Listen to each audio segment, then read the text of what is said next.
Hey. uh,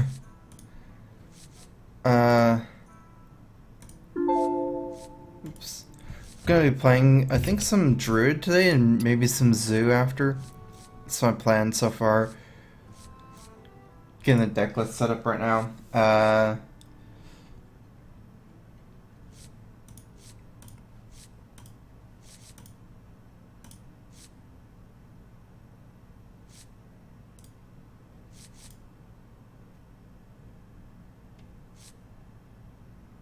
Trying to make the deck list right now, or this is one I played a little bit with no Doctor Boom and an Ancient and War extra. I could see it being a little bit better in the metagame, just because Doctor Boom um, isn't so great against a couple decks, but it could just be too good overall to use to not do that, to do that maybe.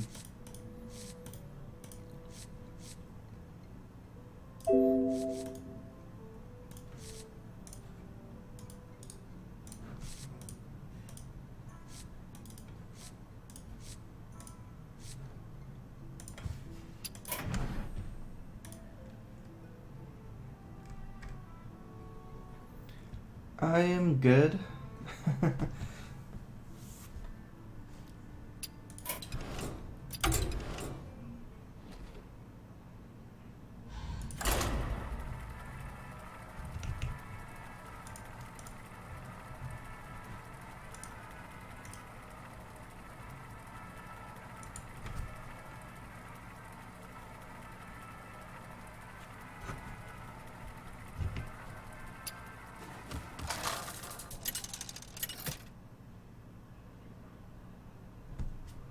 Sylvanas and Lotheb. Let's see. So after Emperor was added, I guess all the druids have 100% play Emperor. So yeah, I guess you need an extra slot for Sylvanas if you want to play Sylvanas. Emperor is way too good compared to Sylvanas, and I don't have a slot for Sylvanas as well with what I'm running right now.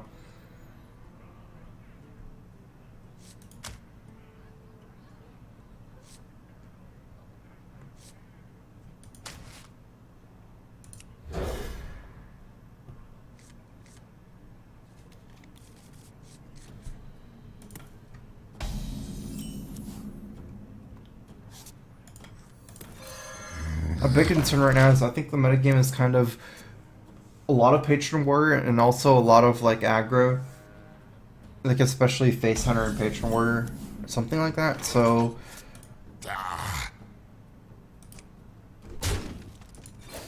the Ancient and War is a lot better against those decks just because against Patron Warrior, like you don't have the Boombots as kind of liabilities. Boombots is kind of weird because like it sometimes runs really good, but I think most of the time it is kind of a liability.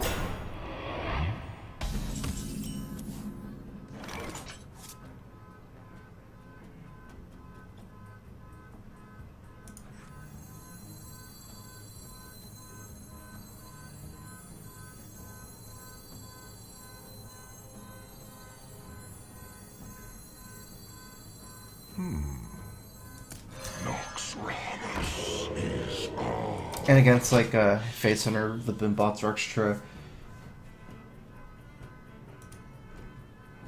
are extra dudes. I made this move instead of killing this mostly because I have the Keeper. Without the Keeper, I don't believe I would risk the Acolyte of Pain on turn 3 follow-up.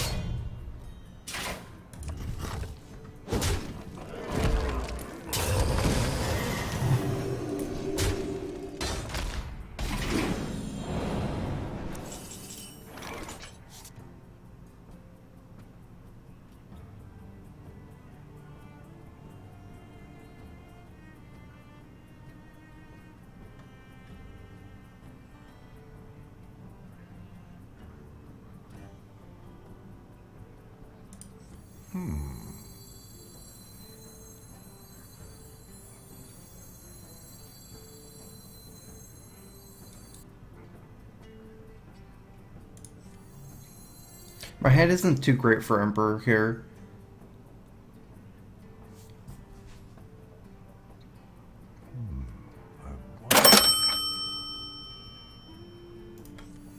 waits for no one. I think I'm gonna play Emperor anyways, though, and just pass here. If I attack, it's a little bit risky against Acolyte, but if I attack here, it'll be a 3-1. It'll be a 3-2 and then explosion, and it'll just set up the Death Fight way too good. Got a 2-hour donation from Therix, 243. Hey Strifecro, just watched our game versus EG in Control back from way back on StarCraft Wings of Liberty days and was amazed by our high skill back then. Do you still follow us at StarCraft 2? I don't follow StarCraft 2 anymore. I guess I haven't played in at least like 2 or 3 years. So it was definitely a fun game though.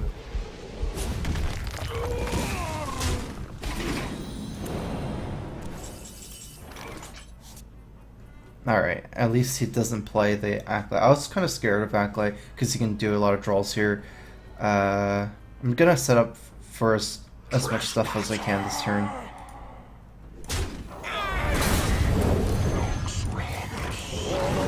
This turn might be the Grim Patron turn.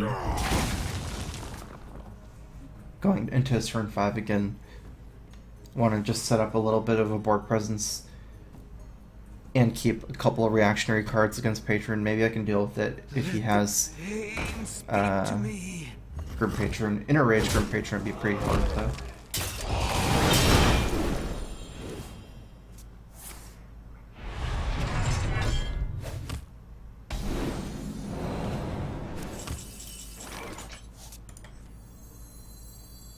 I must safeguard the land.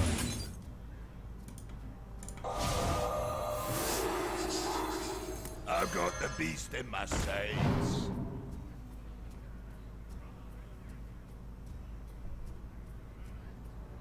Trespasser! I'm attacking here mostly because of Battle Rage. Like, this is a situation where Patron has a very hard time stabilizing, or not really stabilizing, but Patron plays very awkwardly from a little amount of cards. So I actually silence Acolyte. It's really important to stop his card roll. This could be a potential Emperor turn, meaning he can't really deal the shade anyways. And I guess he can Inner Rage, that's the thing, but by killing the Acolyte here, I do stop Battle Rage. I'm assuming this is Patron. Might not be, but he put Unstable Ghoul, that's why I assumed it. I still think it is. And Slam is also another card that probably indicates Patron War.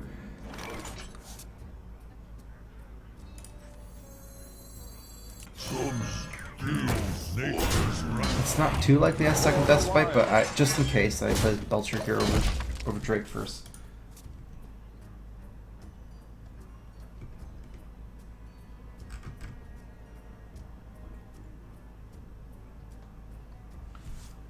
Oh, Massaqui, thanks for resubbing. Welcome back to the Strifecro.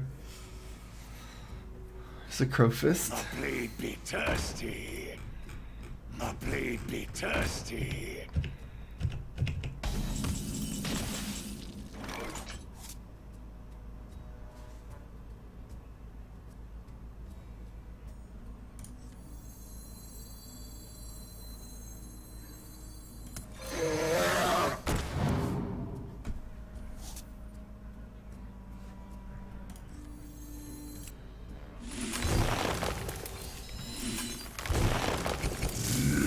Feel nature's wrath.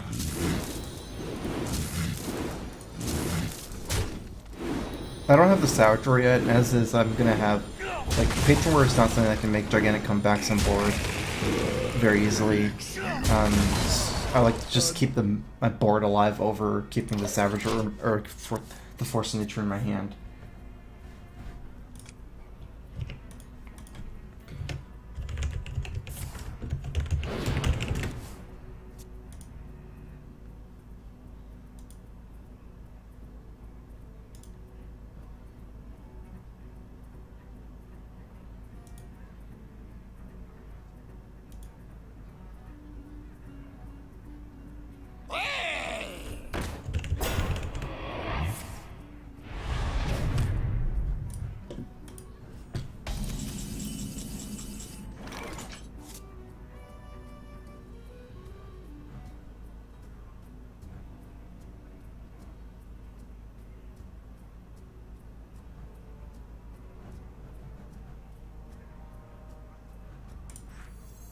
I guess I have plenty of execute targets. He's already used both executes. Okay, I guess that makes it easier. Ancient land. Feel nature's wrath. Just playing the Snarius before killing that Unstable Ghoul so I can get an extra damage in. Or, yeah, get an extra damage in. It's only 1 damage on the Snarius, so...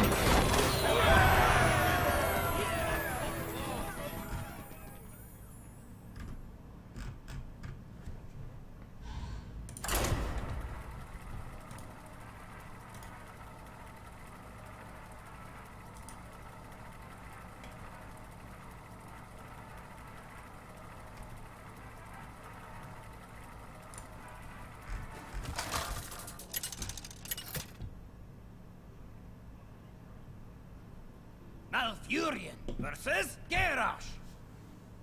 Victory or death! I must protect the wild.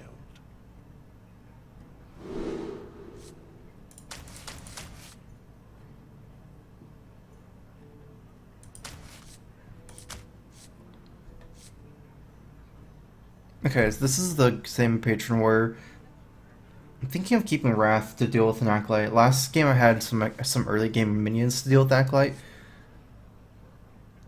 It would be better to go for the card draw though. I guess I'm more thinking about a patron where it's not like... If you're only running one Cruel Taskmaster, it's not as important as against Control War. Because Inner Rage on the Acolyte isn't actually that strong. And I guess Inner Rage is not something you can stop anyways if they do it on turn 3. Because they play on the same turn.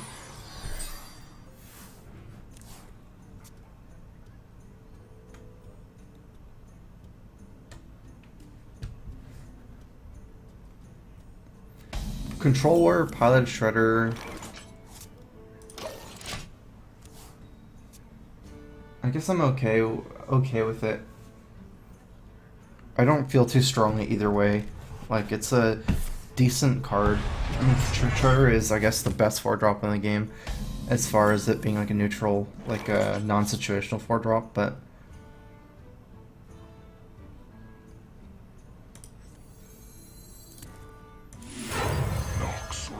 just using the coin for +1/+1 here, and I might not ruin my mana curve either because I can Wrath next turn if he plays a minion.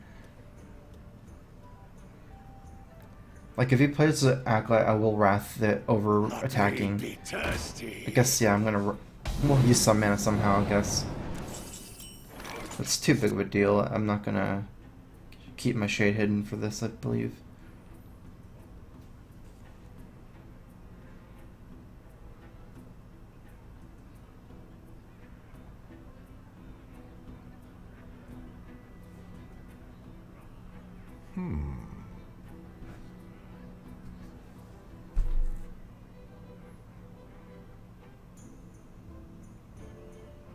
Actually, it kind of makes sense to just keep my shade hidden. It's kind of weird, so let me think about it for a second. I can one-shot next turn, and it'll be a 4-2 instead of 4-1. That makes a slight difference. I wonder...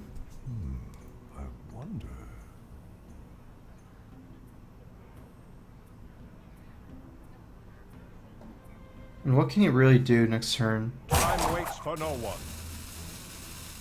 Unstable Ghoul would be hard. I can deal with Unstable Ghoul to keep her.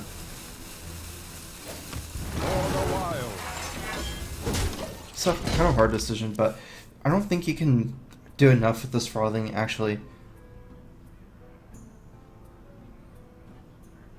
Pass me that arc-light spanner!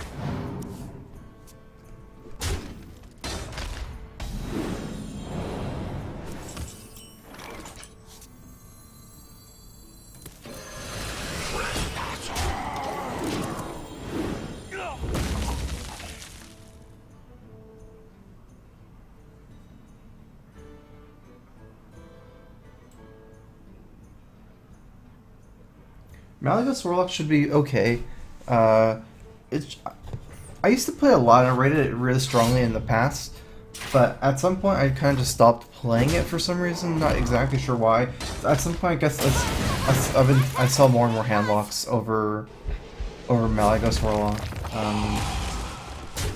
Maybe one of the big strengths of Malygos Warlock was that it was running like double BGH at a time where people are running a lot of BGH targets, and now that the whole BGH kind of mentality, not really mentality, but BGH has kind of died off.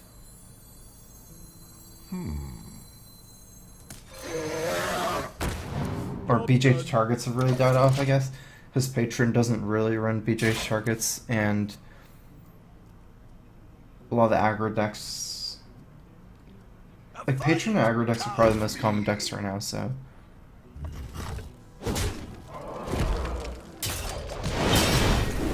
Everyone, get in here! Everyone, get in! Everyone, Tracer. get in here! Realistically, how many patrons can I deal with here?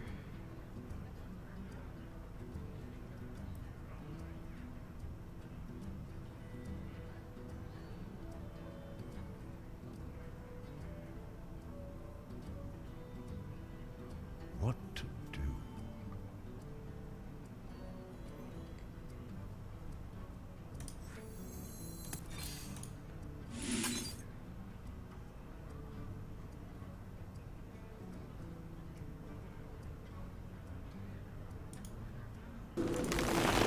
I must safeguard the land.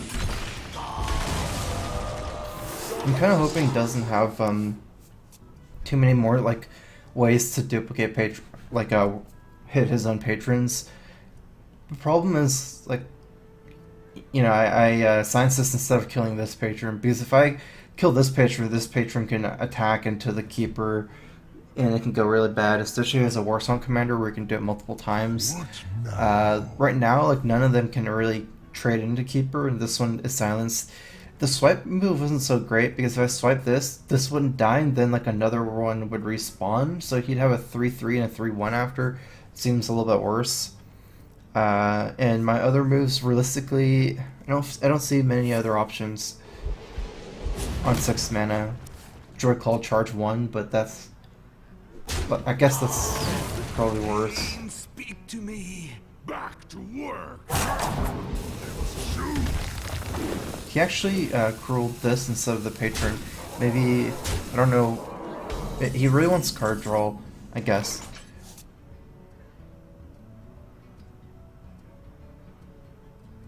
Oh, he makes the Acolyte stronger as well.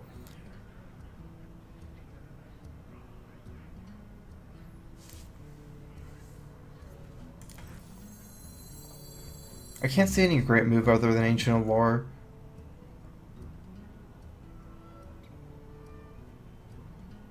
Druid Call in charge form charges 1 down, but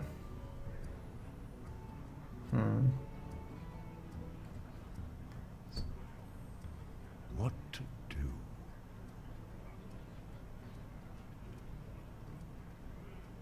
Savage Roar and Swipe, but I'm not killing enough with Swipe. Time waits for no one.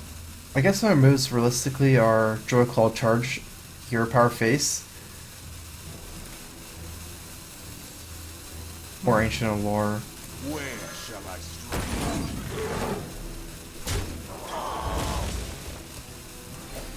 For the wild.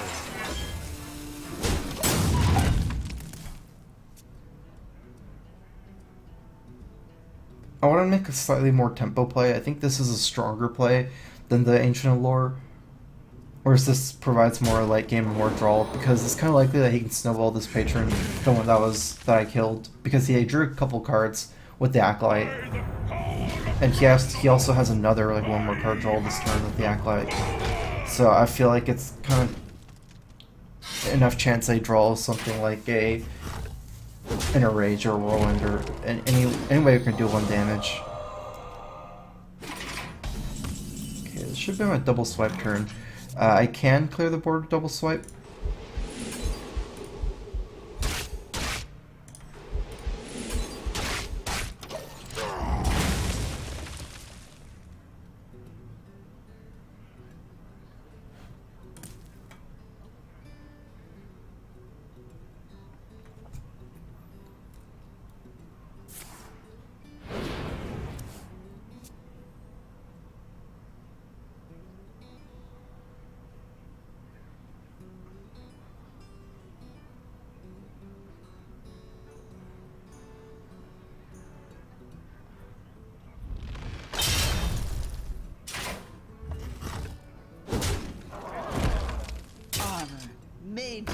The Armorsmith's a nice card to see.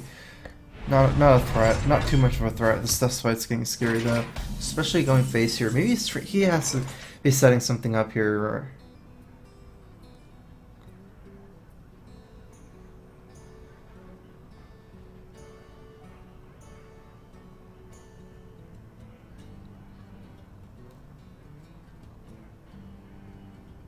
What to do?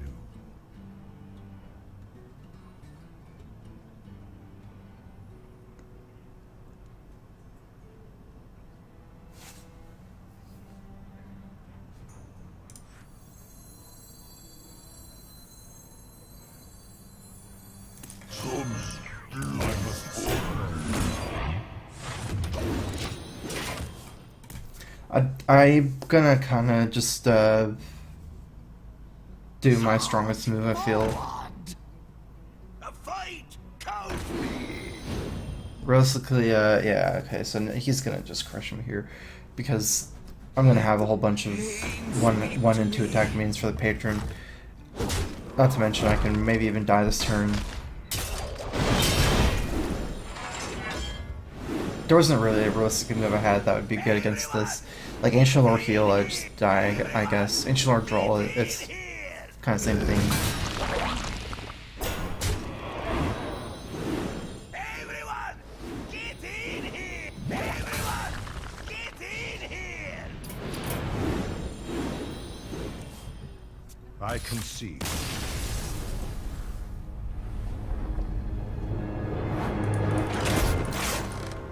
I wasn't really gonna beat Grom either, so I could have played BJH instead of the Keeper.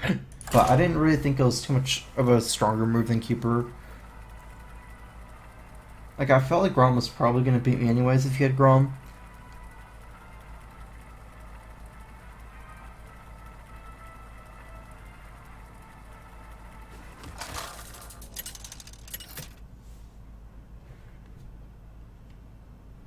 Malfurion versus Anduin.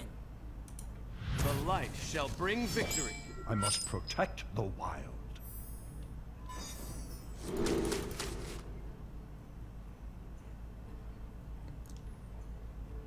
Keeper's a liability in this matchup because of Cabal. I'm trying to get early Shade and ramp and just take the minion lead, like Shredder, Drake, things like that.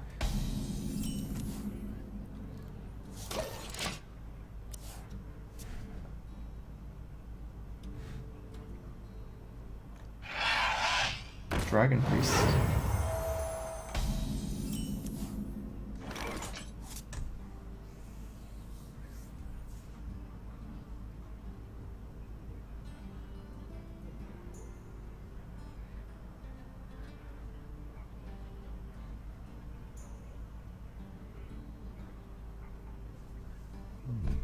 I wonder.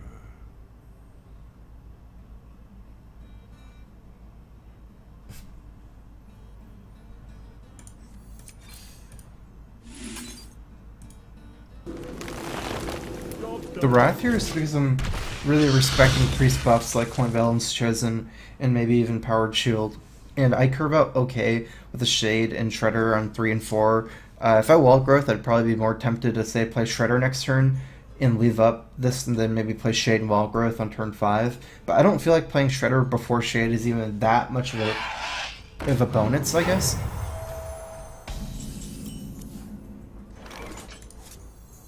Because playing Shade before Shredder, like, this is not a matchup I think against like a proactive minion based priest where I'm trying to keep Shade hidden for a long period of time and trying to one shot him, like against maybe like Warrior or Handlock. In this matchup, I'm mostly trying to get a good trade in with Shade and then go from there. You know, leave it as like a 4-2 or a 3-1 after the trade if I can do that. So I feel like just playing this early is fine. Playing this over the wall growth. Let's see if I attack. Swipe.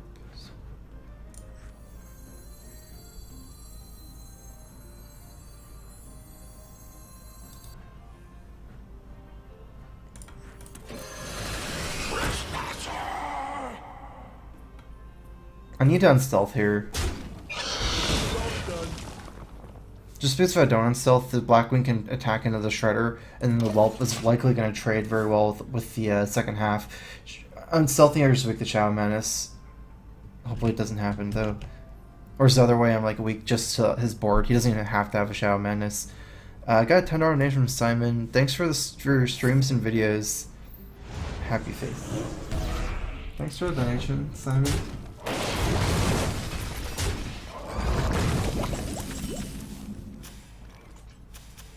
Echoing Booze, okay.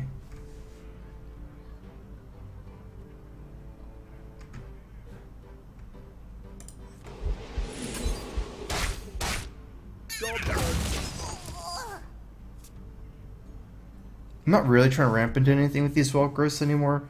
I got like a lot of wall growths, and I guess like it's making my hand kind of weird. That belongs in a museum.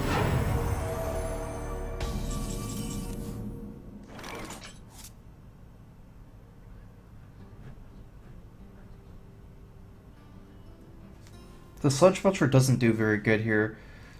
Let's see. I guess I shouldn't use BGH. BGH is better than Belcher as a body here against this, but he has Dragon in his hand.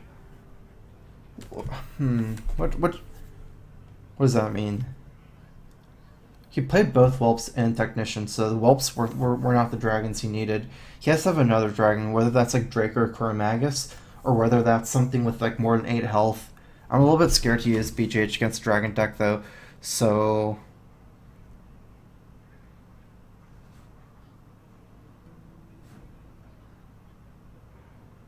Time waits for no one.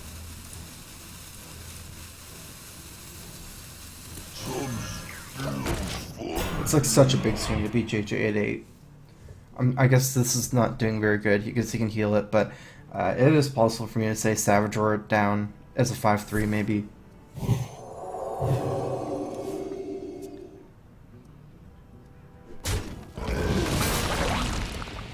I guess BGH wouldn't have mattered against Power Shield anyways.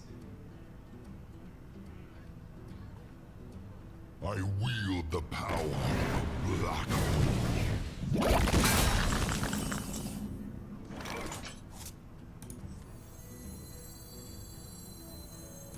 Nox Ramus is on. For the wilds. Gonna Wild Growth here, just because when I hit 10 mana I can cycle this Wild Growth. I guess I could say both for 10, but you know, I'm hitting 10 like another turn later. I don't feel like I have that much like time. And also I might draw into something where I could use the mana. So that's the dragon that he was using. I don't know if he has more, but that's at least could be the dragon he was using.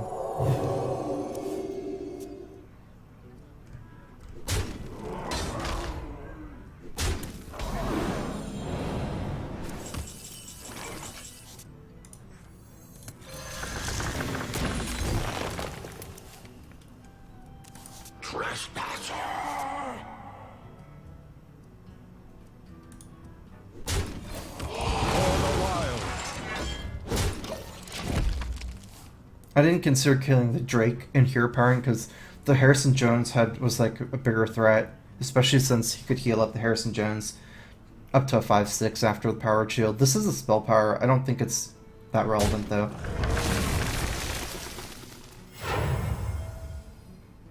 I dream and the world trembles. Yeah, Ysera against Root is so good. I don't have a great answer to Ysera. I can silence it, but...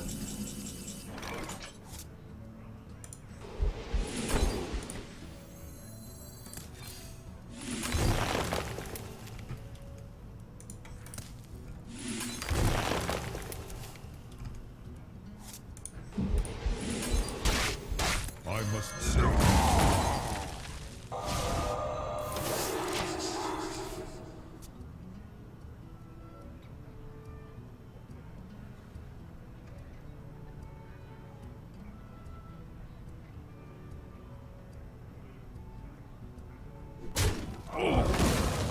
Power flows through me. Is that BGH range? I think not, right? Yeah. Just off. by 1.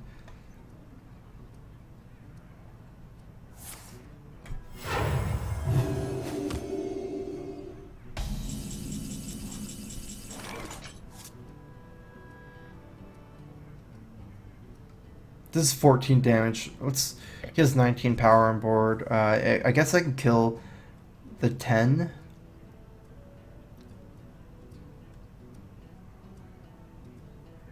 What to do? It's also whenever you target this minion with a spell. I doubt he's going to target it with the spell again. It's not like I can Wrath that in BGH. It's only him that targets it.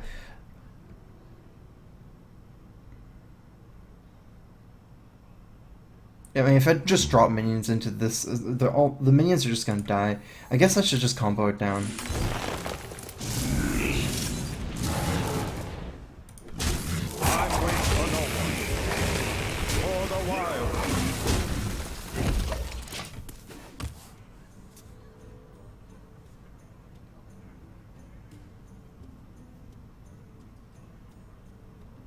Is someone injured?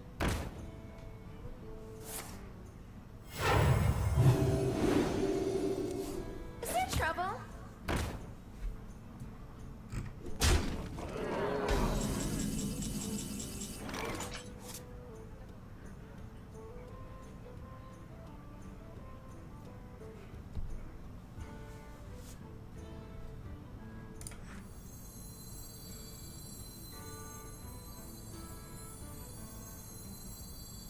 By the power of Ragnaros, I have the power! For the wild. I actually needed to draw from Wrath, but I couldn't really kill it for the cleric with the cycle effect.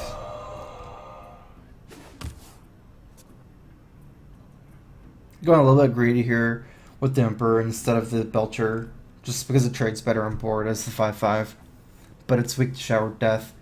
I don't feel like I can play around Shower Death when the Belcher dies for free though. Like this actually can take out the Laughing Sister. Is someone injured?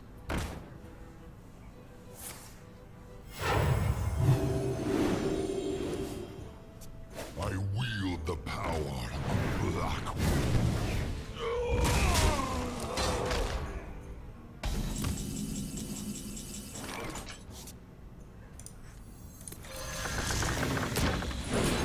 I've got the beast in my sights.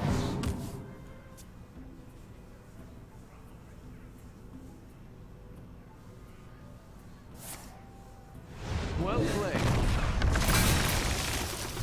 Well played. I concede. Cenarius over Rag in this deck is mostly because since I'm using the Ancient War instead of Dr. Boom, I have an opportunity to make my deck like completely immune to BGH. And I think that's enough of a reason to definitely use Cenarius over Rag. But I do feel like Rag is probably better than Cenarius. So like, I guess the more standard thing is just use Dr. Boom instead of Ancient War and Rag instead of Cenarius, just both of them. I have been seeing a lot of Ancient Wars in combo Druid though. Like one Ancient War in this kind of list. You asked for it. I must protect the wild.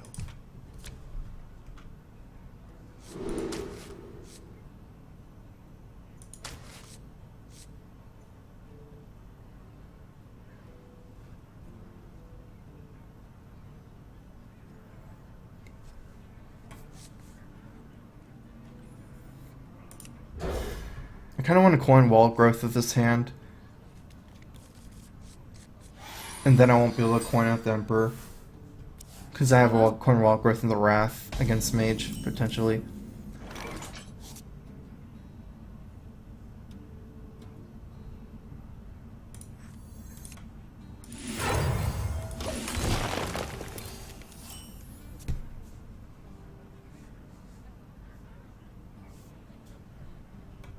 I definitely coin Wall Growth because I have 2 Wall Growths, so I can just Wall Growth again. I'll show them. I'll show them all.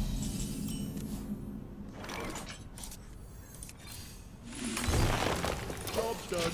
I definitely prefer not playing Wrath here against Mad Scientist. it opens me up to a mirror entity for Mad Scientist if I kill it before dropping my first minion.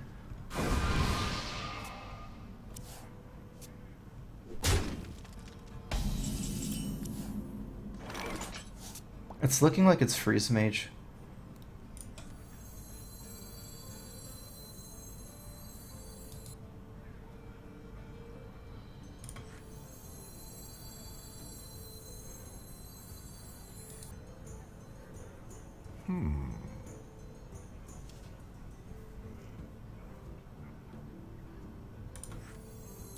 I guess just in case I should...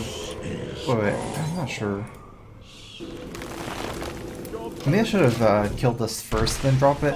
It's pretty bad to give Tempo Mage a shade, though. Like, say they can Flame Can your shade, but I think it's better if I'm gonna be dropping one of my minions next turn, like Emperor. Shredder is probably...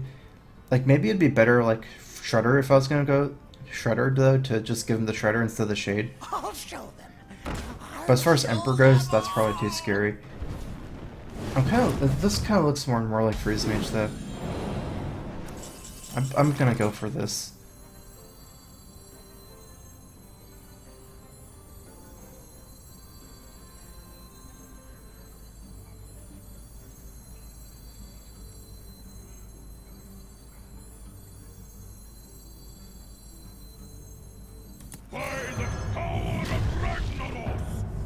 Also, Froststone Doomsday or something I have to worry about. I'm trying to think how I should do my shade now. Like whether I should just unstealth it and attack the Mad Scientist. That opens it up to a ping. If he pings the shade, he can't fireball this. And if I don't attack this, if he Froststone Doomsayers, I guess I can kill the Doomsayer. Time waits for no one. I'm gonna kill this.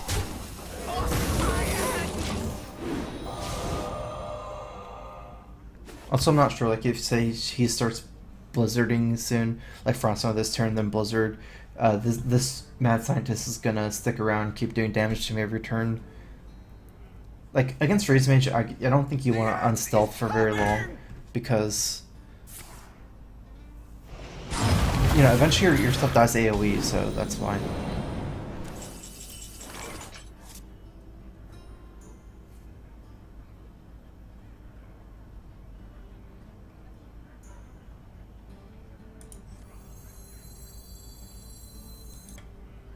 That's so unfortunate.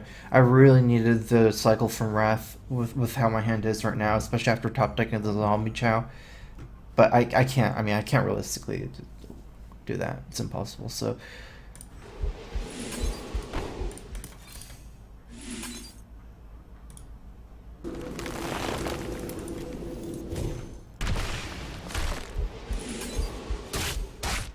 I knew it!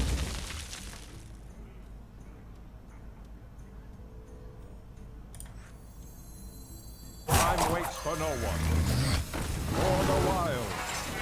I like using this. I mean, I get the hero power. I'm running out of cards. I like the hero power return to build some damage and armor that way. Like, especially the armor. And he has Ice Bear realistically here. So, like, he's only going to heal for 1 from the Zombie Chow if he clears it, like, a little bit later. Just because, like, the armor is going to tank most of the damage for the next turns. And I'm sure that Zombie Chow is going to die soon anyway, so...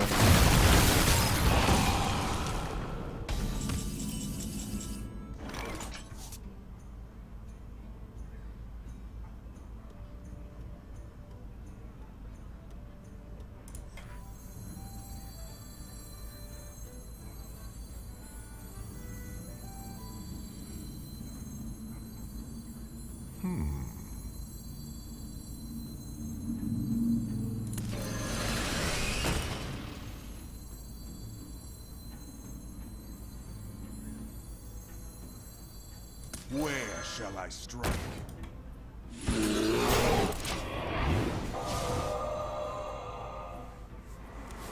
Alright, that's all I got. Let the pain. I did want to force out a finish work by playing enough stuff though. I didn't want to just play one of my minions. I hope you like my invention.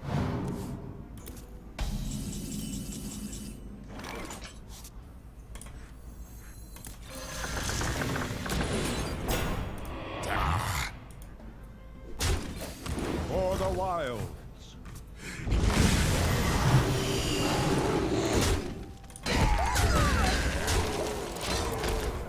This actually works out okay for me. I mean, like, against Freeze Mage, it's not actually that important to have that many cards in your hand if you can set up like the earlier enough board lead and tempo presence, I guess.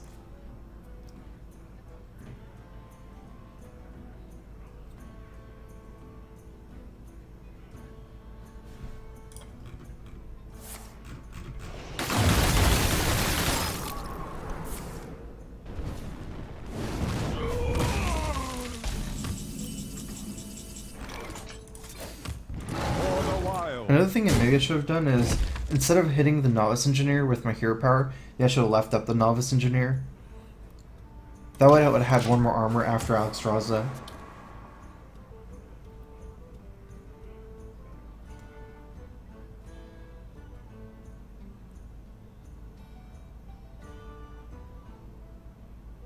Because realistically, Druid has like a couple ways to win this matchup. One is to pressure them enough and just kill them. And the other way is to like kind of like out heal the Freeze Mage, especially if they start using fireballs as removal early.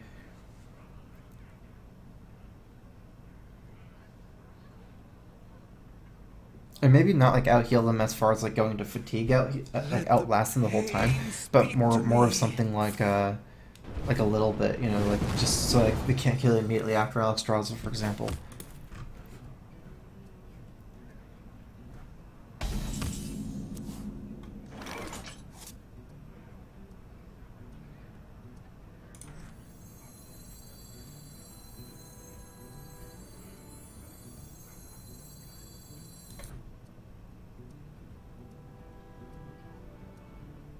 His 8 cards, right? So if I hero power it and then kill it, he will lose a card. If I just hit it, it's like perfect for him, right? So I either just ignore this, because I don't really have that much incentive to one-shot the Acolyte, and just go face. That'll get me 5 extra damage, or mill him by 1 card.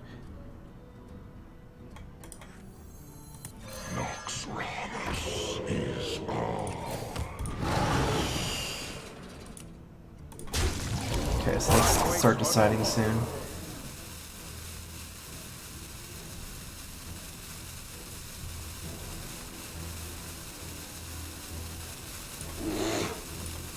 Get that damage in.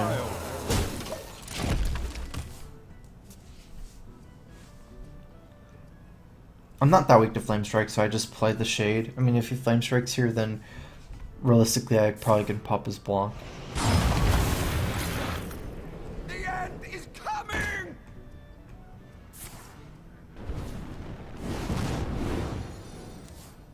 He's like waiting for Alexstrasza right now.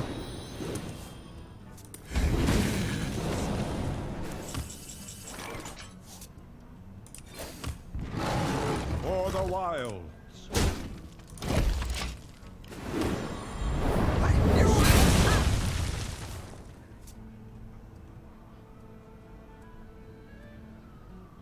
I bring life.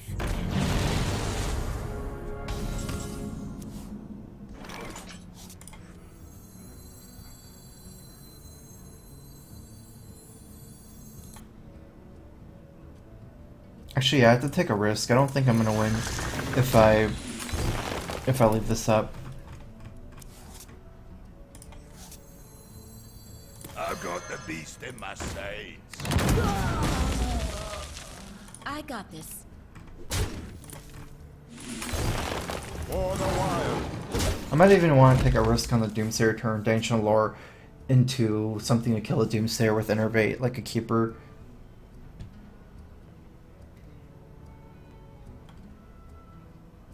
I don't think, because I had to draw with Ancient Lore because I didn't have the answer. Like, if I had a BJH, I could have BJH it and used this to heal. But realistically, I don't think I'm going to win this game just because he could potentially have a second Ice Block, and then I don't think, like, he hasn't used any burn at all on me so far. So he can have, like, I feel like I'm going to die next turn.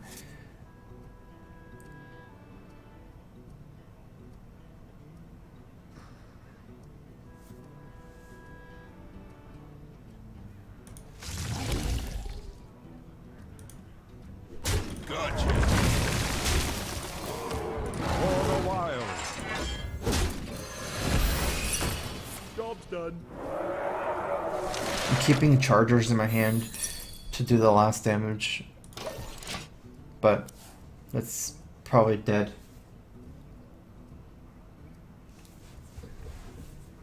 Well played. I am the essence of magic.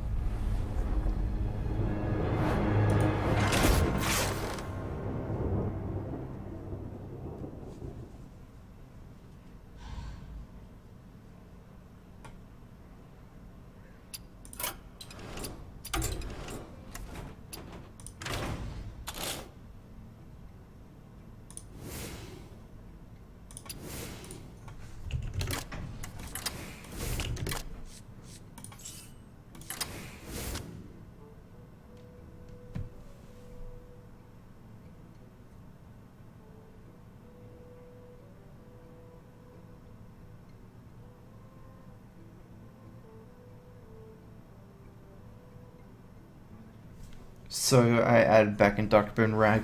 Maybe, yeah, go back to that.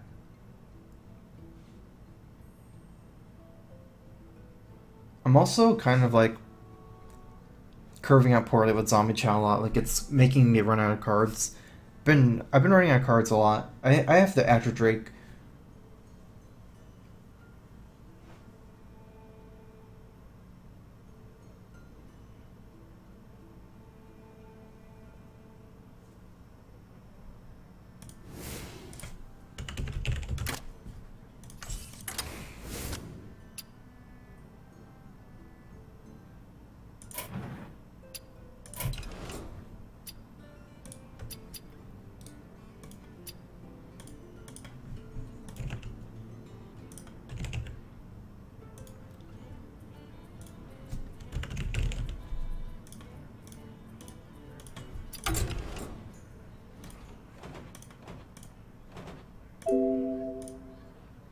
I kind of don't want to take out the Zombie Chow though, so...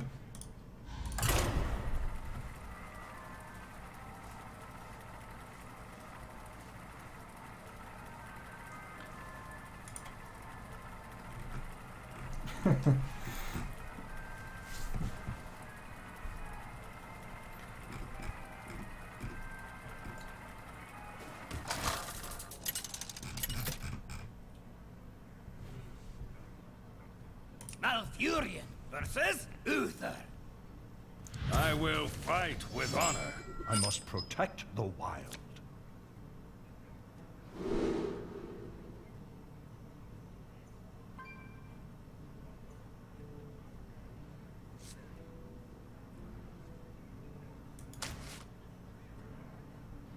Gonna get rid of one of my minions. I feel like my hand is too minion heavy, and I don't have enough interruption for like things like a muster for battle or a lot of 2/1s, like a swipe or something.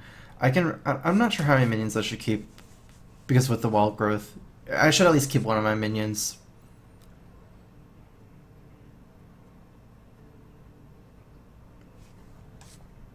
It's mulligan both my other minions here, because I have a lot of 5-drops. It's actually very easy for me to hit a 5-drop early, just because I have 5/5-drops, whereas I only have, like, I have less 4-drops. And they're not all usable early like Keeper, so...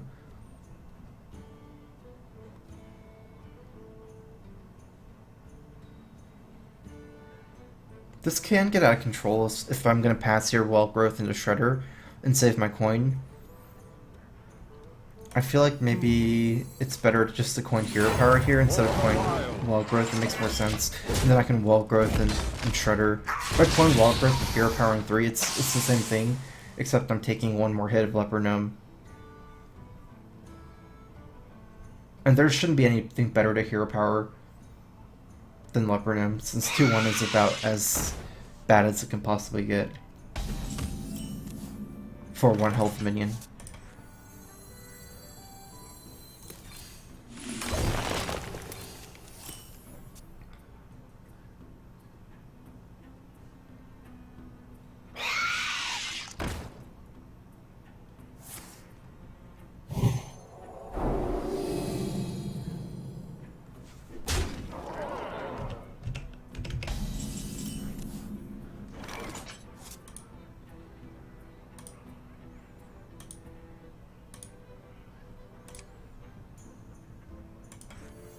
I must safeguard the land.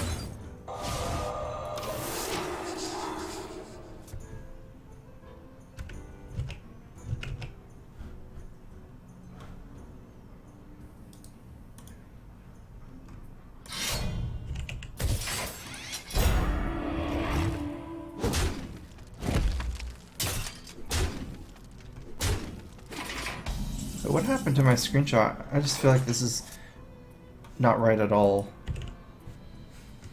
with the changes I made.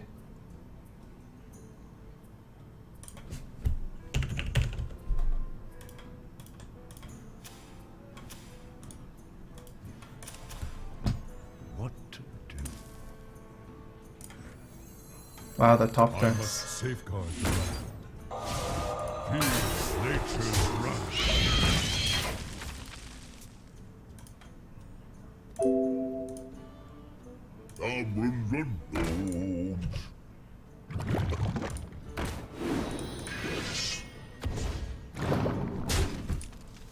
The hobgoblins.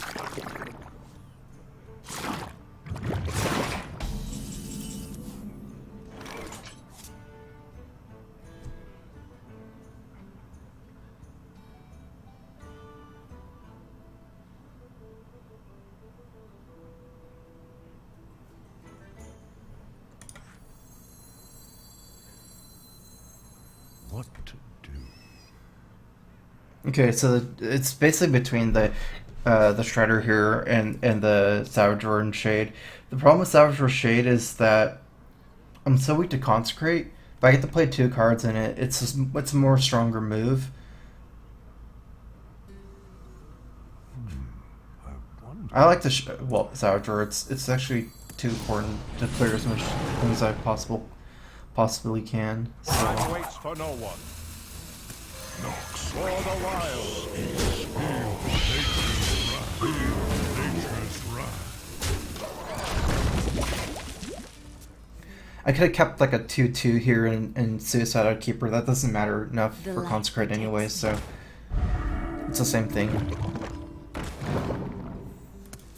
And you just need to take board control immediately, like I can't leave that much power, just using Savage Roar there as removal.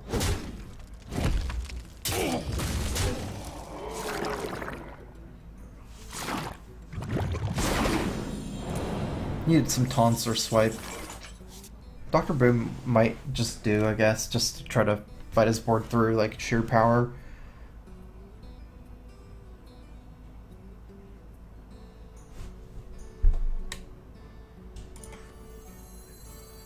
I'm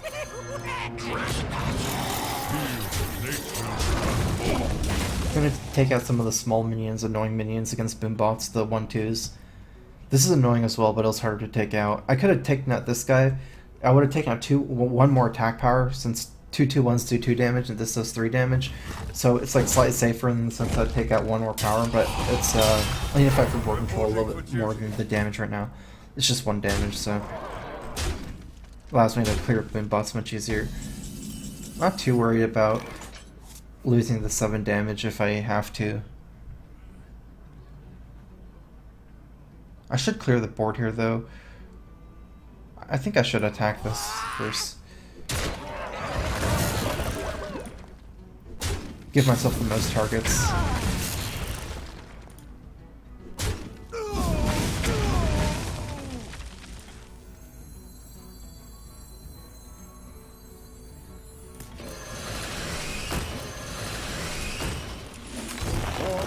Play around Divine Favor too, playing out as many things as possible. And this does more damage than, like, this is 8 damage like next turn anyways. Rag is I guess 8 more damage because of charge, but the problem is, like, if you play Rag first, then these don't do the 8 damage next turn. So it's, I'm like thinking ahead 1 turn where you play your slow minions first, then you play your fast minion. I guess that, since I have 2 chargers, so it's a little bit different. Since I can play one and then play the other, and then just kill him, I guess. 1 turn faster, maybe.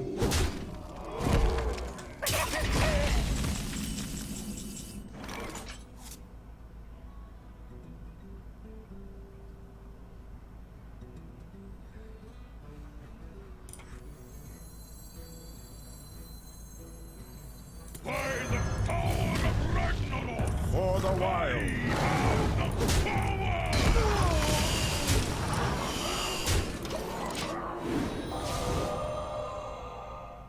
I don't think he has a lot of burn, by the way he played. He didn't even go face with this True Silver. Maybe I should have just played around Leroy, though, just to be safe, and hero power face here, and then trade into 4-3. But I'd be surprised because he didn't use his True Silver to go face and traded. It seems like he feels like he has to have board control this game to win. Like, I don't think he has a lot of chargers. That means it's a Hobgoblin deck, and not a not the other version, like the Wolf Rider version, maybe.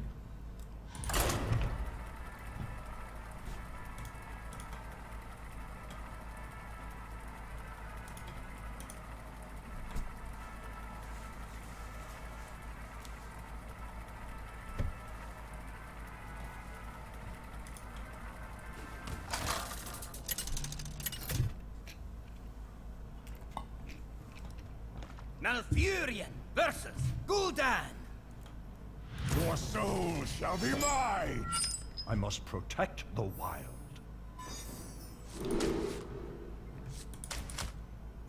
Keeper for sure, keep against Warlock. Wrath, I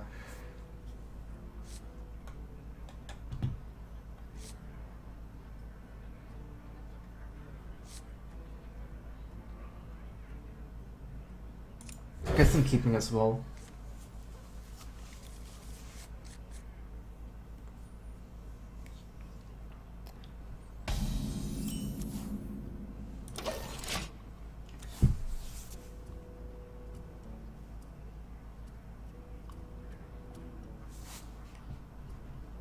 I find it pretty hard to make like a new concept for self-made decks. It's at the end of this, what's it called? The cycle. Since this is like... Basically, we're waiting for the grand tournament, so... It's like the ladder's staling out at the end. Or the decks are staling out right before. For the wild.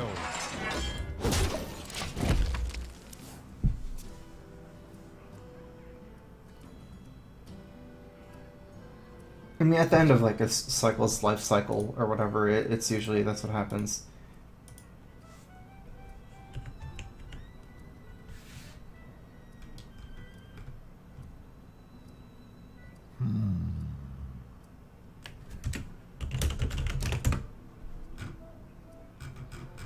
Why do you call?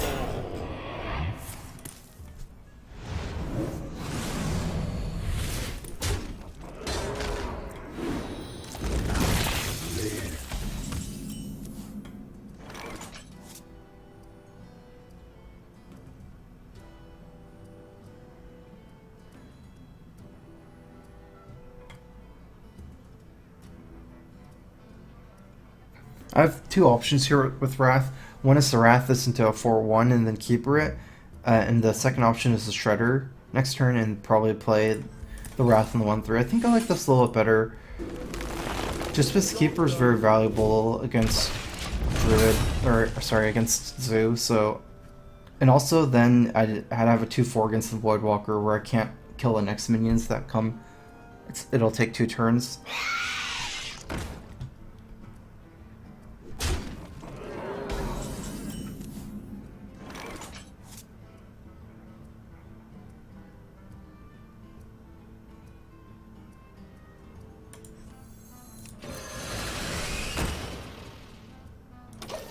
Unfortunately, I'm going to have to just be weak to Defender Vargas.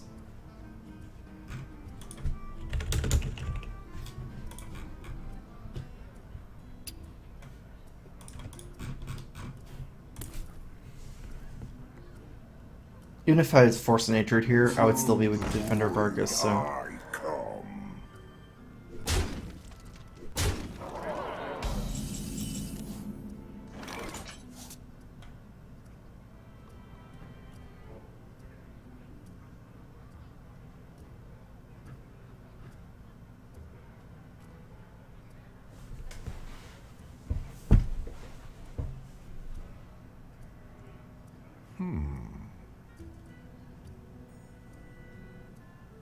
This is gonna have to be somewhat of a race, I feel. I can't keep trading everything forever.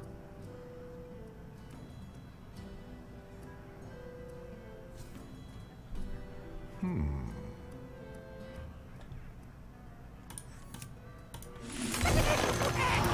gonna play this first before trading here, in case of both Lorewalker Cho and any minion that would make Dr. Boom cost more mana, like Mana Wraith, and the one that makes Balcries cost more. It's a little weak to Doomsayer. But Doomsayer doesn't proc until start of my turn, so I'd still have to play something if I play Doomsayer, if I get a Doomsayer.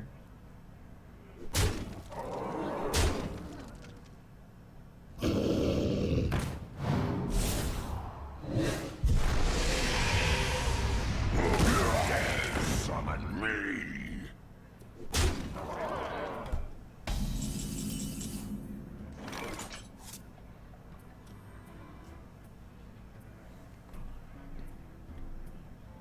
I have 10 plus another, say, 10. Nope.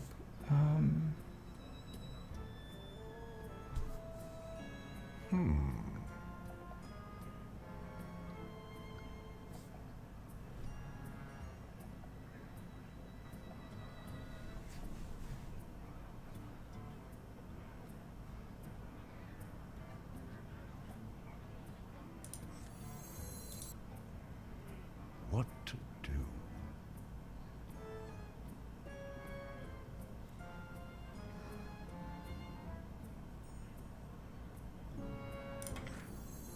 I must safeguard. Time waits for no one.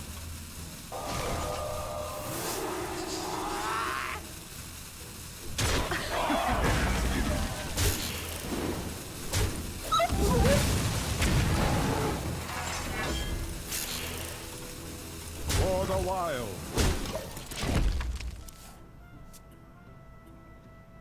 The difference between, say, Druid and Keeper on this guy is basically like, if I play Druid, I'm weaker to an Owl. It was like an 8/7. This way I get to shrink it by like 5 attack, which is almost the same as the Druid 6 health, and get 1 more hero powering. It's different though, because you might have to overkill a Druid, like, so it might not do 8. There's like different things basically.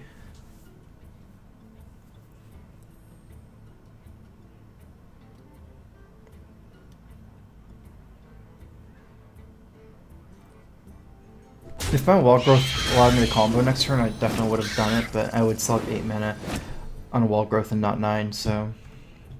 Why do you roar? At least this trade here, it's good.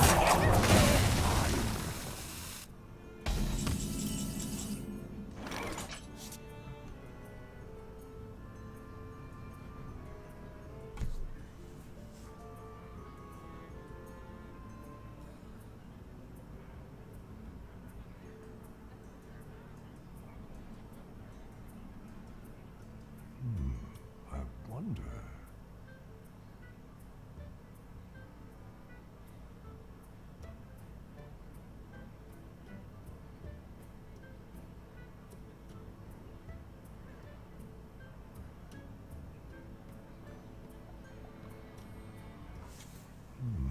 I wonder.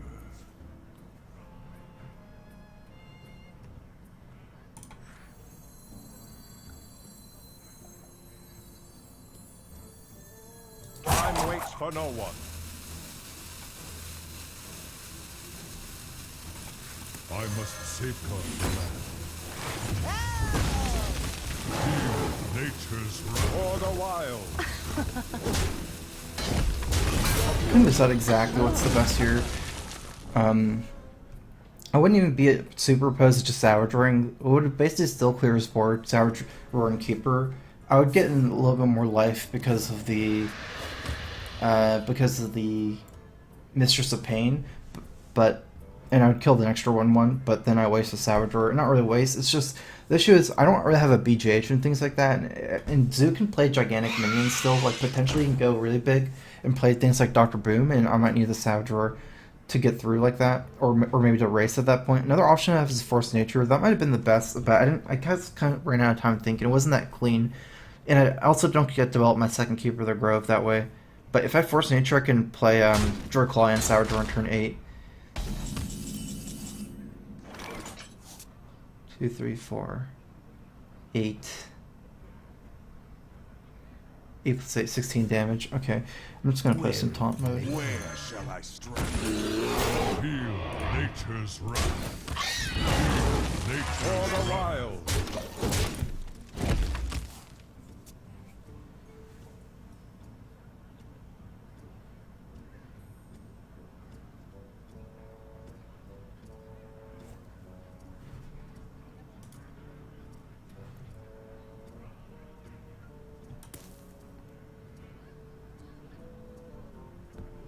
I wonder.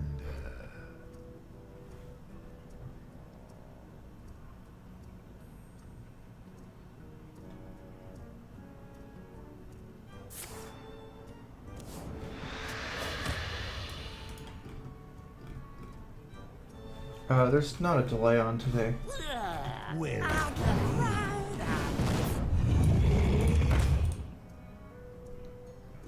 You are no player. Suffer!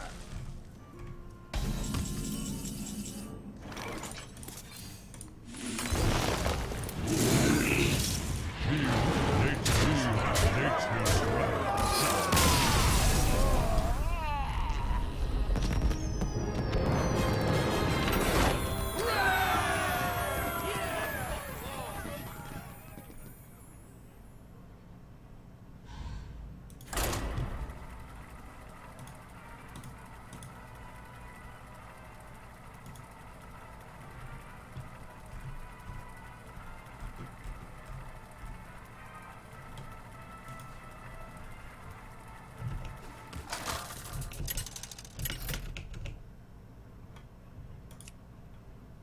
Malfurion versus Rexar. Let the hunt begin. I must protect. This is a really good hand.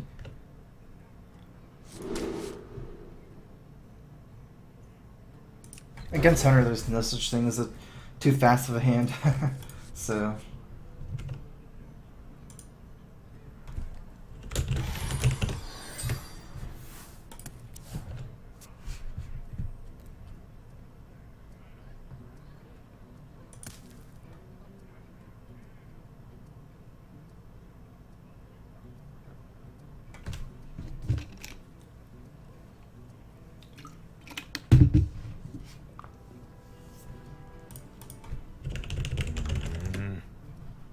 I actually haven't been so excited for expansion in a long time, Grand Tournament.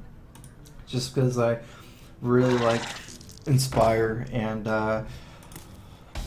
this is like not actually having too great of a time in Hearthstone right now, so.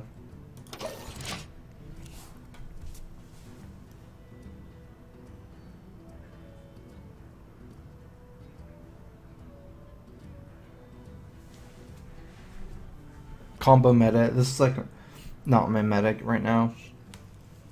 Like GOG was like my thing. GOG was like super good for me.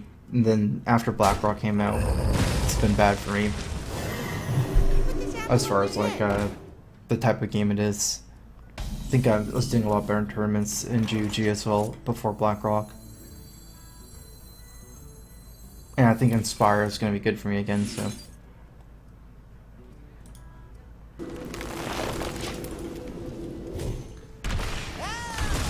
Yeah, my sub is broken. Oops. Thanks for resubbing, Dutch Catfish. Put this apple on your head. Welcome back. Here's a crow fist. I actually forgot to fix it. I said I was gonna fix it over the weekend. I just totally blanked out.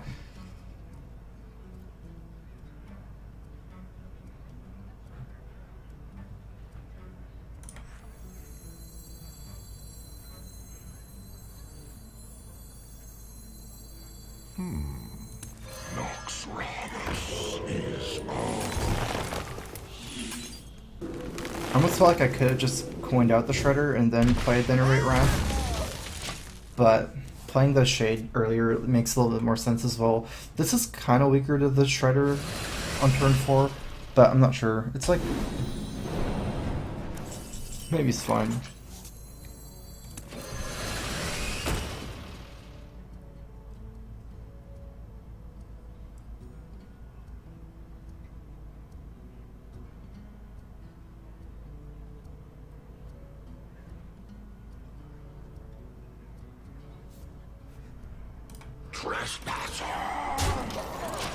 Gonna actually take this game to a race because mid-range hunter is actually not that fast, and I'm gonna be weak to Eaglehorn anyways with the Shredder, even if I keep the stealth, and then he doesn't develop a 5-drop as well.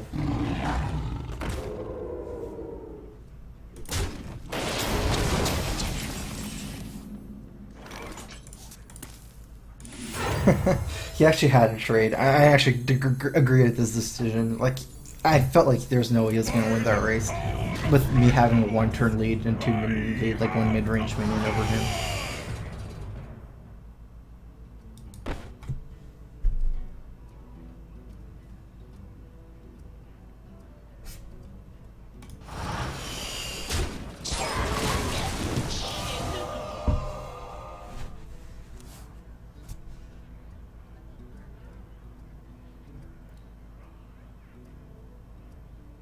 It's kind of annoying.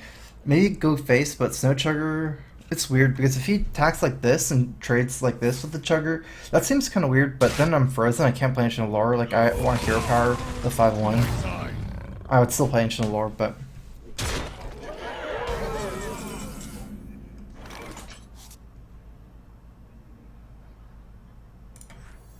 Where shall I strike?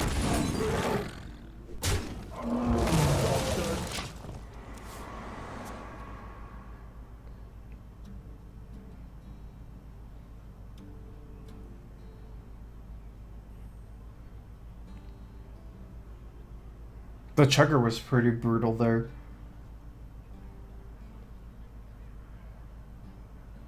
And I can't really trade both, and I can't Hero Power this either. That makes my Rag really bad. Oh man.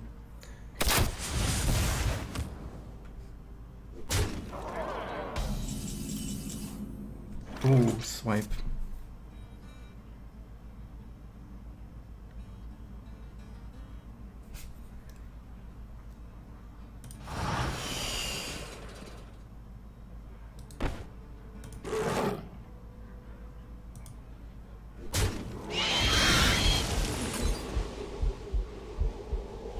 Lore Walker chose worse for me than Spell Power, so I'm gonna do this first.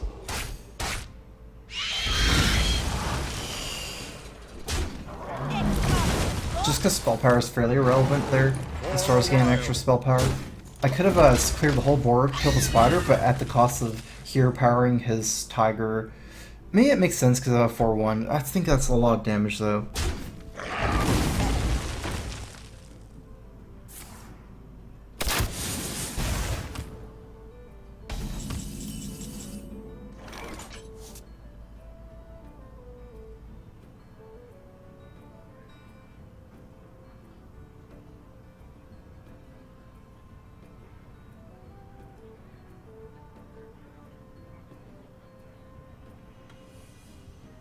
What to do?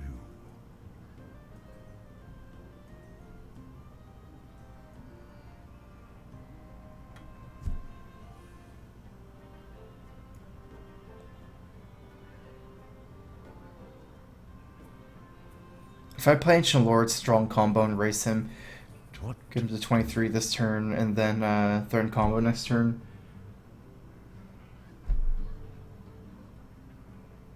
If I play Rag, it's to play a control game and use Ancient Lord to heal and hope that it hits it. I think Lara's better.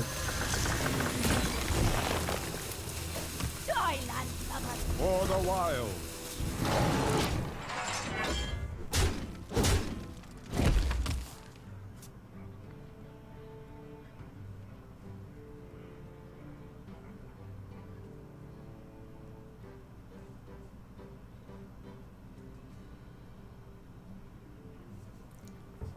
I didn't draw into any of the combo cards. I let the dogs out.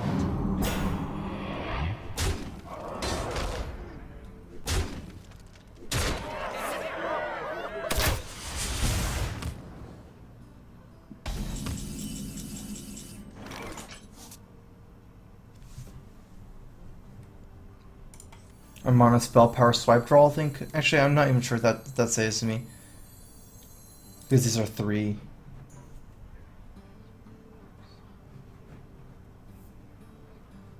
What to do?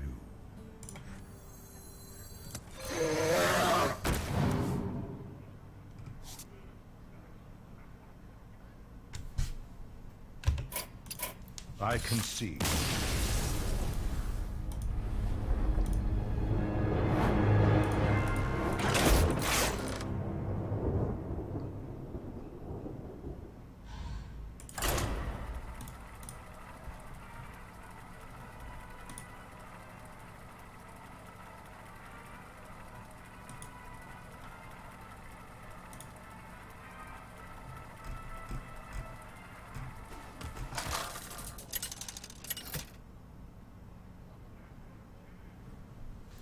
Mercurian versus Jaina. You asked for it. I must protect the wild. I got 2 Ancient Watcher. I missed the times when I was a part of the team. Frown face. Oh, I miss you too, Ancient Watcher. I like that card in Druid.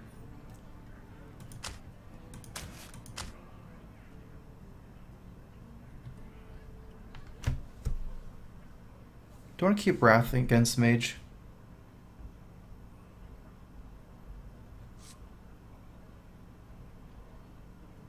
Yeah. Want to kill their Tempo Mage minions.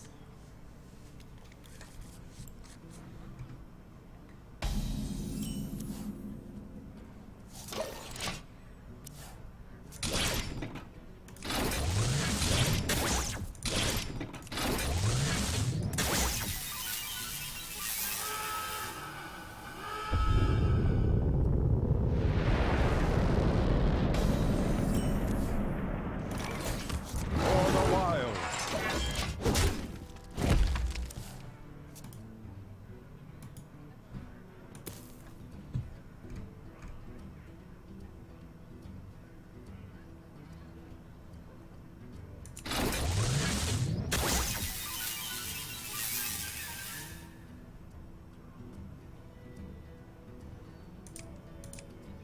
Someday I'll be just like you. Alright, that's really scary. It's probably gonna have to be dealt with immediately instead of playing Shade.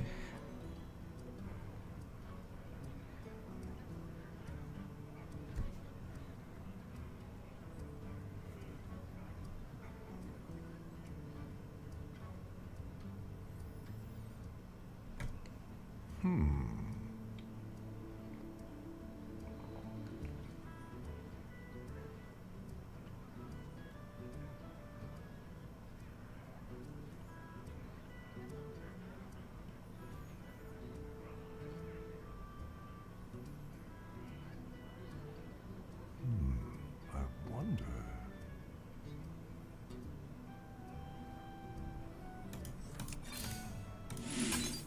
I was debating the other way around too, because this way it seems like Flamewaker, like I can't kill a Flamewaker character, but then I realized he has a coin. So if I play Shade here and then he plays Flamewaker coin and then maybe like another spell because Sorcerer Apprentice, I'm just getting crushed because then I still can't deal with Flamewaker pretty much.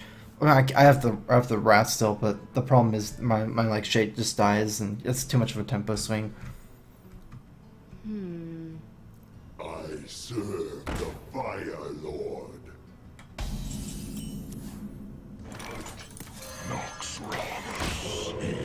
I assume this is just food for him, but you know, maybe it doesn't die here.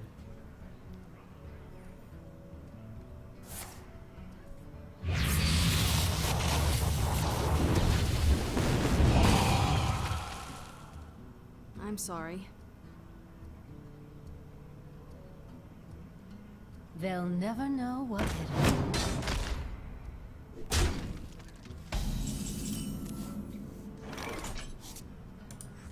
Where shall I strike?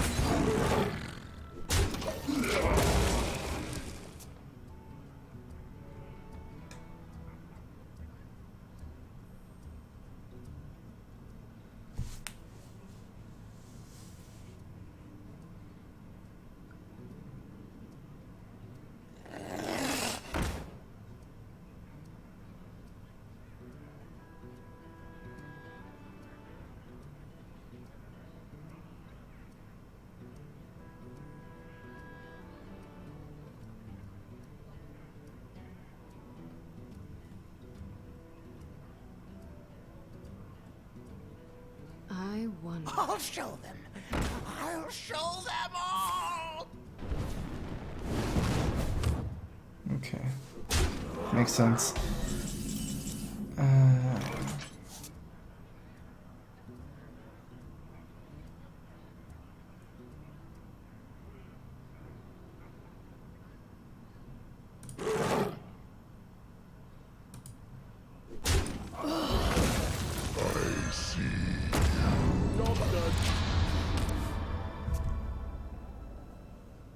Not in a rush to kill this mad scientist because of Mirror Entity.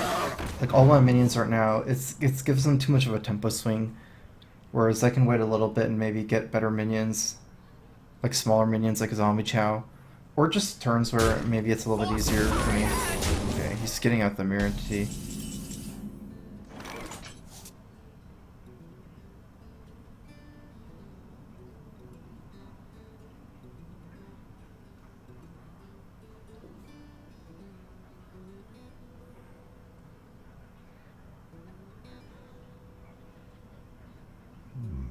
I wonder.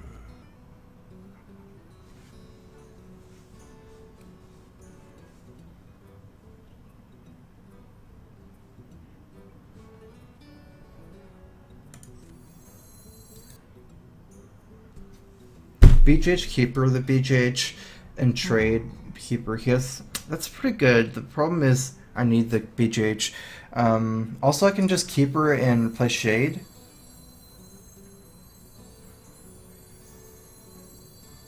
Time waits for no one. I must safeguard the land.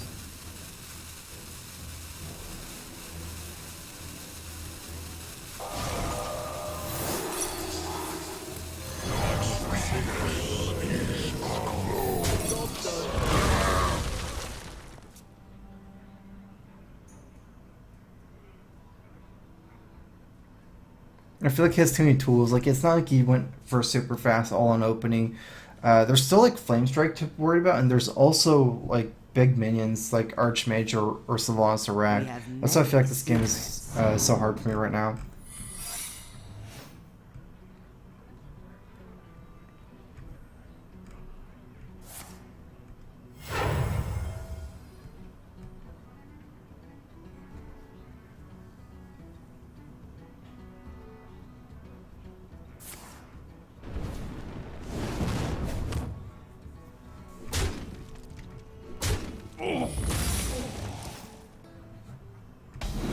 I'm actually gonna have to feed him Ancient here.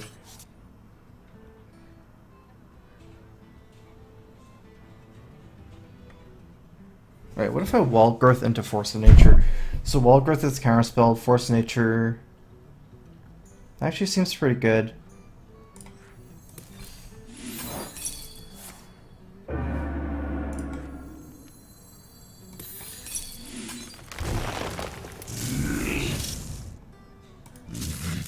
Well played. Trespasser!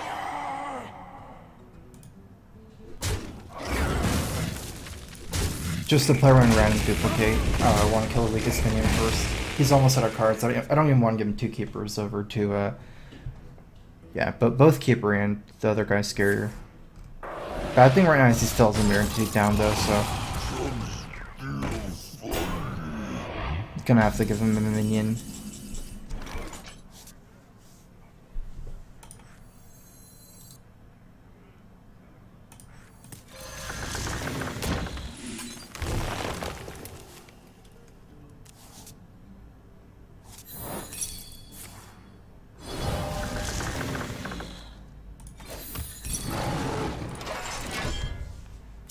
I'd rather give him this. Well, this is like 5/5 and 3/5 Sludge Belchers around the same strength. Technically, this is a stronger minion Belcher anyways, but another thing is I need a card draw too. And also, this is 7 of double 7 drops. Like, I can squeeze in Belcher with another minion in the same turn, potentially. Combo here.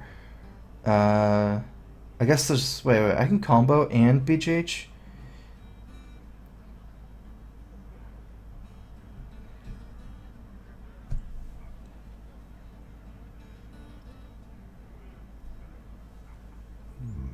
I wonder.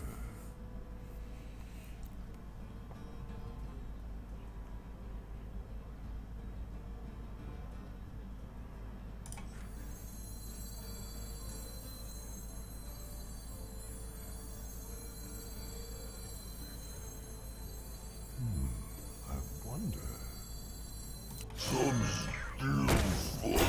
I've got the beast in my sights. I'm waiting for no one.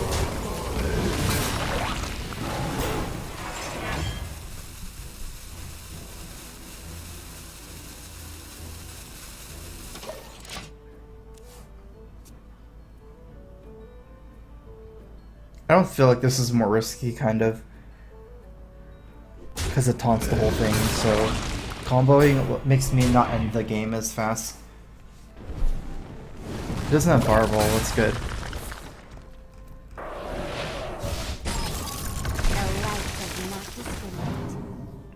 I'll show them. No secrets, I believe. Not 100% sure.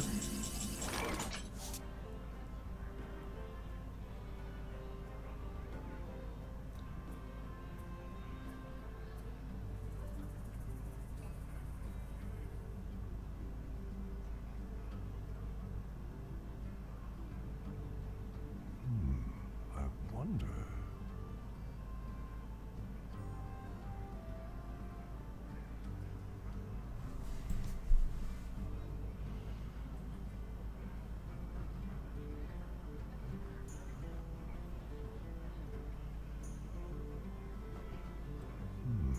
I wonder.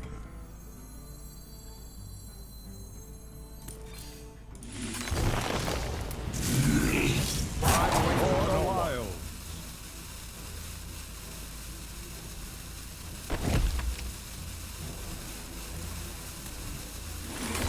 For the wild.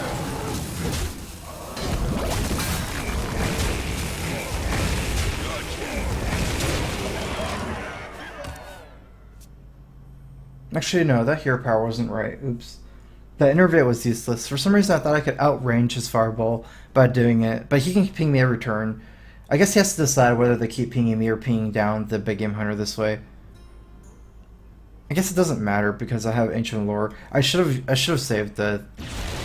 Oops. For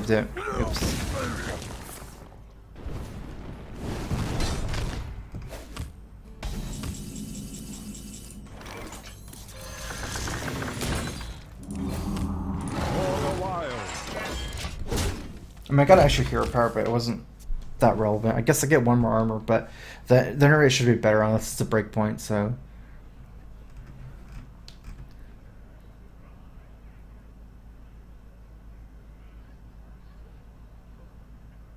And I like Savageing here, because if I don't Savager, I would have to trade my BJH. BJH is getting like 4 damage every turn. I actually get 6 damage per turn Savager. And I just used my force anyway, so it's, I guess unless I top deck the second force, it's better because it forces an answer on the BJH, or BJH is going to do more damage in the long run. Okay, that's nice.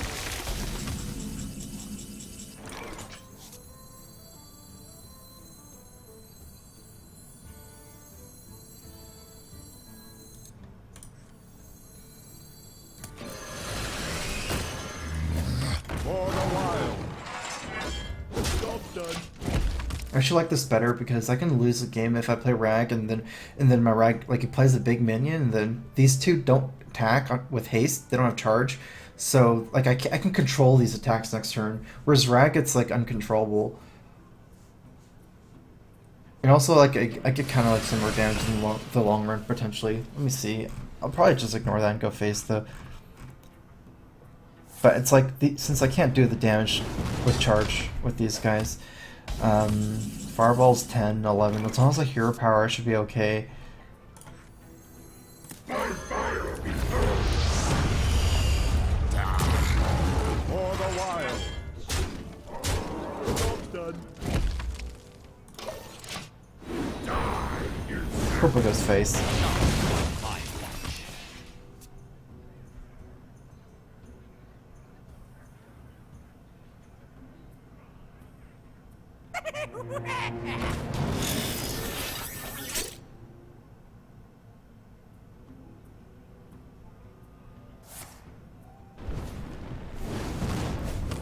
Could get pretty scary.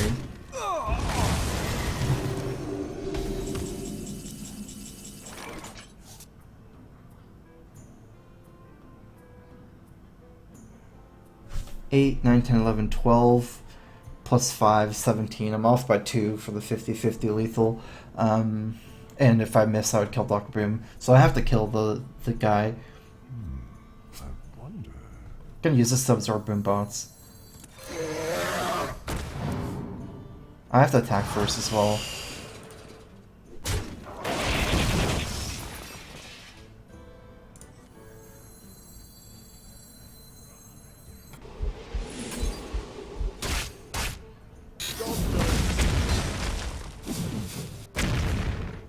Okay, good, I guess. Okay. I mean, at least I don't get to fireball range, so. Well played.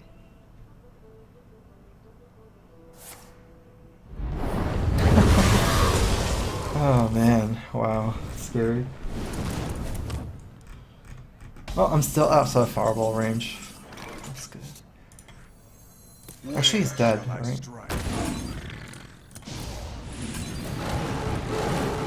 For the wild.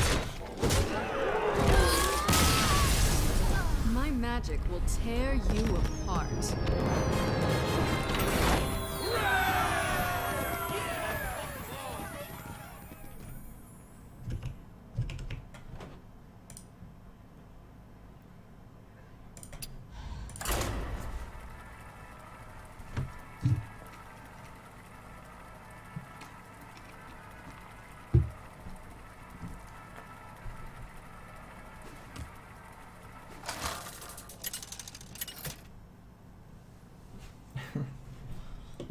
Malfurion versus Garrosh.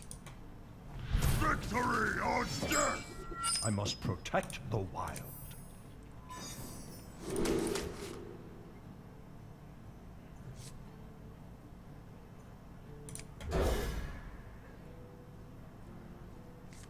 I like Keeper and Wrath both more than Swipe against Warrior. Since the Swipe is like irrelevant as far as like killing a lot of one health minions, and the Keeper deals with Acolyte better in Wrath as well.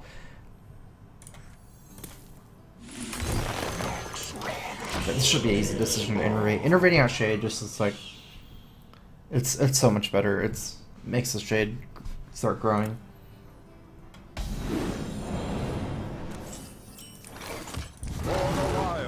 Gonna play that second Shade next turn, and then I need to start thinking about Wind on Stealth, but there's no way I'm stealthing super early to play around Fire War Axe.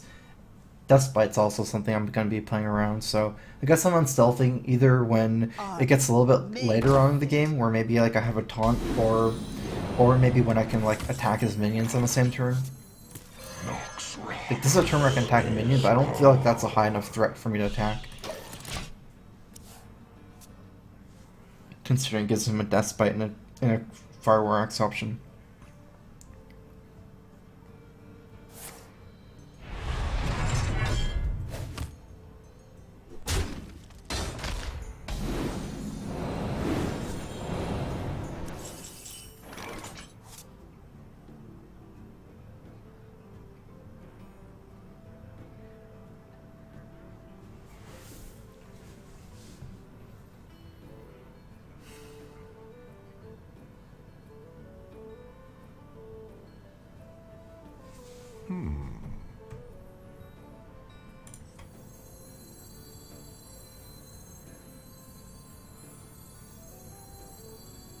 If this is control, it can potentially have brawl too.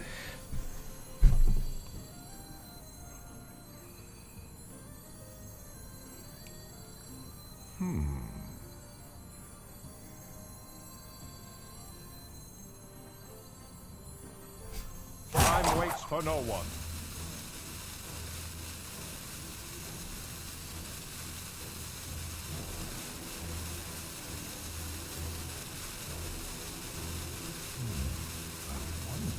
I must safeguard the land. I was really close to attacking this turn, just had to wait against it. Because he can Death Bite next turn, then I can play the Druid Claw to my other guy, but I was afraid of the Execute. So, like, say he plays Death Bite this turn, and I lose one of them, then I try to Druid Claw to stop the other guy from surviving. The problem is this Whirlwind plus the Execute is going to kill all my Shades. Okay, so this is my Unstealth turn. Where shall I strike?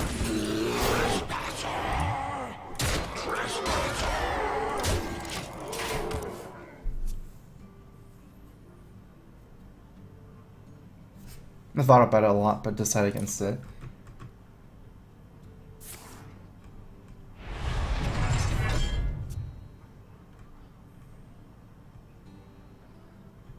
So probably a decent sign that's a Control War if it is.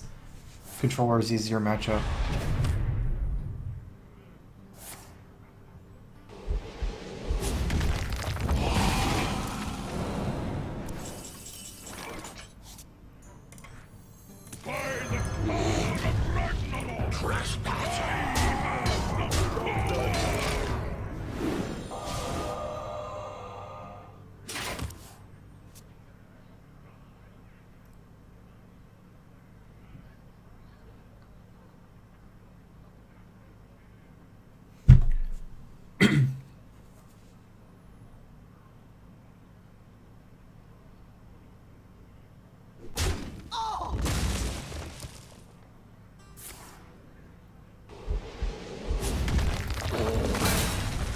The taunt isn't too relevant since the axe can't really kill anything anyways right now. Okay, he gets it. I guess that's fine though, so much damage.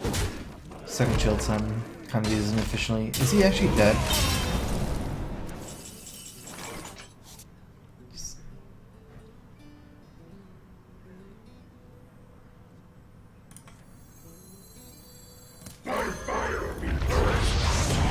Just gonna get him really low. Even if I get BJ'd, I'm not so weak to BJ'd just because I have like lethal pretty much. He has to have like way more than BJ'd, so it's like a turn I can guarantee the damage on face. Like not hitting a minion, probably good for me at this point. Well played. I can take the hit. I agree. Oops. This emote. Well played.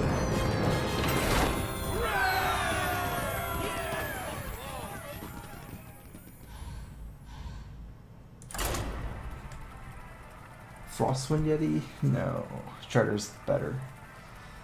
It wasn't intent. My BM wasn't intentional. I clicked the wrong button.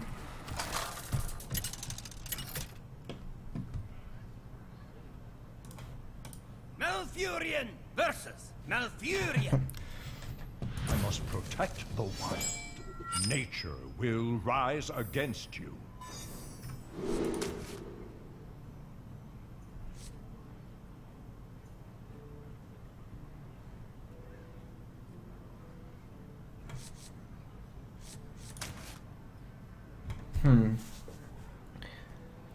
I'm feeling like maybe keeping the Shredder just because in Druid Mirror it's mostly about the rate of minion drops. Even though Wild Growth and Innervate would be better, like this is my only 3-drop.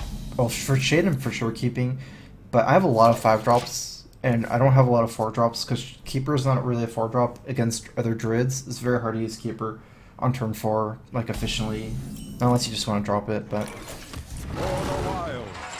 this last minute curve 3 into 4, I'm probably a 5 as well since I have 5 drops. Also, it's not like impossible for me to still draw Wild Growth or Innervate.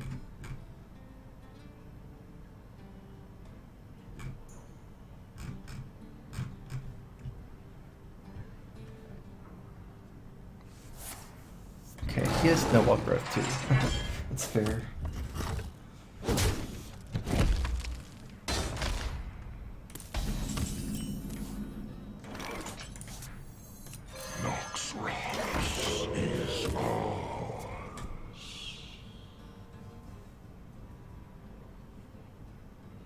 It's kind of like whoever gets wall growth is in a better spot, but it's also whoever has. It's like, it's really about minion curve, and what wall growth allows is a stronger minion curve most of the time.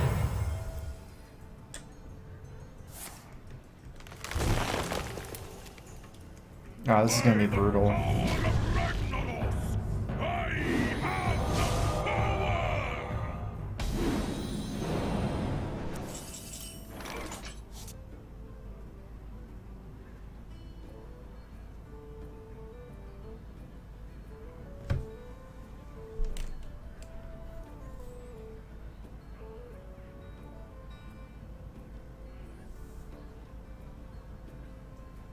What to do?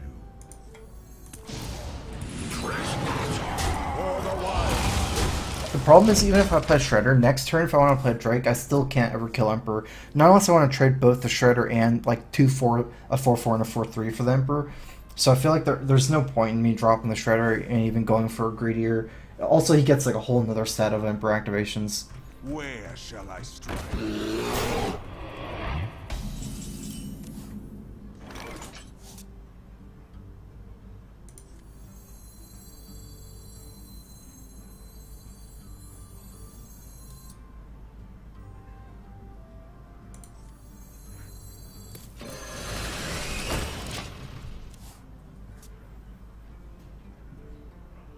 I got Emperor too. It kind of sucks to use my Savage Roar now. I had like potential double combo this game. I could have made that play without knowing about the Emperor top deck though. Even then, I feel like he's just gonna win the game due to multiple Emperor activations.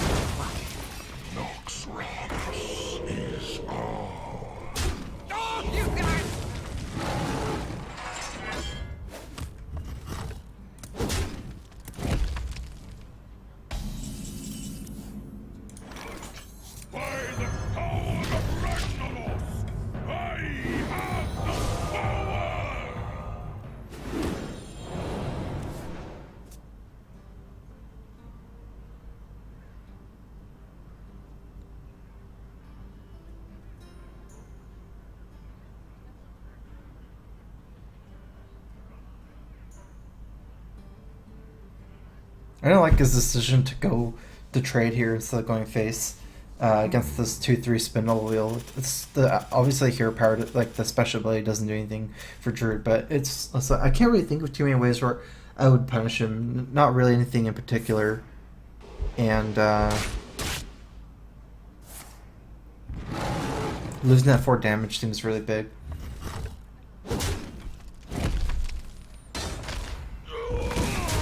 It's mostly like Savage Roar, number 2, that would do something with it, but I don't feel like that was a good Savage return. I'm gonna have to YOLO this. It's too good if he doesn't have BGH. And it's pretty good here, just because it kills a minion most of the time. This is the good target, I think, because that was a 4-4 next turn. This is 4-4 as well, but this is taunt. That one grows more.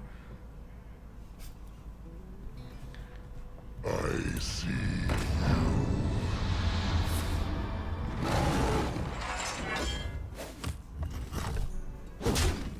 There's no way I can force Nature Savage Roar here. I'm gonna have to...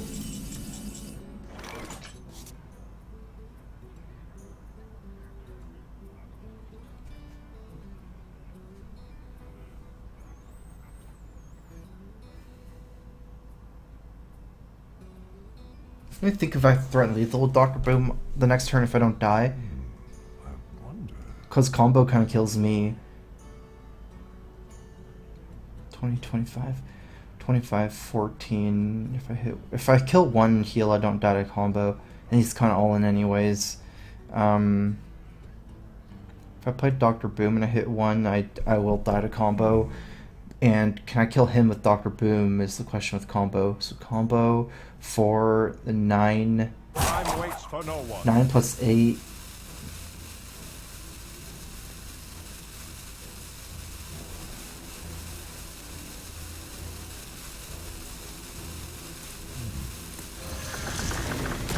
I like this better just because I feel like I can stabilize. Like, he doesn't have BJH, and I have Dr. Boom and Rag. I feel like my Rag can take over the game if I just survive.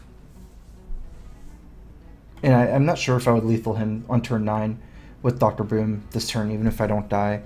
Like, Rag is kind of unreliable.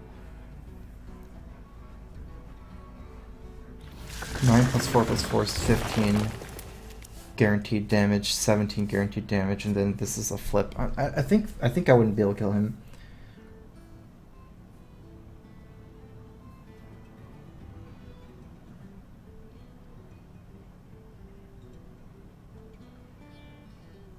If he races here, I have lethal. I wonder. If my Rag goes face. And otherwise, I still get the clear 1 minion. Time waits for no one.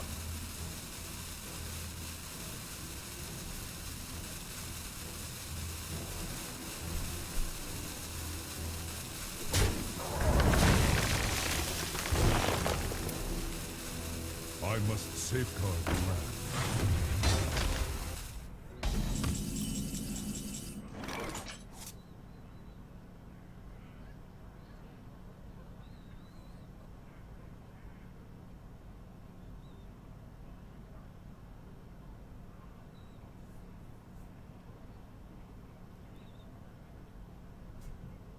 What to do?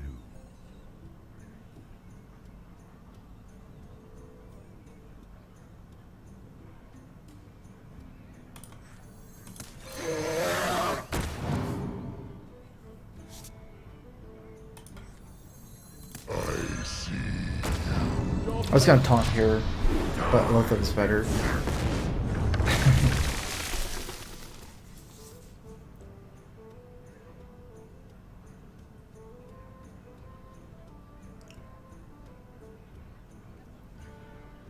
Silence Rag is bad, actually.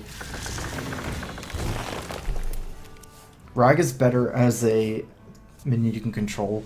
It might have been good this game because it's like really grindy, but I feel like he's just hoping that my Rag misses enough, making it awkward for me, just all-in me, for example. I like not silencing it, but in some situations, I guess it could be better as silence.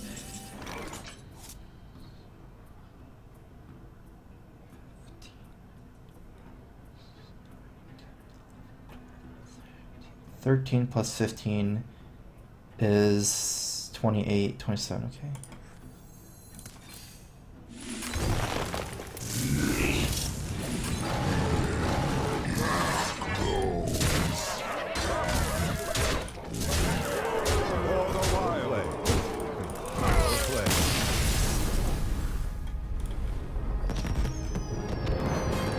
Rag also gets activated, like by Savagor and stuff. I feel like it's weird. Because like, one of the problems, like, say you can hit someone, but your Rag, it's like RNG, and then if it misses, maybe you die to the combo yourself.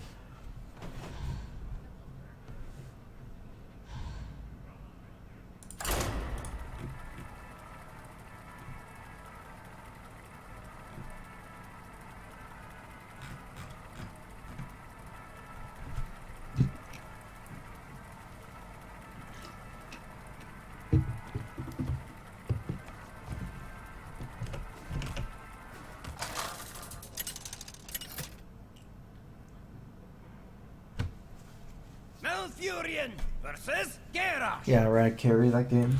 No BJH. I must protect the wild.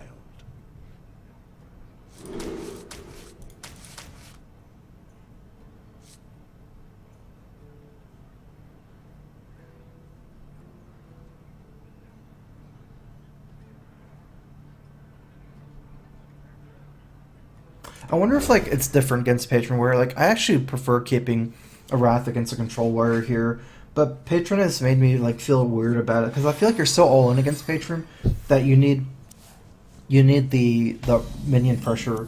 Like against Control Warrior, you can take it slow and kind of just like outgrind them in a way with Ancient Auroras and bursts and things. Just it's not really grinding until fatigue. It's more like you just eventually run them over. But I feel like against Patron, you really need a fast start control where it's like, as long as you have a good mid game and you can stop their Acolyte of Pain. Let the pain speak to me. This is good though. I won't go on the Wrath, but I got even better answers, I so. must safeguard the land.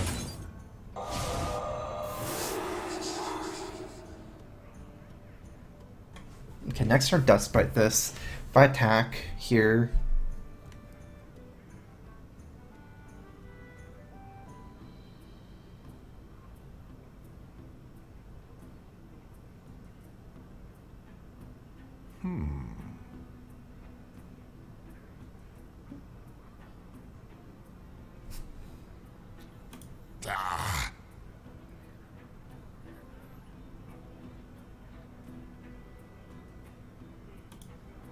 I'm indifferent. Indifferent, I guess.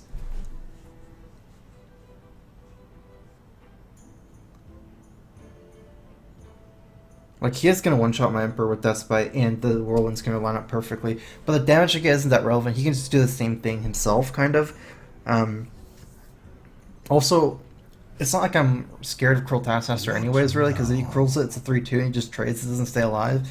So, and I kind of want to hit it down anyways. I guess it's like, ultimately I don't feel strongly either way, going face or trading here slowly.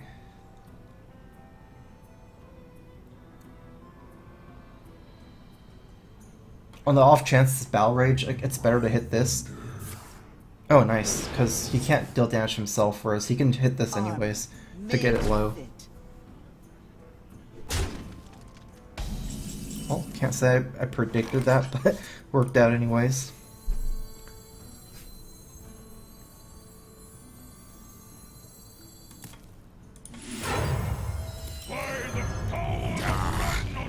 Feel nature's wrath.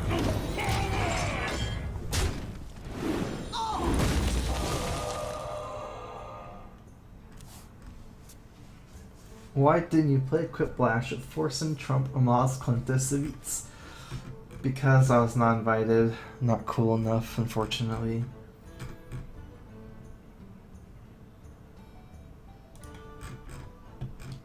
Can't do what you're not invited for. Speak to me.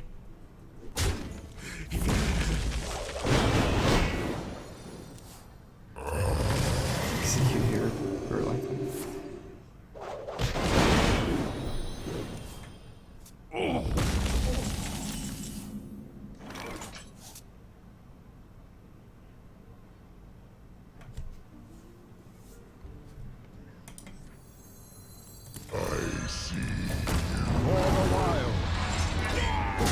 Locking out the Lothab turn on turns, I mean the Emperor turn isn't too great, but one of the reasons why I did it anyways, because I have an Emperor down myself, so he has to ignore my Emperor one more turn on this Lothab here.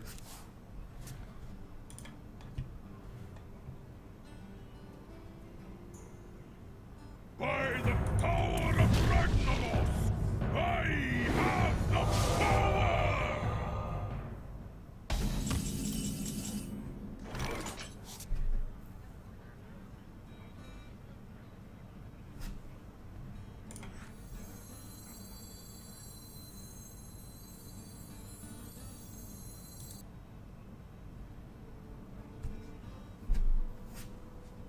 What to do?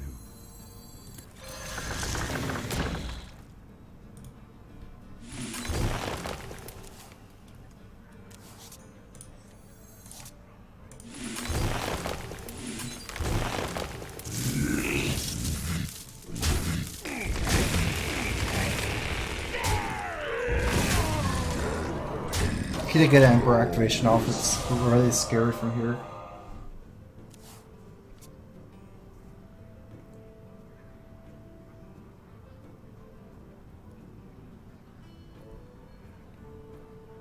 I got so many Emperor activations off too, though, so my turns are really good.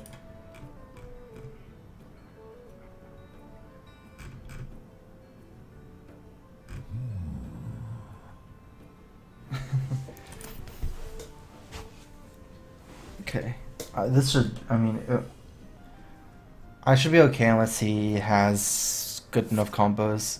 Like, if he doesn't start off with a Warsong Commander this turn, I feel pretty happy about this turn.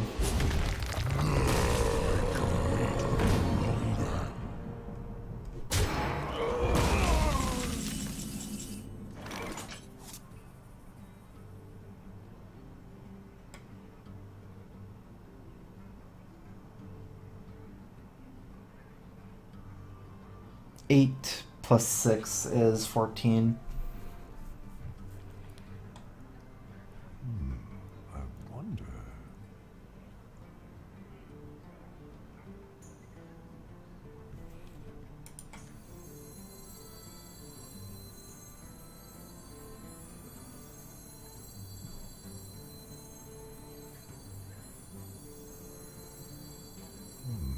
Where shall I strike?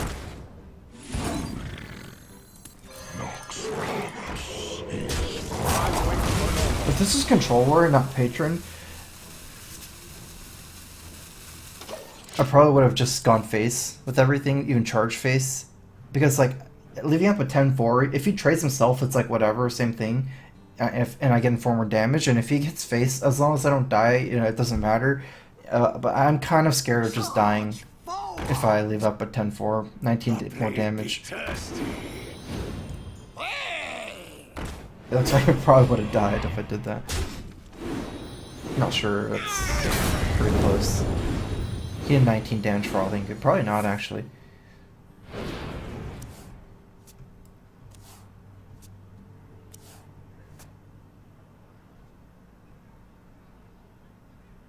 Okay, well at least he's not really one of those brothings. Most of the time Grim Patron is a scary card though. No, he's dead.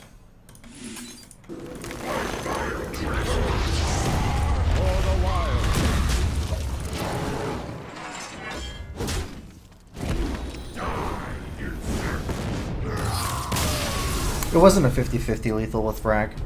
If I hit his face, I don't have lethal with Rag last game.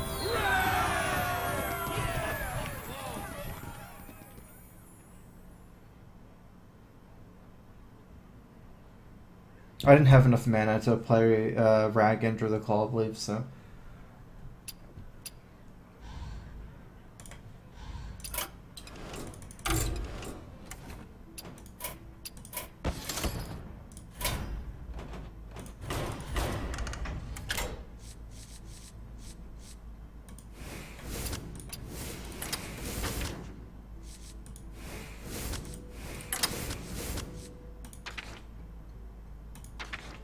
Somebody linked me a Zoo deck the other day.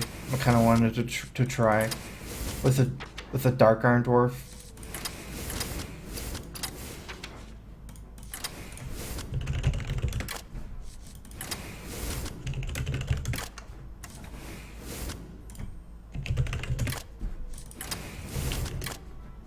Let me see if I can remember the list.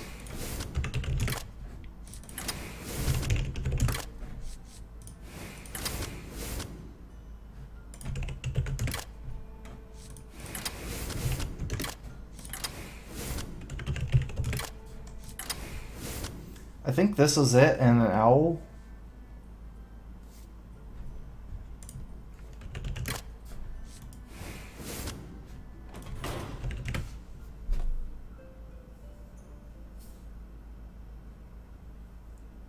Am I missing something?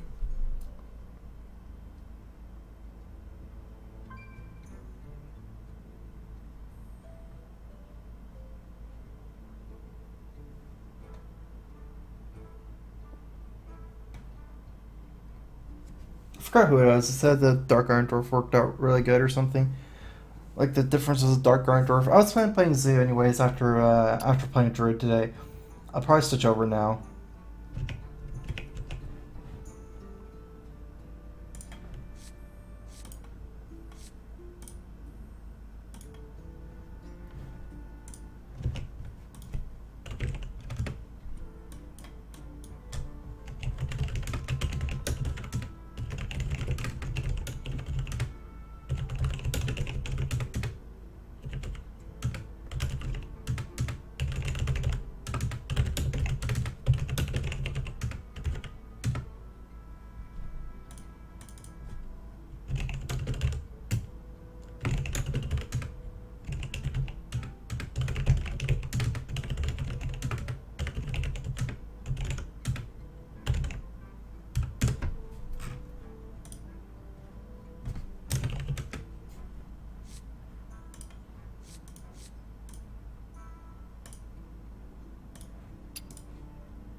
I'm just setting up the list. I'm gonna take like a short break, be right back.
Yo, I'm back.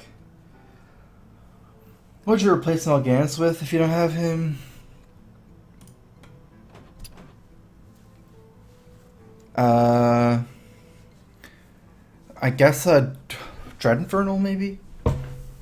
Might want to just play a Zoo without Voidcaller though at that point.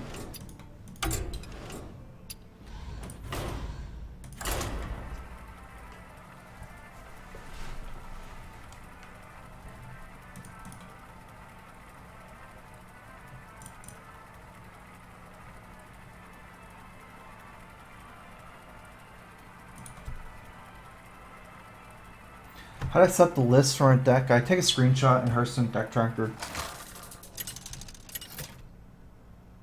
And then I move it to the side. Gul'dan versus Medivh. Let the games begin. Your soul shall be mine.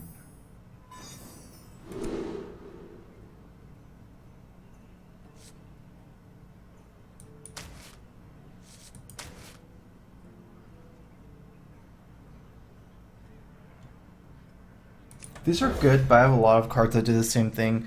I feel like it's really important for me to actually hit my 2-drop, especially cards like Egg and Abusive, which are the best. I guess like Egg, Abusive, Power Whelming, like those cards are the most important cards to have against Mage. Since they kill Sorcerer Apprentice and Flamewaker.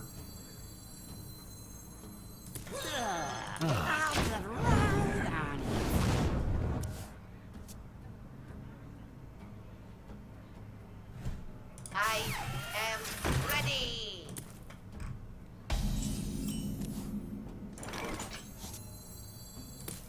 Why do you call It's kind of a decent roll with Void Caller. I guess it's better for me to get something earlier though. But I probably had to play Void Caller and Void Walker anyways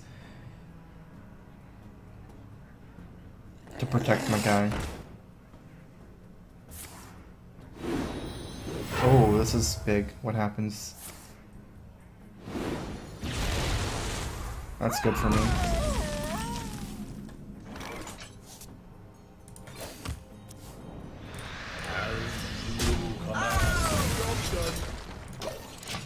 Kind of have a slow start.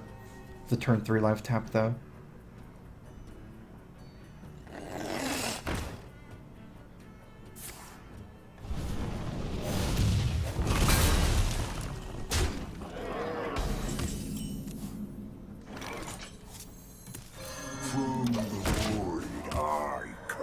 I know he's a spare part. I can potentially take a lot of damage, but maybe I can stabilize, or maybe he can, I guess the worst thing that would happen is freezing spare part. Yeah, okay, he's going basically for...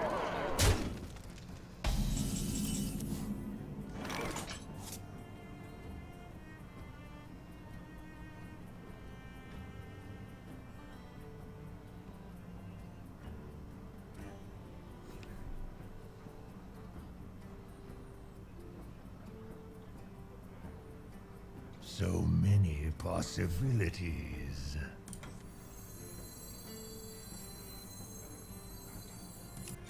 I think I can get away with like tanking one more turn of damage before taunting up, and next turn I can play both Direwolf and Argus in the same turn.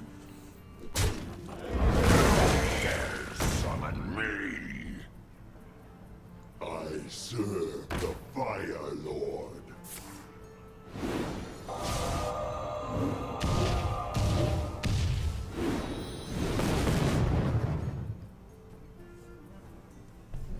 One more Flamemaker activation, probably with the spare part?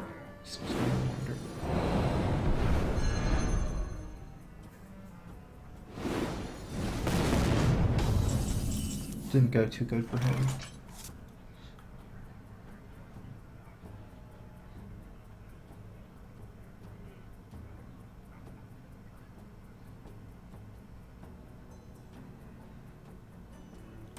To the void.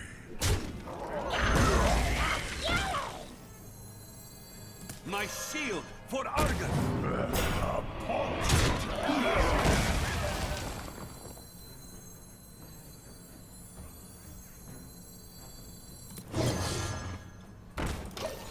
Not planning on tapping much more. I already have board control, which is what I need, and I have Dr. Boom follow up.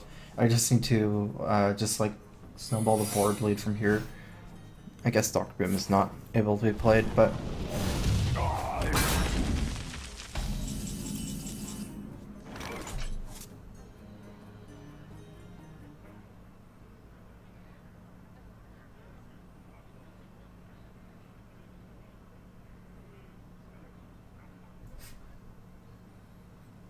what do I feel about one more life tap here? You didn't go. Yeah, okay.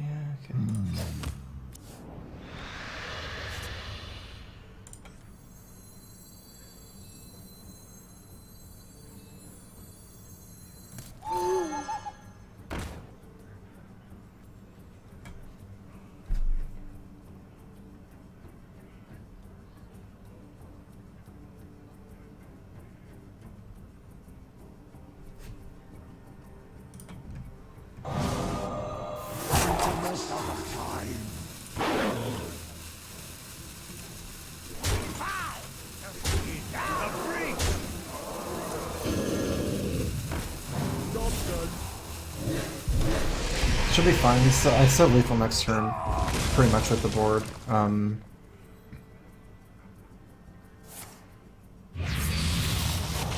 I know it's not guaranteed now as well. I know it's counterspell though.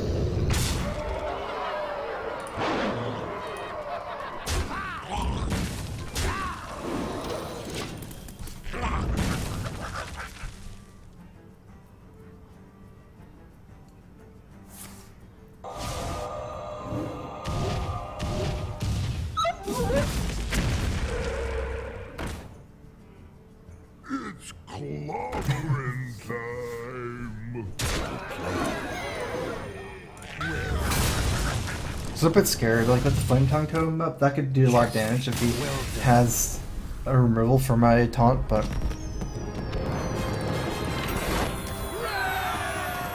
Ogre Brute, I think he's actually using that in his deck, or was that from Portal?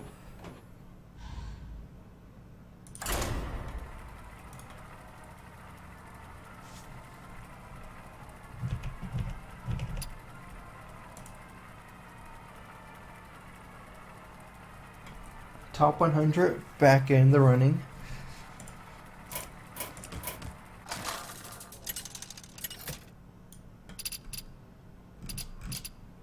Gul'dan versus Madin. Same person. It's actually a good matchup for me. Let the games begin.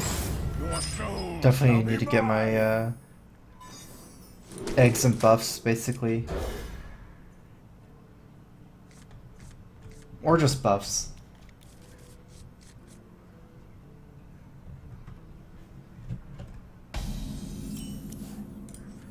Why do you fall? I greet you. Power is not really a good one though.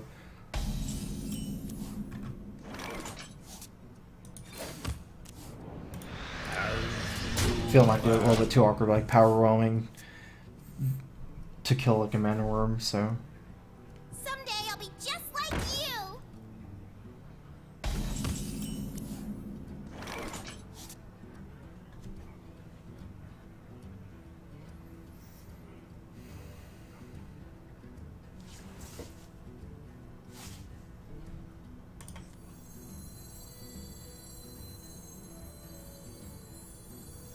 I wonder.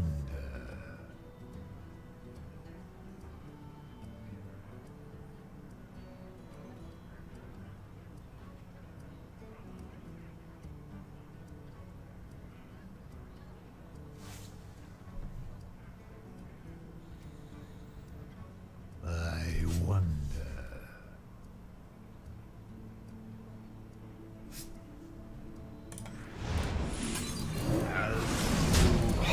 this is weird because I need power roaming to kill the 2/4 Flamewaker guy, but I also don't have mana to cast power roaming, and also I leave up a 3/1 Source Apprentice with that move.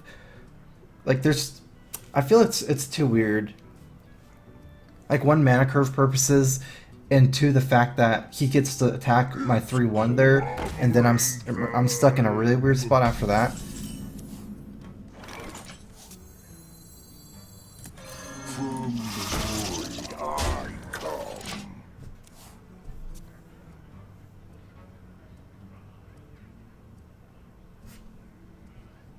It's a good top deck. Yeah, I guess he can't even attack this if he wants to. Oh, he got it. That was the best one. Actually, he didn't feel that was the best one. He felt Face was the best since he didn't. I guess it's fine for him as well.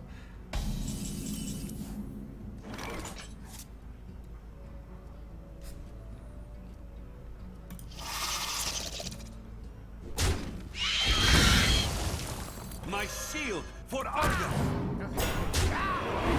Job done. Ooh, that is not good. Like the scariest guy ever against Mass 1/1s. But I have this curve, the egg and Argus. If I didn't have the second Argus, I probably would have like maybe saved Argus for the egg. But since I have another Argus, then I can just play those next turn. It's clobbering time. I'll show them. I'll show them all.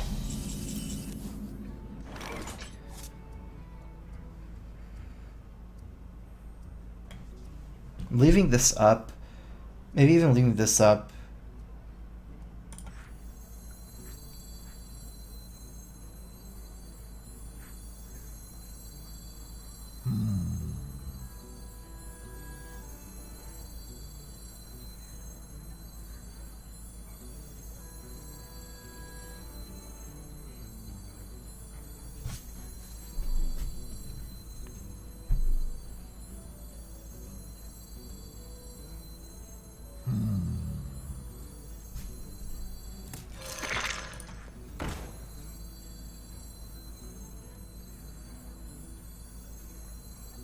Ooh, I made a mistake. My shield for Arga. To the breach. Force my hand.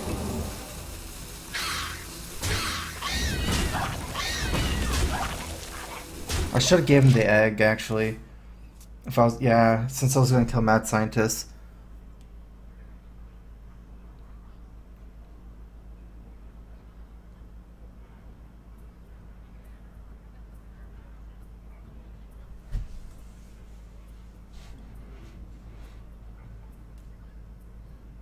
Interesting.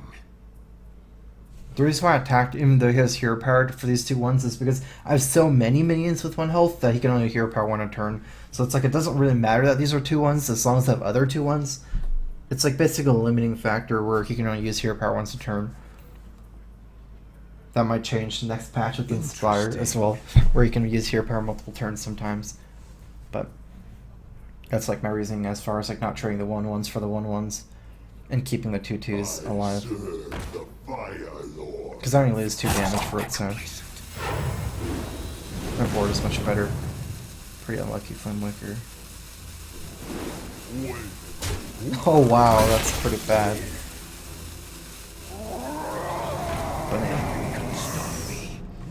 Okay, I'm gonna test for Counterspell.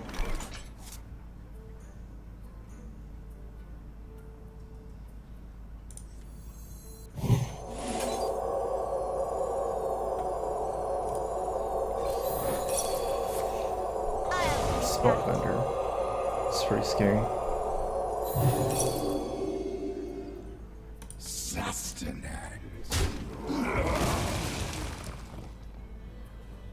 I need to trade 1 minion off. Maybe put Doomguard after.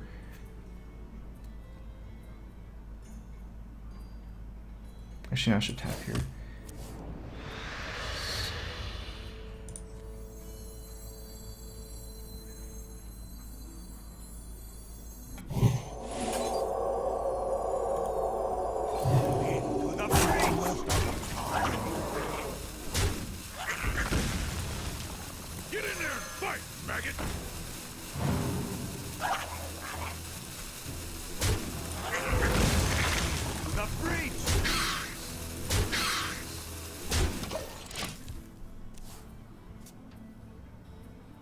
I should have killed this and played around Flame Strike.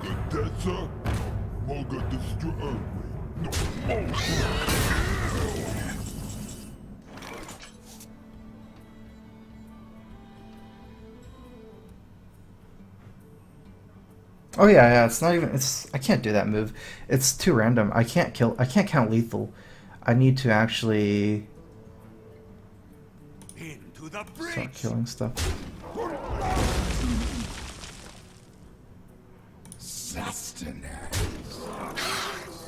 Into the breach! Sever my wrath!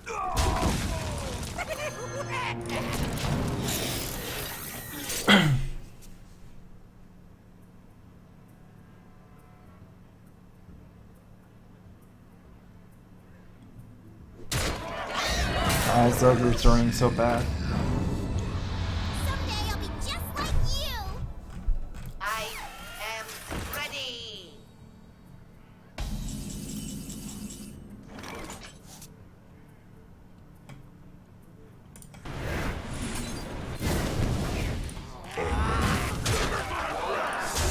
Nothing can stop me.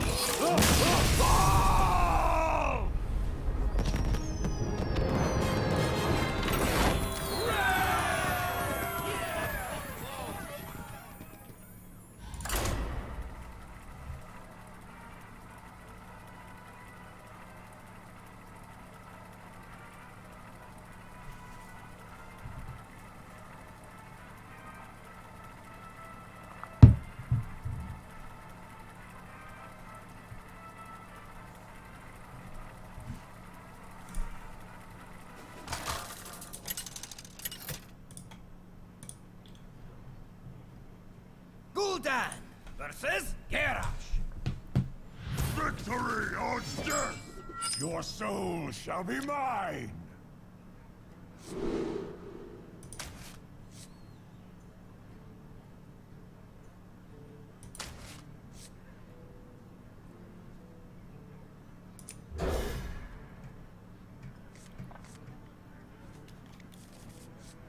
We're kept abusive to deal with a potential Acolyte of Pain early. with my Haunted Creeper. I think I want a Death Rattle opening here. Zoo has evolved over the years, or over the months, I guess. I used to go for Knife Juggler and Flame Imps against Warrior. This Zoo, I think you still have to go for Death Rattles. The old Zoo is just yellow mode, you hope they don't have Axe. Or even if they do, they take like 6 damage for killing a Flame Imp and a Juggler. This is more of a late game now, so...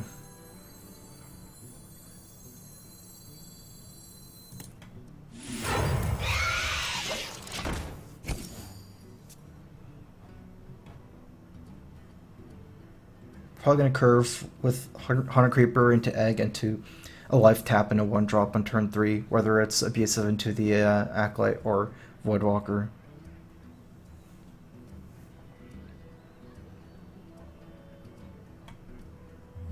I wonder.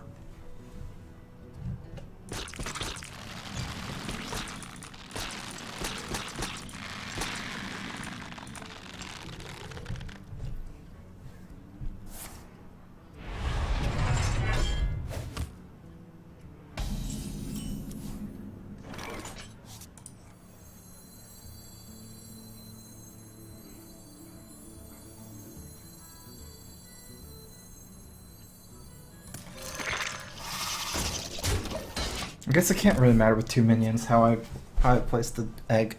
Eventually it'll matter more. You need to think about both Direwolf and Defender of Argus. But I guess it wouldn't really matter whether I played on the left or the right.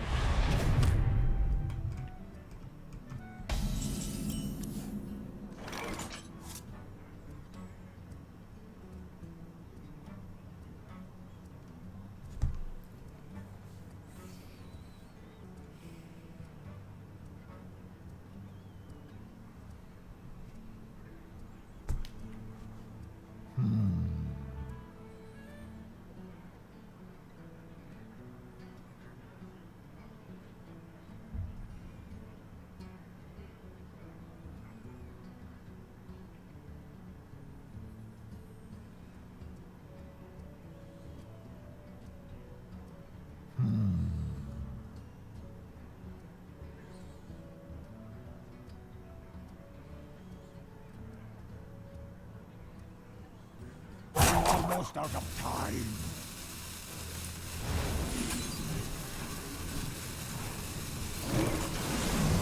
Get in there and fight, maggot!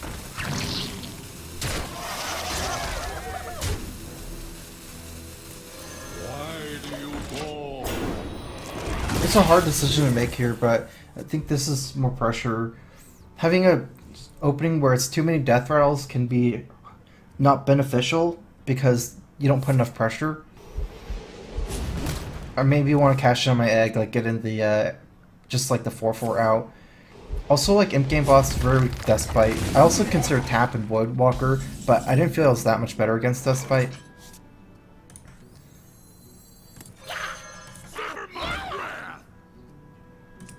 Okay, I should go in as soon as possible. Now, is Patron Warrior not Control Warrior? Control Warrior maybe you can play a little bit later game, but Patron Warrior you have to, like, they don't really, yeah, you have to pressure their combo, I guess.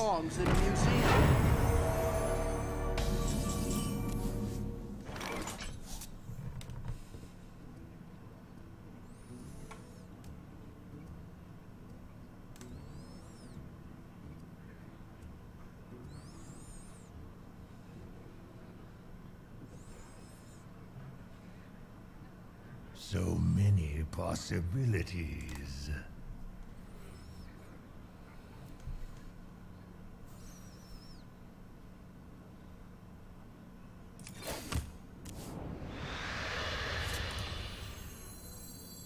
Get in there and fight, maggot!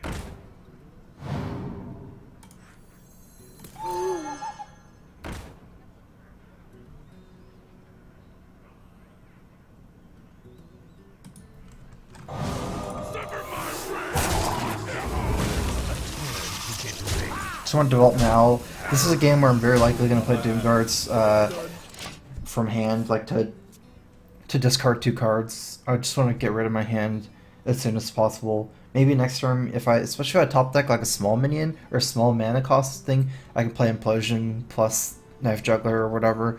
and play Doomguard turn after for free. If I get a 1-drop like a Flame Imp Voidwalker, maybe just play Doomguard, lose the Implosion.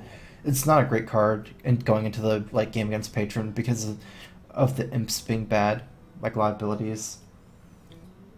I don't think there's anything in Science at this point either, so against Patron Warrior.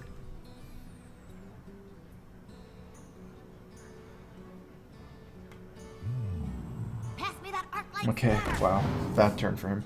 No Emperor is really big here.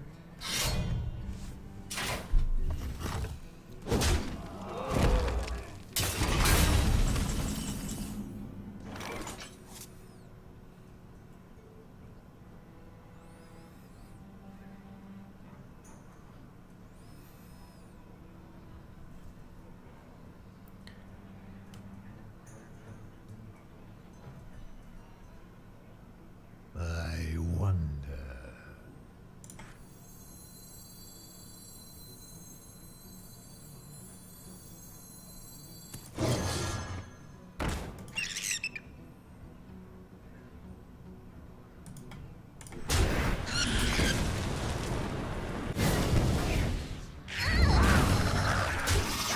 Deliver my wrath!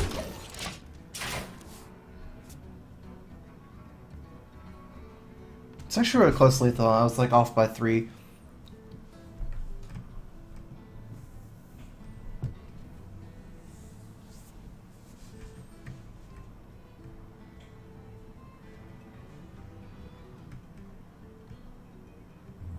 I wonder.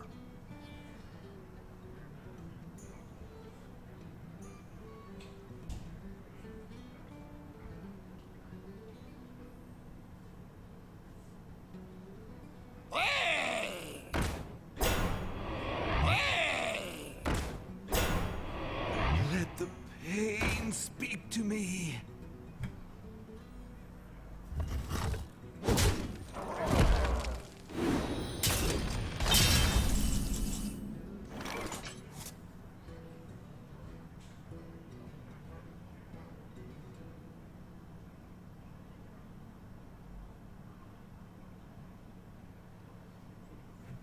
Sever my wrath!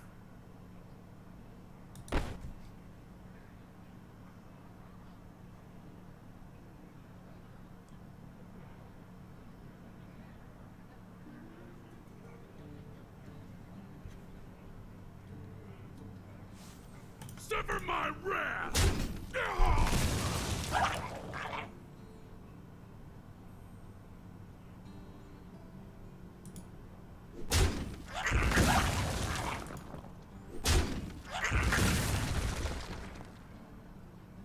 Almost out of time.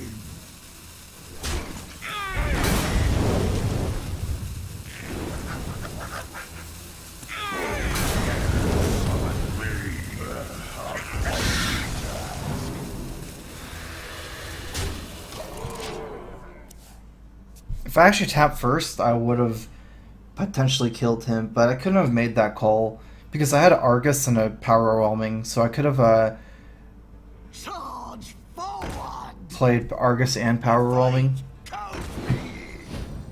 and saved a minion to Power Overwhelming him. Everyone, get in here! Everyone, get in here! Everyone, get in here! Everyone, get in here!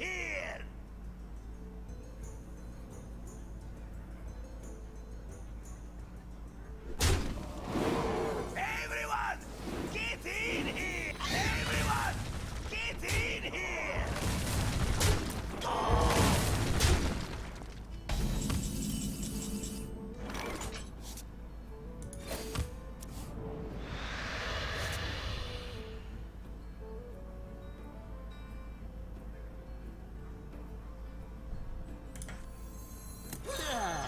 I'll get right on it.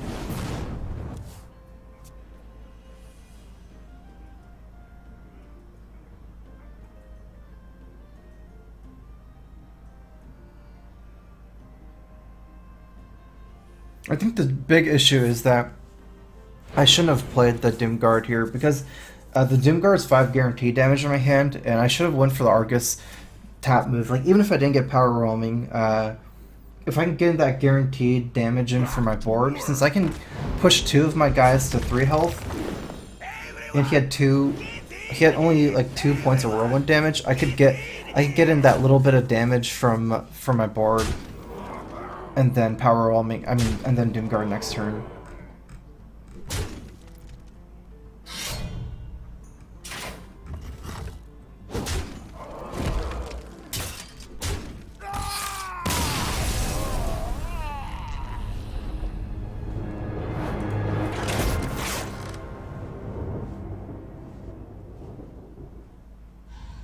That makes sense in this kind of situation against Patron, where like at those points you can, like against decks with less swing potential, it doesn't matter because you can Doomguard there and maybe like only lose 1 card, and then you can say re-tap, just tap again, and kind of just play from there. But against Patron, since they can like swing the board so hard, where you can like just like, I guess you can be all in even though you're winning the board. You can just like instantly lose your whole board and them having a gigantic board on 1 turn because of the Warstone Patron combo. I think it's more important to count guaranteed damage then.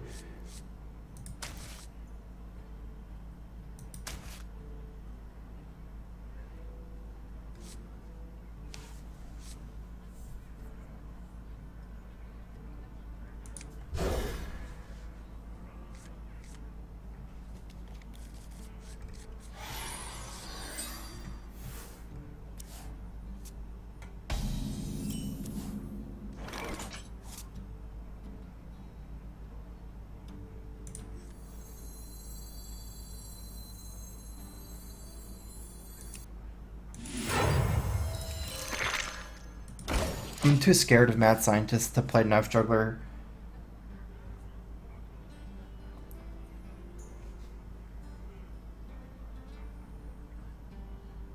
I'll show them.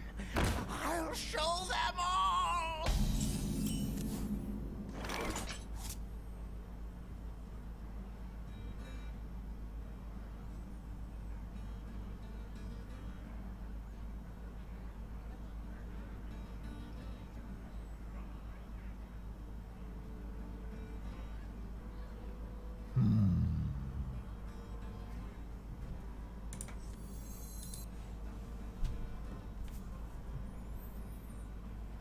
Okay, so my question here is, do I Owl or Abusive?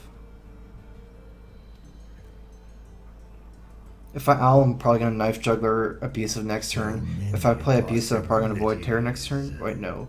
Abusive doesn't leave me with any good options next turn.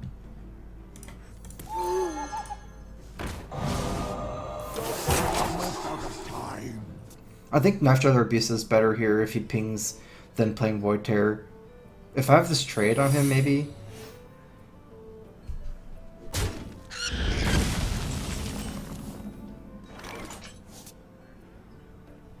Probably gonna be a Void Terror.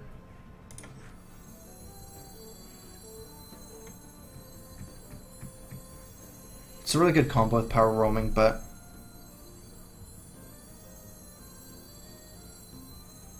So actually, many possibilities. Put this apple on your head.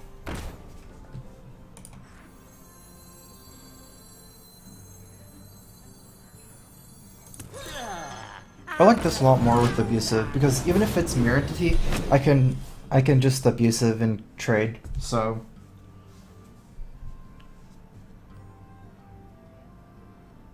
I'm gonna start thinking about what kind of mage this is. Missiles, this should be an aggro mage.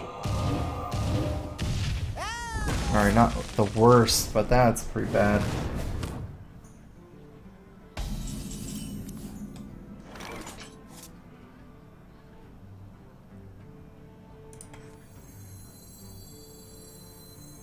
Get in there and fight, maggot!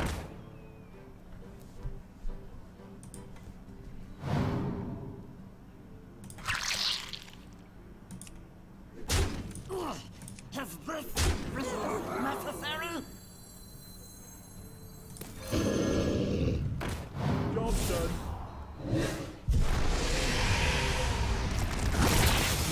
I like this more because I already have a 3-1. If I didn't have a 3-1, maybe I would eat the Sergeant too, since he can't just ping the Sergeant. Now he can't ping it because he has to ping Flame Imp over the Sergeant.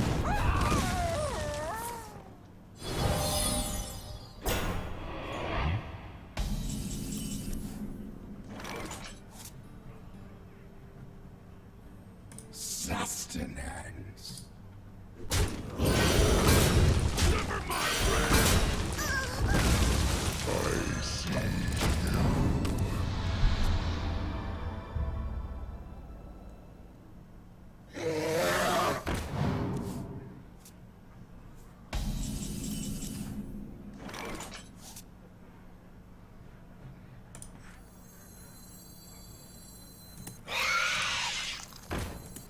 From the void I come.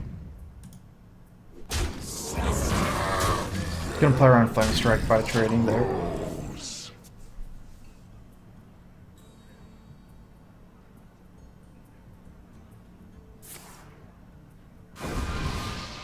I don't really see any other way he can make a comeback on this board. Someday I'll be just like you.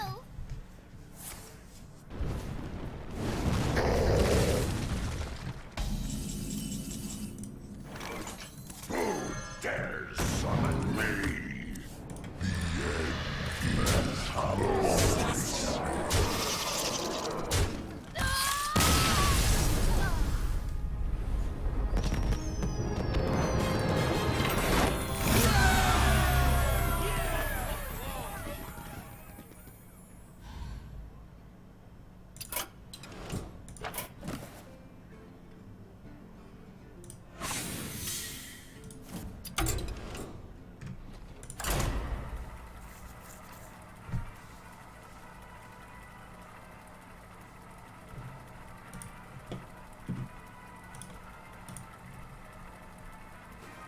Tempo Mage is like a very bad match against Zoo.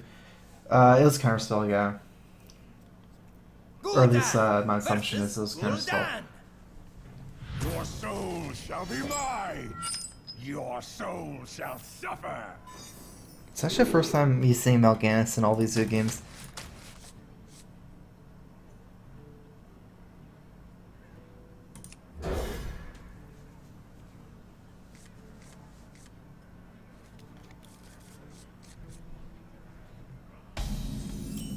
I greet you.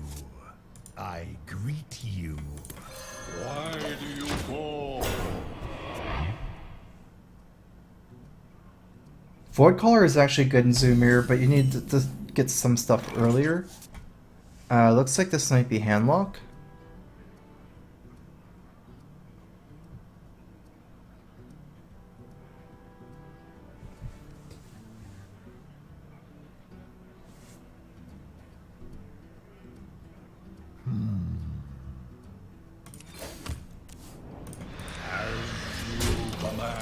If I had a more aggressive hand, I was tempted to play Abusive here against Handlock, because like, oftentimes they won't be able to kill Abusive, and it stacks up this 2 damage over multiple turns. But also, it makes some sense to play a more control game, especially if my follow-ups are Imp Gang and Void Caller or Argus. Those are like low damage cards.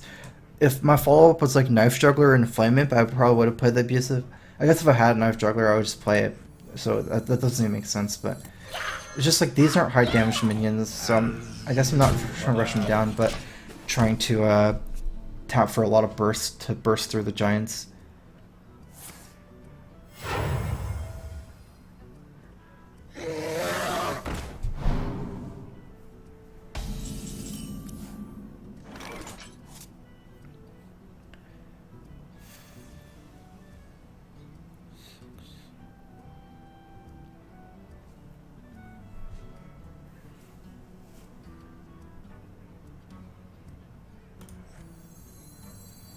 I wonder.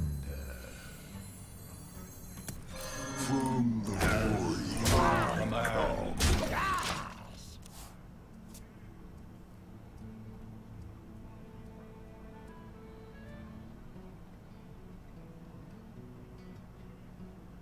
Kind of weird, because if I use some power roaming to kill these drakes, oh wow, another one. It's going to be hard for me to burst them through giants. But I guess it's hard for me to just ignore the Drakes and go face, because then I will instantly... I can play in a way where I instantly lose the Molten Giants and Taunts, because then he has like way too much board control.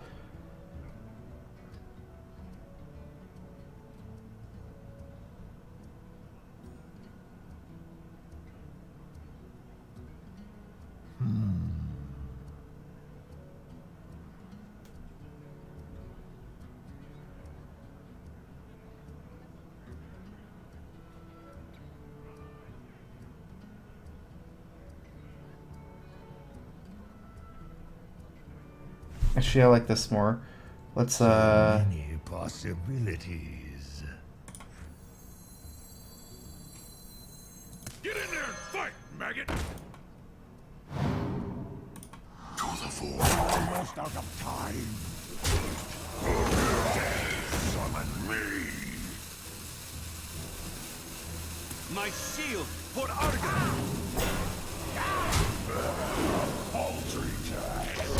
I don't want to give this Doomguard taunt because of basically like Hellfire and things like that. I don't want him to be able to attack this in Hellfire and Mortal Coil. I guess it doesn't matter, huh? Because he would just be able to clear anyways.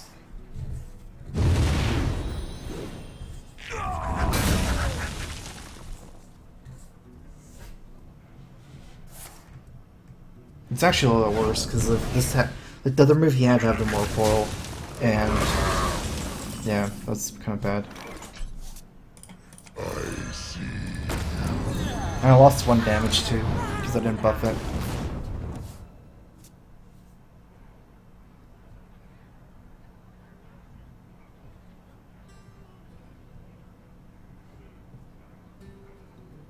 If he taps, he will actually die. I don't have Auto Squelch. That's just not true.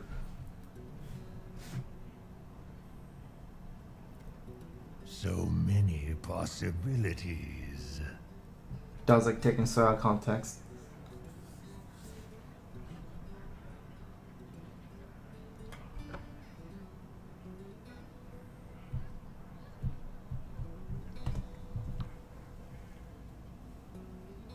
I wonder.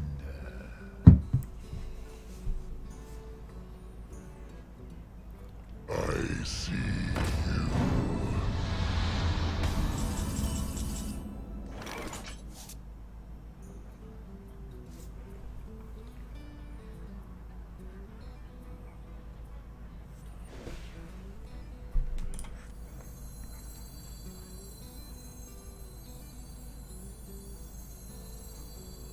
So many possibilities. My shield for Argon! Is this really necessary?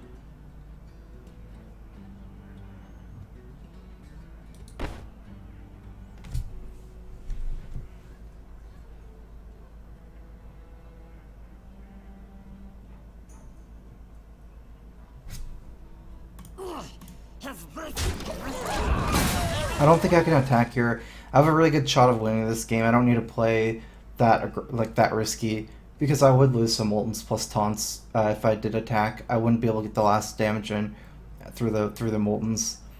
And right now at 7 mana here, it doesn't seem like there's a great way for him to deal with this board,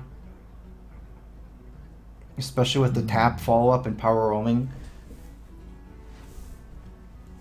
He can't play any any minion that doesn't have an immediate effect, like Dr. Boom or anything like that.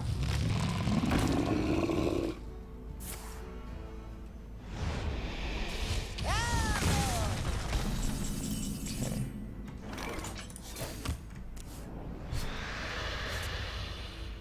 I have 6 damage from my hand, 12.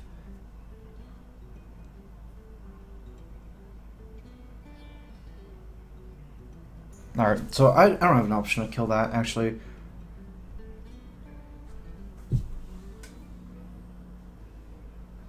So many possibilities.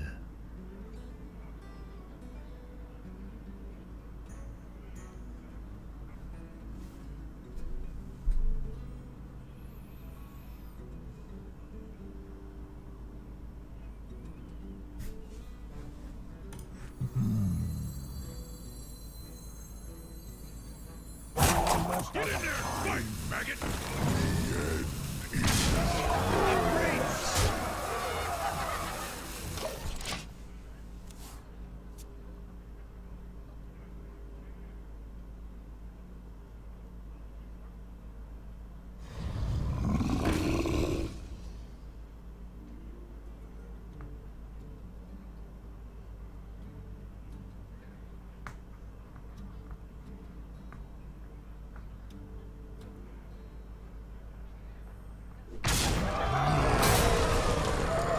Shields up!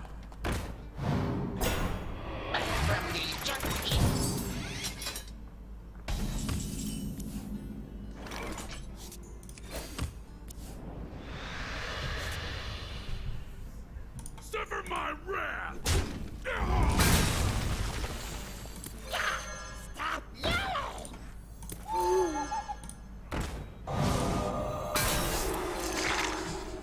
Into the breach! Gives a good answer, unfortunately. Um,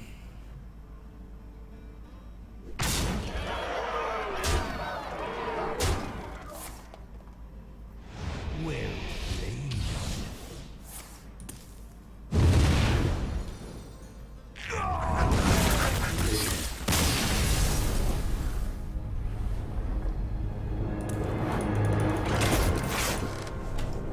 would have been better to yellow face.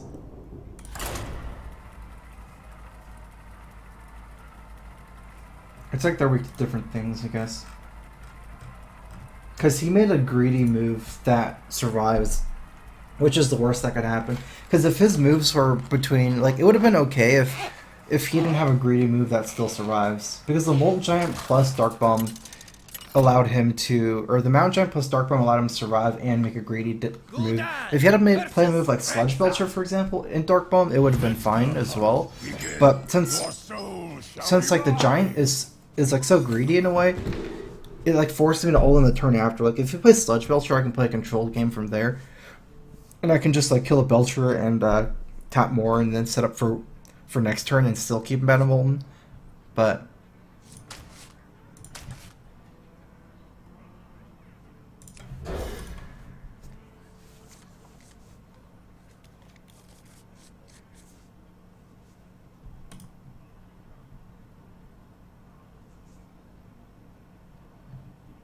like most of the point of my play was to make it so he had to play a non-greedy move or die. So I guess they get matched up really bad against that particular that move. I shouldn't even think about that like that as a possibility. I thought he would have to like do some kind of like Belcher move or removal move, or even something like a one Molten Giant plus taunt move. If he plays one Molten Giant taunt, I could grind through because then I can just kill the Molten Giant with taunt, and then like I don't have to worry about Molten Giant in the future. Like he had to play it for 5 mana or something. So.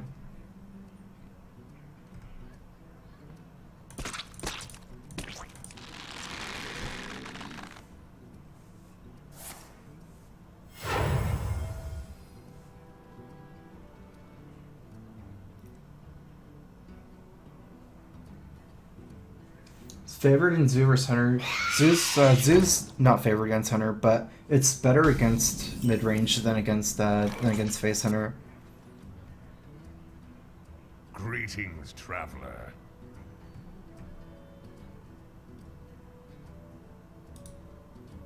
I greet you. Nerubian Egg isn't good because Direwolf doesn't kill enough things. It's not really the best owl target, but I guess it'll have to do. I mean, it's not even bad. It's actually pretty good. I was just thinking if I can get a greedier egg move.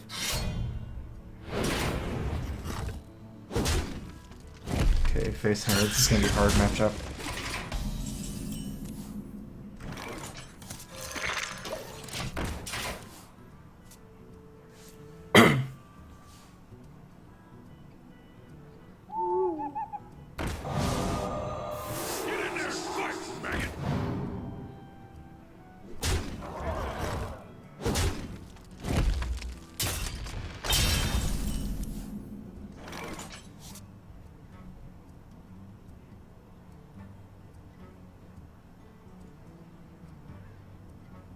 I don't think I can win if I play Argus on this turn. I think I have to go a little bit greedy and wait for next turn, because that's like my most important card. Or the most important effect, almost.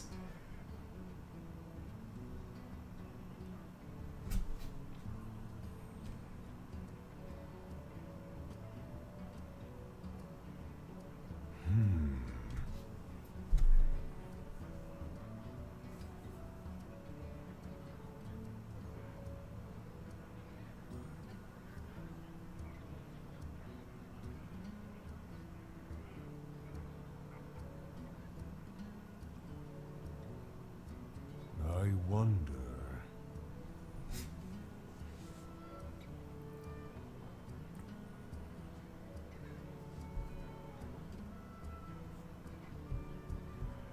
I move quickly.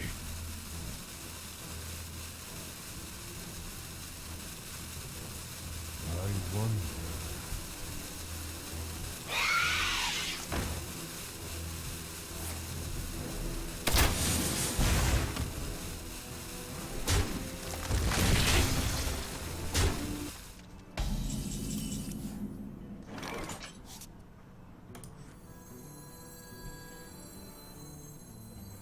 Get in there and fight, maggot! My shield for Argus! I think it's gonna be a race with taunts on my side. If I have to taunt and trade off, like he's already used one owl, I think, which is really a huge factor in making this move, because doing this is very weak to owl. But since he's already played one, I have a lot of damage in my hand as well. I have like 9 damage from my hand. This is kind of damage as well, so.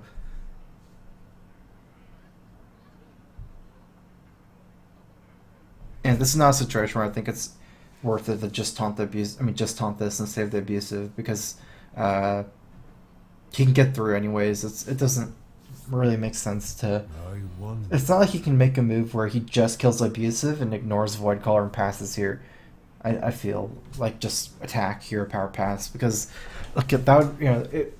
Against classes that makes sense. You might want to do something like that, like against warrior, for example. You might want to hide this behind a taunt, but. I wonder. Put this apple on your head.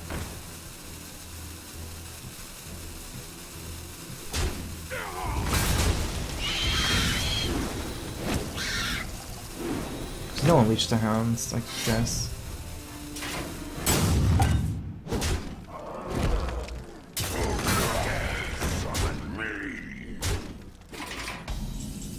I might be all in here. 5, 6, 7, 8, 9, 13. Doomguard. I guess I can't kill him. If I tap into second power, 8, 10, 17, plus Knife Juggler. I wonder.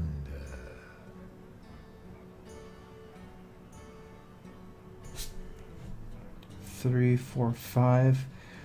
1, 2, 3, 4, 5. 6, 7, 8, 9, 10, 11. Okay, I guess let's make my. I wonder. Put this apple on your head. To the breach!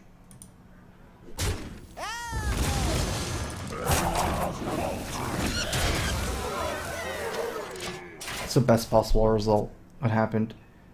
But I still die to almost everything. Basically, it's the difference between 1 and 3 damage that kills me. So this saves me from another like abusive or glaive Zuka.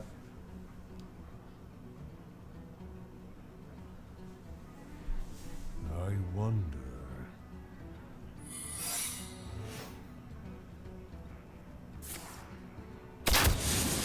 Actually saves me from explosive trap, which is good.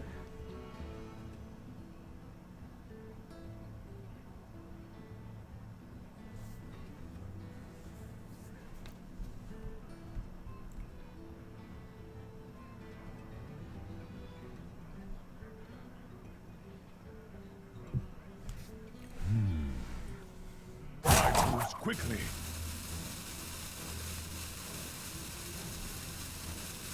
I feel icky.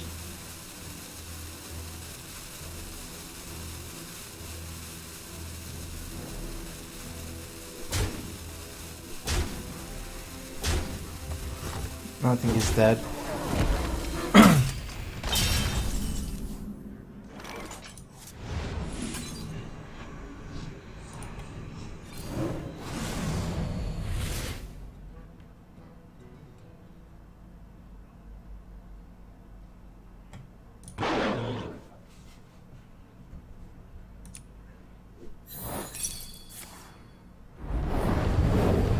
I wonder if I didn't have the second power rolling, would he have died? I guess, yeah, he would have died as 12.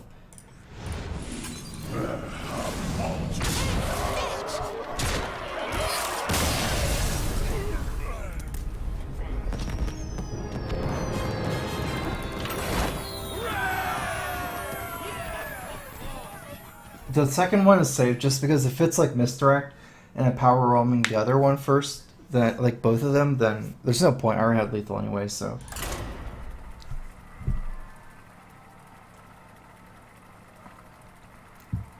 Plus, I didn't do all the math. Like, if it's a freezing trap, for example, I wasn't sure if I needed to power roaming my flame imp twice or something, or my knife trigger twice.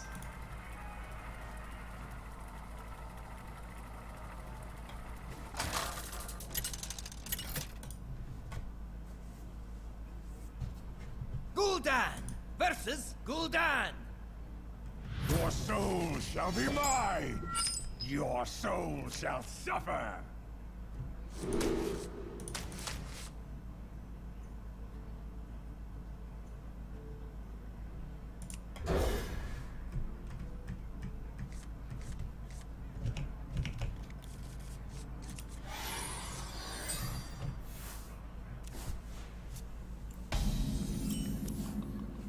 This is a handlock I played. What I want to do here.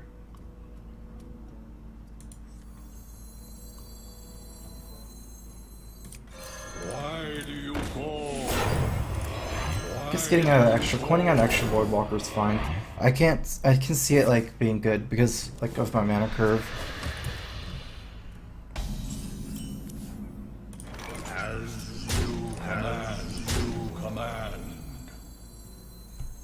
Direwolf's more important in this matchup than Defender Vargas. So I like putting this on the side for Direwolf. Defender Vargas is okay, but it doesn't really matter way Defender Vargas a lot in this matchup, whereas Direwolf matters a lot more.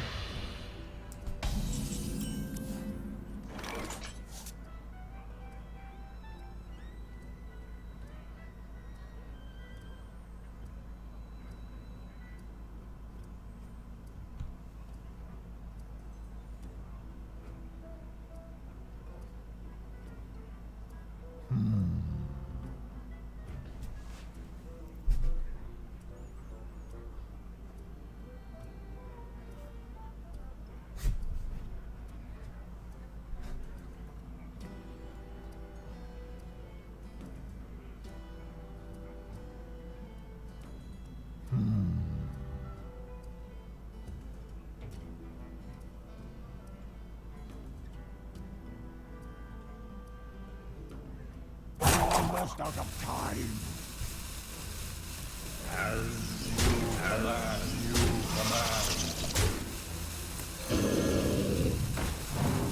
I think I need the additional pressure here.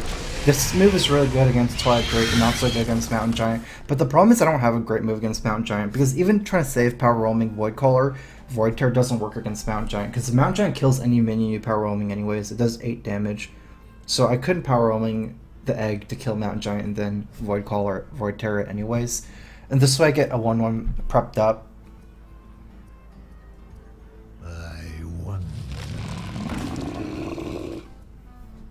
I just have to ignore the Mountain Giant in this game. 4, 5, 6, 7, 8. And this gives me a lot more damage, so it's actually important for me to have this egg follow-up because like the reason why I made this move is I was okay against Hellfire because the Void Terror survives and next turn I have an egg. So you want to have at least like one Death Rattle against Handlock.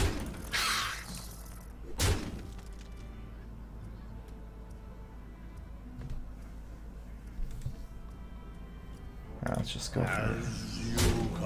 14 maybe makes more sense. Either way, like any Hellfire move will give him Molten Giants, but at 14 he can't play Molten plus Sun Fury.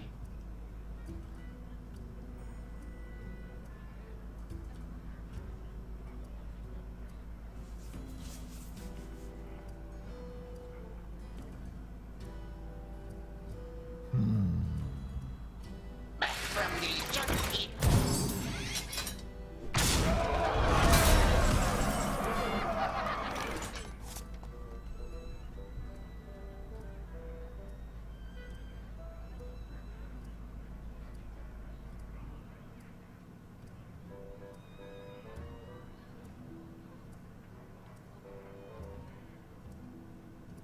I wonder.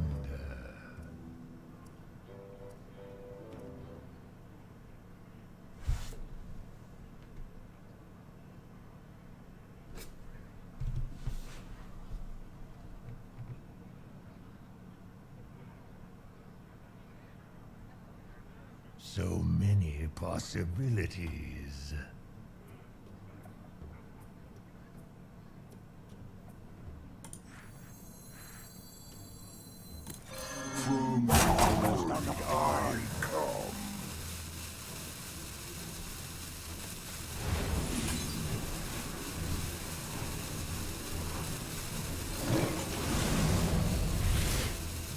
Actually, I can just do this.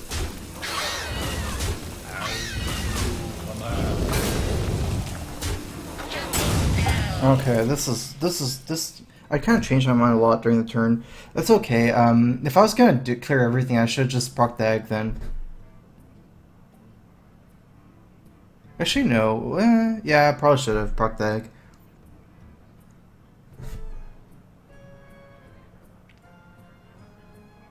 So many possibilities. First thing I thought of was basically to just kill the little guy and leave with the giant.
Dares summon me?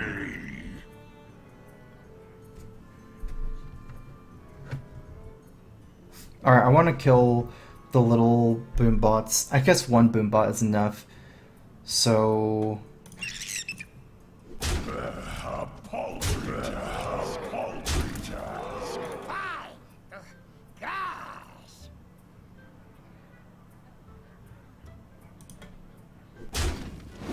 Job's done.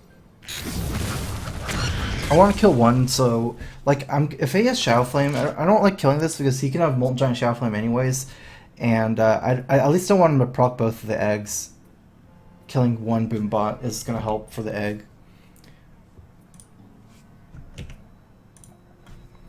Got 2 donation from Horse Lords Unite. Hey Strife, what's your favorite Opie OP? Is it apple Opie OP or pecan Opie OP? I don't know what that means, so I don't know.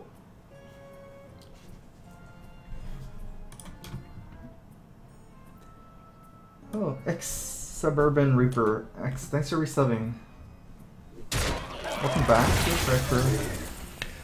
It's a Crow Fist. Wow. That sucks.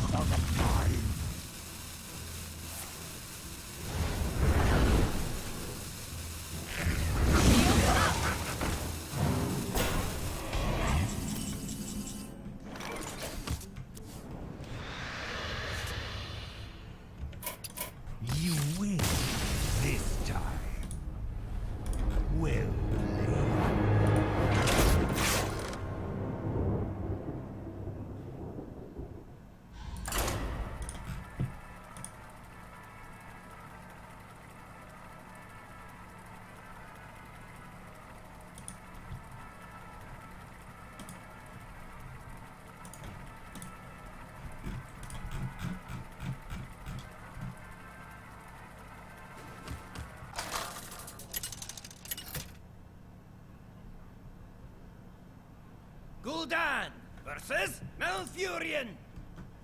I must protect the wild. Your soul shall be mine!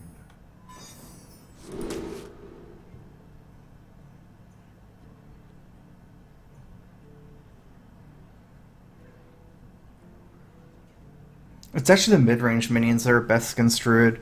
I guess I'm keeping curve, but not too low mana cost.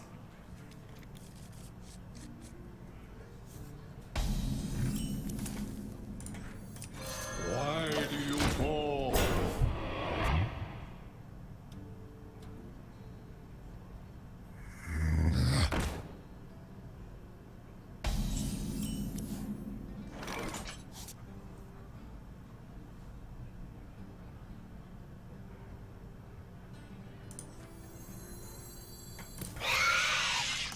As you command.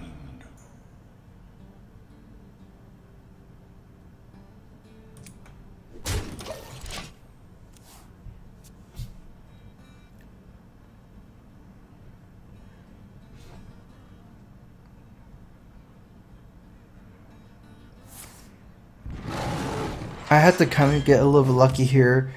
With this move, I was basically planning knife juggling this guy down with the creepers. I think I have a maybe 75% chance of hitting it.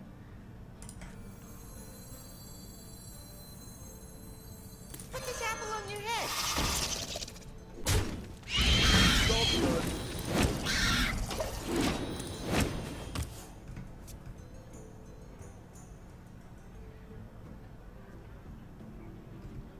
Noxramas is ours.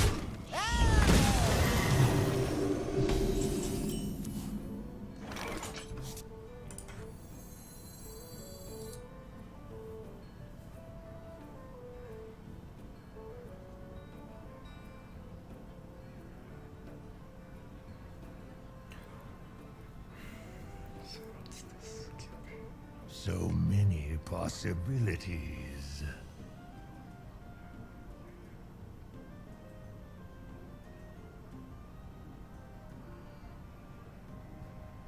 I'm not sure if I should play one egg and tap or two. Let's say silence one egg. Do I want to power roaming the other egg to kill the keeper? Or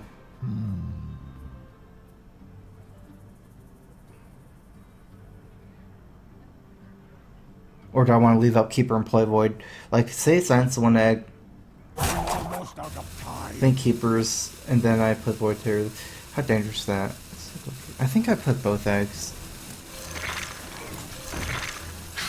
Makes a lot of sense to play one though, since I only have one activator, so playing two is redundant. It's just because of the keeper, and also tapping is really good because of the void caller. Like it allows me to have a better chance getting another demon.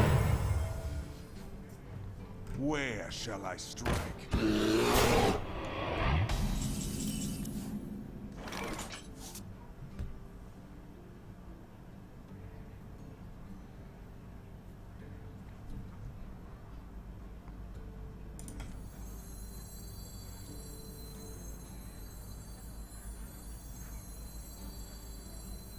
So many possibilities. I see.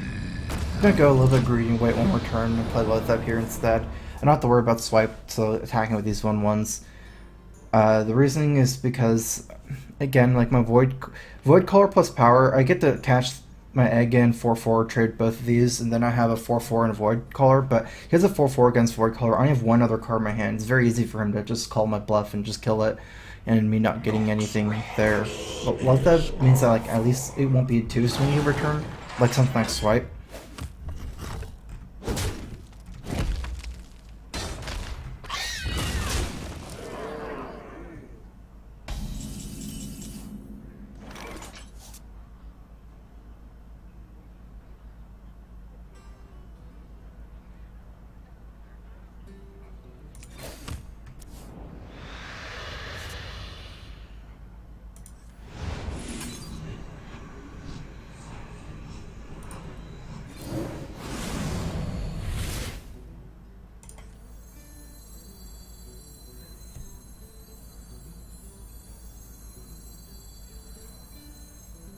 Get in there and fight, maggot!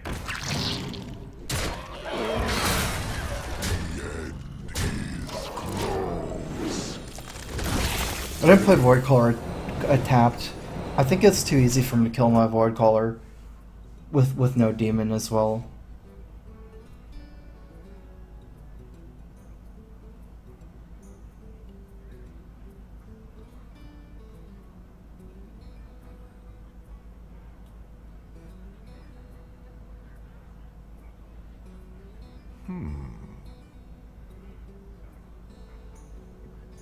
Might be better though, just because I have so much pressure on board.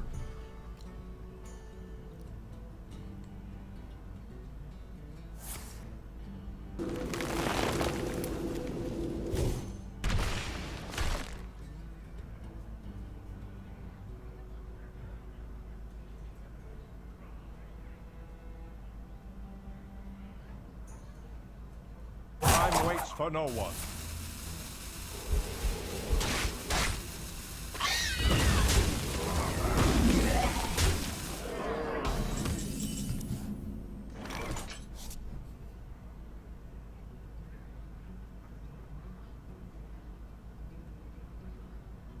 I'm actually gonna need a life tap here.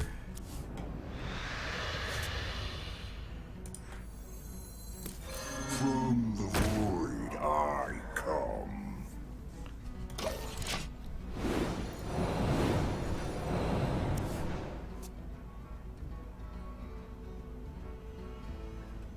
Yeah, I actually should have played it. It was too many minions. It would have turned out a lot better. I would have killed one of his guys.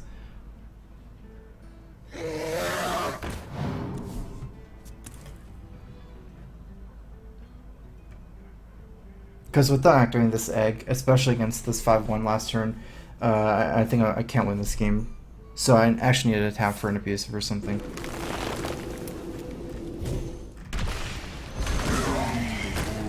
I come.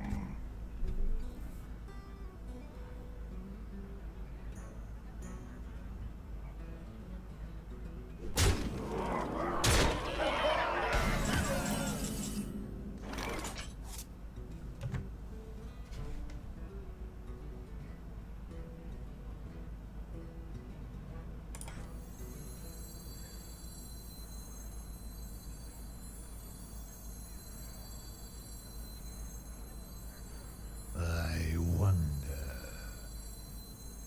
Stop yelling!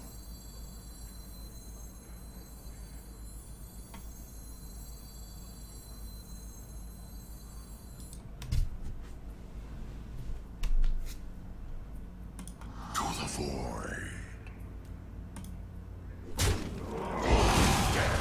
Summon me.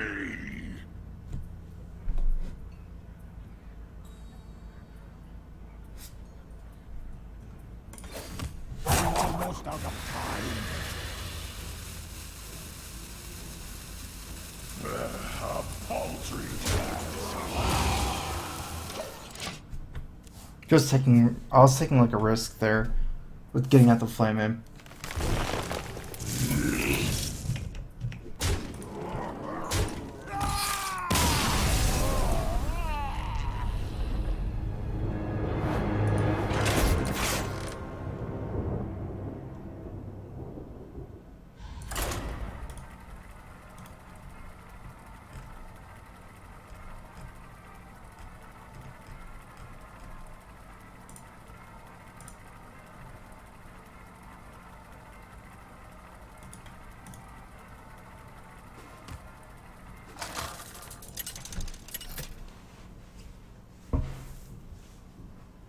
Gul'dan versus Rexar!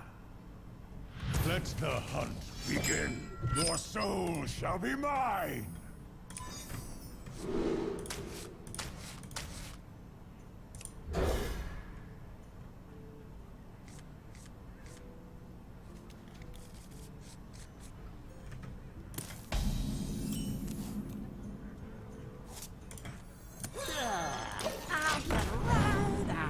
Flame Imp's not amazing in center, but it's still playable. I mean, you have to play it on turn 1 over not playing it. A lot of 2-1s potentially, though.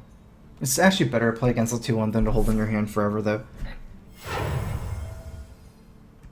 I'll show them. I'll show them all.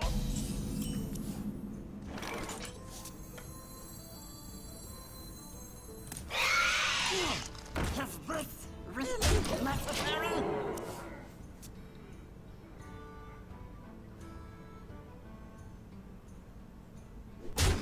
For science! I'm kind of planning on using this as a proc freezing trap.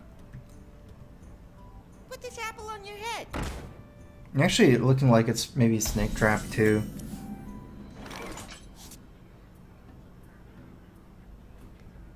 Knife juggler here. Let's just say it's no,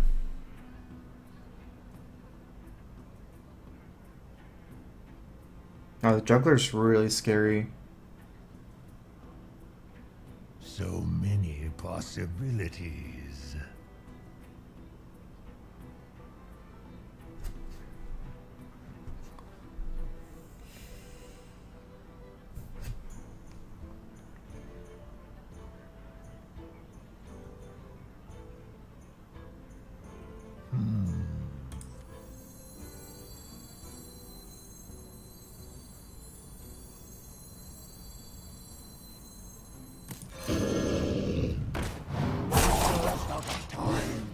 I'm gonna assume since it was split from Mad Scientist, it's still more likely freezing trap.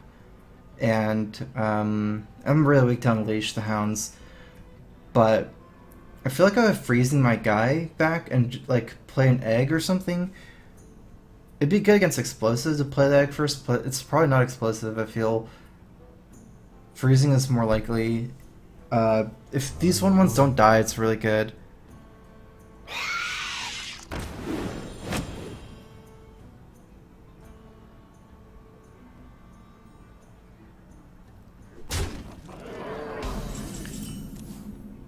Okay, I know he doesn't have Unleash probably. Let's go ahead and attack here. Wait, I'm gonna proc Snake anyways.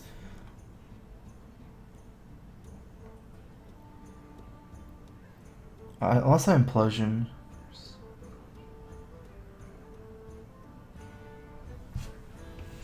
So many possibilities. It's probably mid-range hunter. Okay, I want to clear everything. Okay, so what do I want to attack? I don't have much time.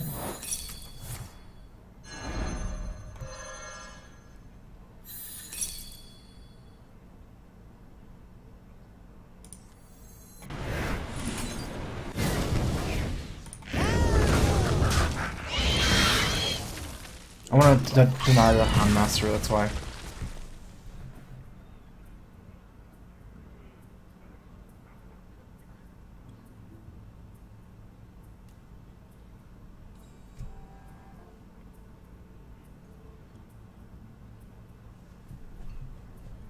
Command curve is a bit messed up from this play though. I wonder. Since I want to play the egg before playing Defender Vargas.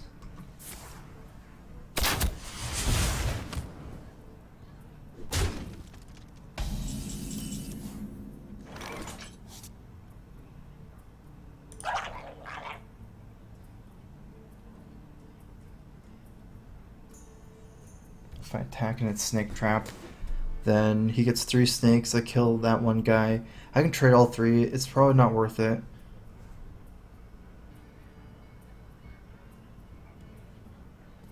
So many possibilities. Put this apple on your head.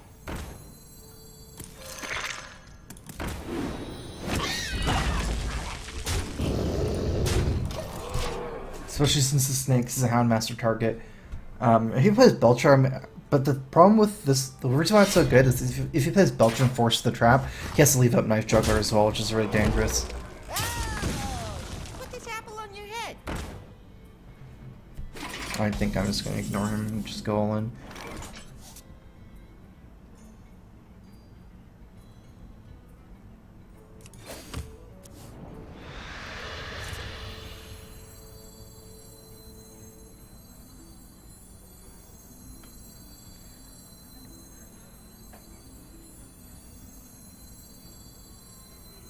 My shield for Arthur!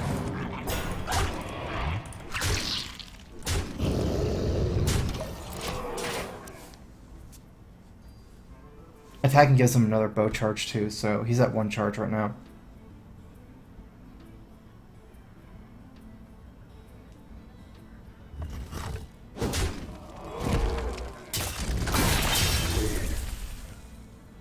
He could have Unleash here for sure. Should be okay though, maybe. I have the burn for my hand.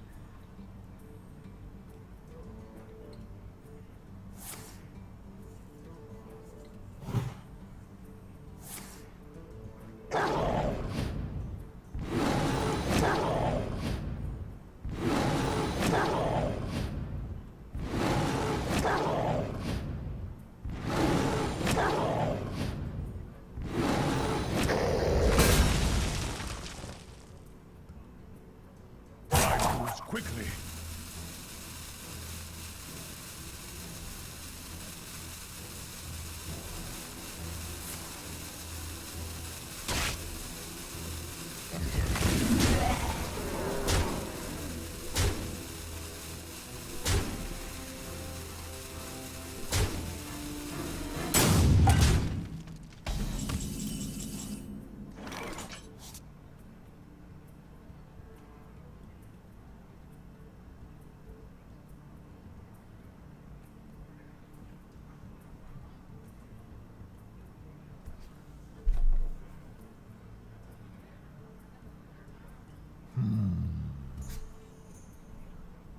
Into the breach!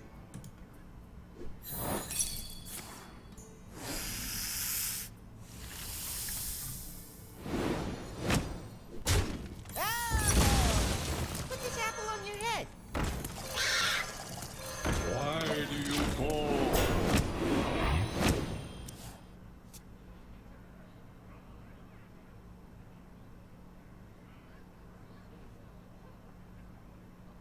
I let the dogs out.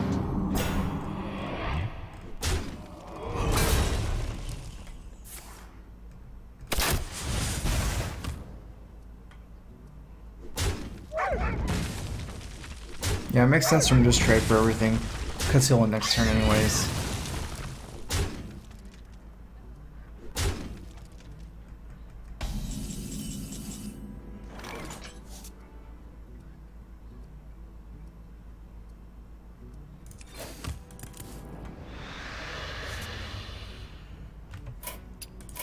You win this time.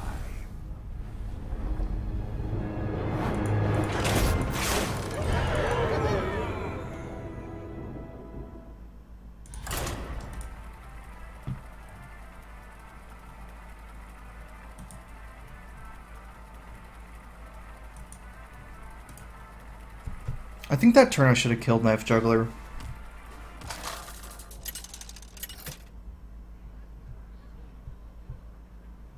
Gul'dan versus Gul'dan. Your soul shall be mine. Your soul shall suffer.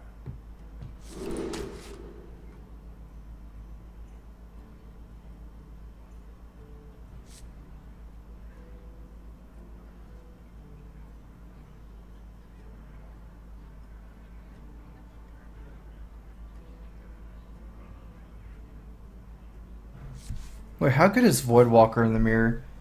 1/3 should be pretty bad, right? But it protects some of my minions. But since I have a Nerubian Egg, maybe I should go for that kind of board development.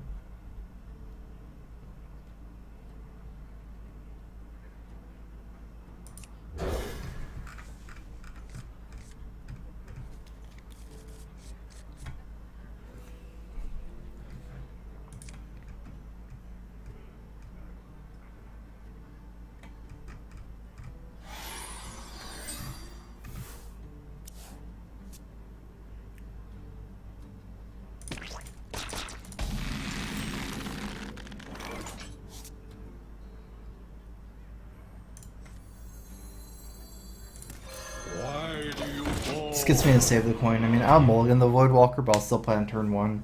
It's like, I'd rather have another card, but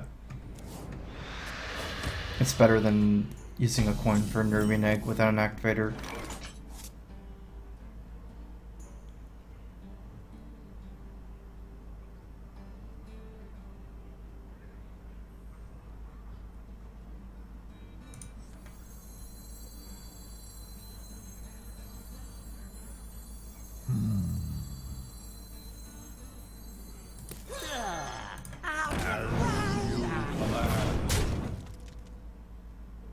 gonna save my coin for my 4 drops here.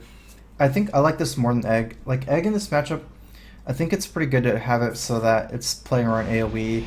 It's actually important for me to force out a Dark Bomb here if he is, because if he doesn't have Dark Bomb here and he taps, he can play Mountain Giant. Like since I had the coin, he gets to tap turn 2 and turn 3 and play Mountain Giant against Cerulean Egg.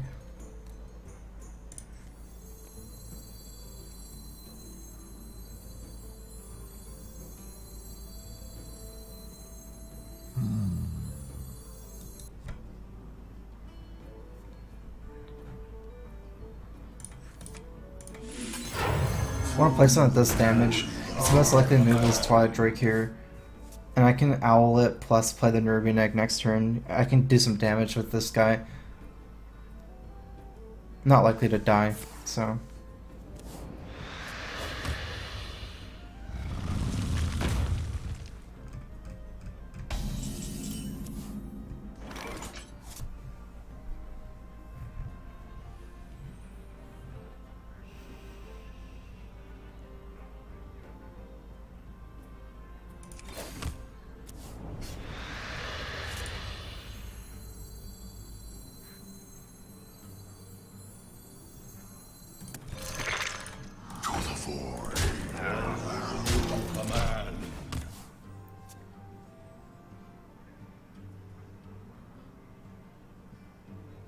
I want to keep some amount of Death Rattles in this matchup. This board is probably too Death Rattle heavy and I want to convert some of the Death Rattles into actual power. But it's nice to have like a little bit. I think this is too much though. Like say he plays with Sludge Belcher here, probably want to start trading off somehow some of these Death Rattles. Possibilities.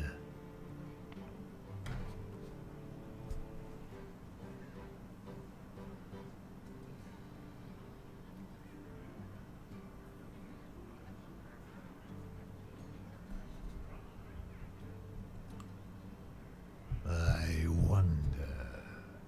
Like this board's really resilient but not very powerful.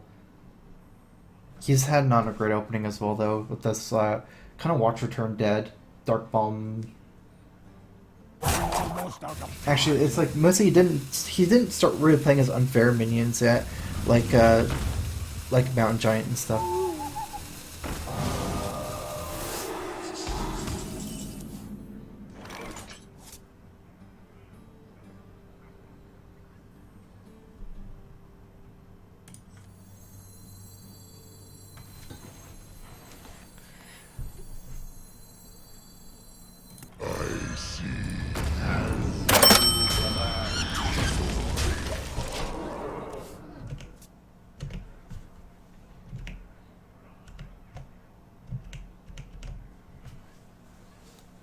I got a 3 donation from 8-Bit Drew. Hey Strife, I really appreciate you and your content. It always brings a smile on my face.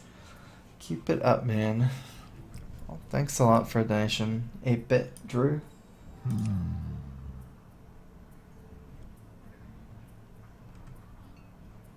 He definitely needs a way to activate these Watchers.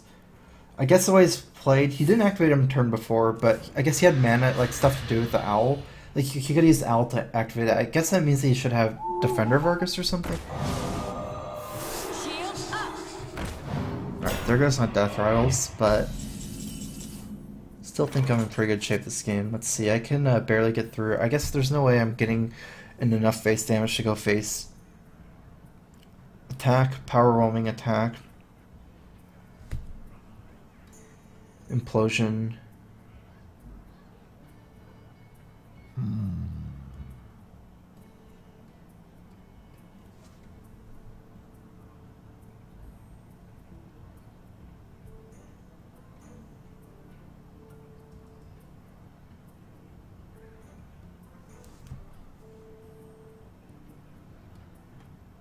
I wonder.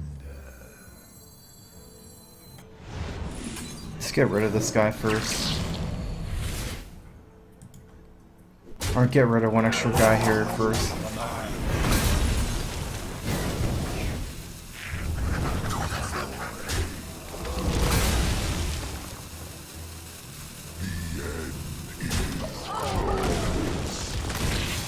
Because if I had a high implosion by power roaming this way, I get rid of another minion.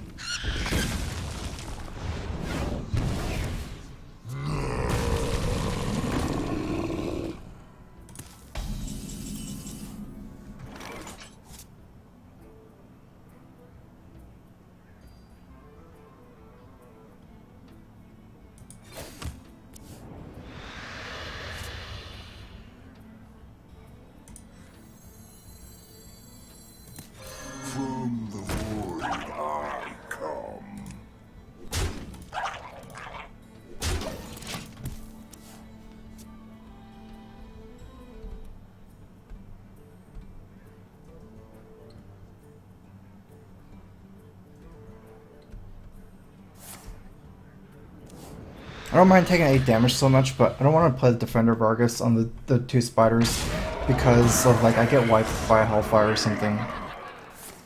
It's actually okay for me. It's actually pretty good actually because it doesn't have anything left. I know he doesn't have Molten Giants either. Put this apple on your head. My shield for Argus.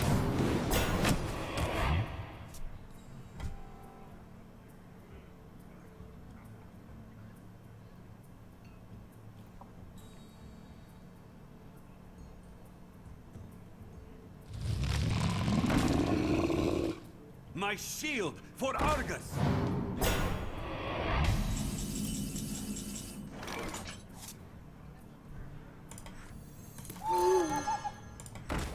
My shield for Argus. Catch! The breach.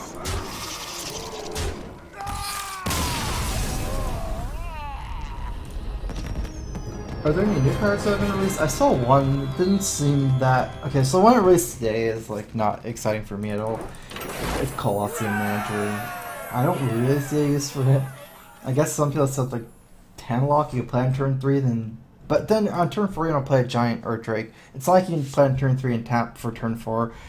In the long run, I don't... That's too weird. I don't know. Plus like 3 mana for 2/5 is not exactly strong either. 3 mana, you can get a 3/4, like a Spider Tank, which is probably a better stat ratio than 3/5. Same amount of numbers added together. And I don't see that Inspire being a beneficial thing. It's almost like a drawback. Inspire's a versatile thing. I think too many people are like thinking of Inspire as like a tribe, like mech, you know. They're not, like, it's unrelated, right? It's like, it's not like,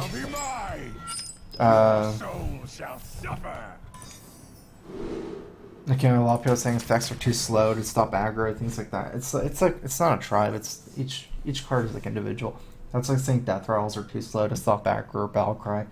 It's not really a, you know, or taunt or divine shield. It's just like a keyword. The cards are like unrelated, but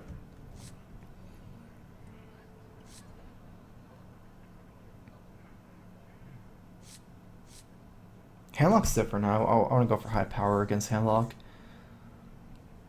What are my high power minions? Flame Imp, Abusive, Direwolf, Knife Juggler. I'm gonna go for some of those. Question is this guy good enough to keep?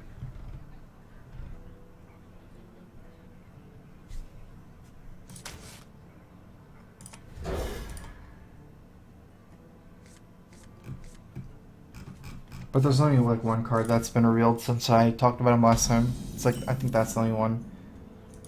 Uh-oh, this is awkward. I don't like Hunter Creeper that much because the way Handlock works is they kind of ignore your guys.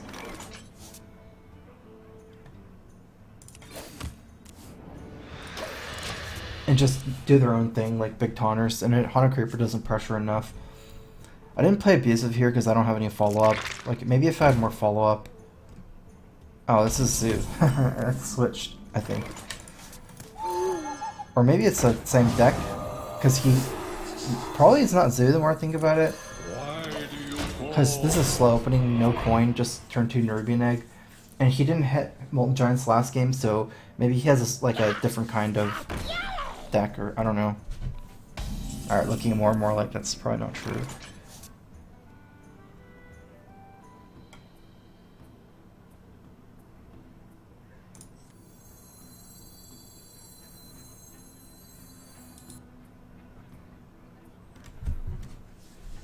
I like playing Dark Iron here over tap Abusive Flame Imp because 1-drops are really good on turn 5 with a Defender Vargas. Like, it's very easy to squeeze in these for mana curve purposes. Even though the moves are at equal strength, pretty much. It's like the same thing. Would I rather have a 3-2 and a 2-1 or a 4-4? It's around the same, but like it's much easier to have this kind of, like this in my hand. Okay.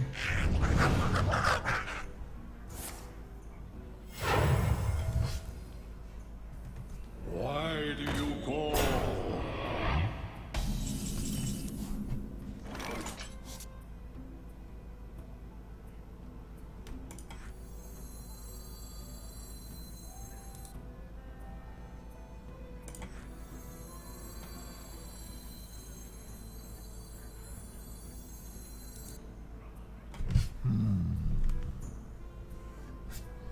better to use Flame Imp first and save Abusive, I think. I could Abusive this and trade, and maybe trade for the egg, and then Argus.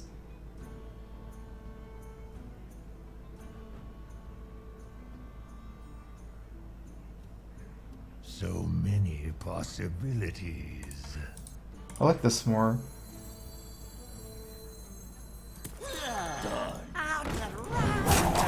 My shield for Argus. Even though this isn't a great trade, the 4-1 into the 1-3, the problem is he has so many 1-1s left over to kill my 4-1 anyways. Like if I Argus the 4-1, he can just trade in a 1-1 or something, so it's not that valuable to keep a 5-1 after the trade on any minion, so it'd be completely different if he didn't have these 1-1s. That way I force an answer like a Whirlpool, and he probably doesn't even have Whirlpool, so...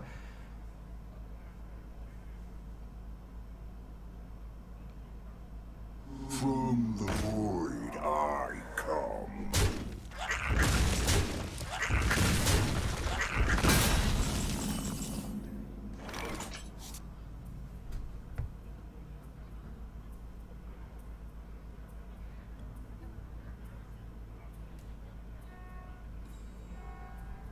I think I'm actually gonna kill this guy. I wonder. I don't know, Dr. Boom's gonna put me pretty far ahead next turn. Start by tapping. Don't want to kill this guy here or not. He has 4 cards. Zoo, he doesn't have that many cards and he can control it. I know he doesn't have any 1-drop demons in his hand to throw them out.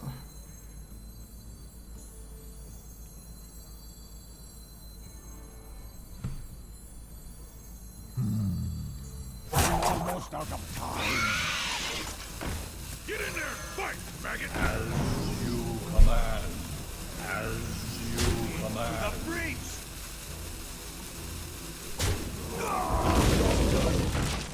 That worked out. Like basically, one thing is like it's not they can control their Void Caller easily if you kill it, like leave it. Cause like say it's Void Terran like Mal'Ganis or Doomguard, he can play it first and then force it out, things like that.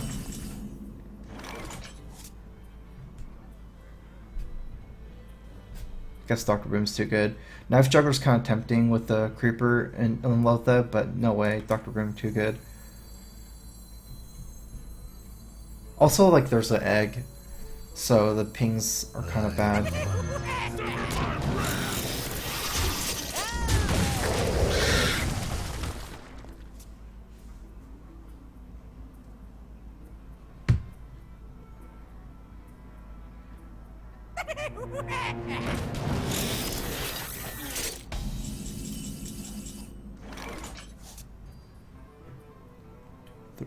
I have 20 damage. I guess I should not trade Boom versus Boom. I should power roaming for sure.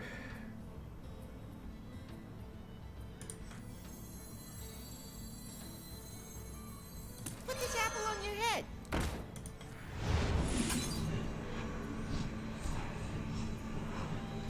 Which to power roaming? Do I want the boom bots exploding this turn? I guess the answer is not really.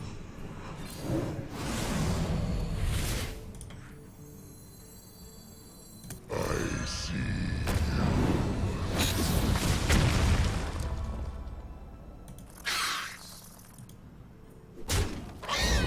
Oh, that's a mistake. I should have. I should have traded the boom bot in first and left the 5/5. Oh wait, no, that's fine because I need to get to 1 before attacking it with boom bot. I'm not sure because the 5/5 can absorb a boom bot. That's why I power roaming first.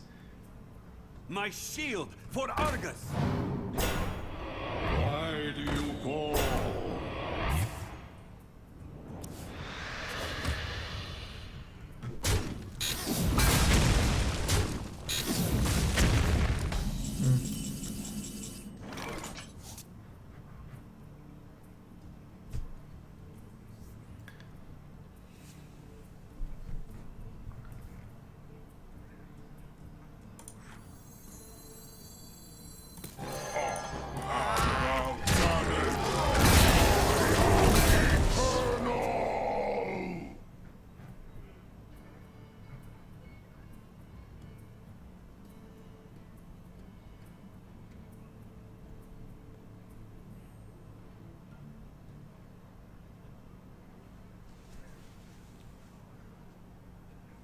Probably gonna play just both my minions next turn.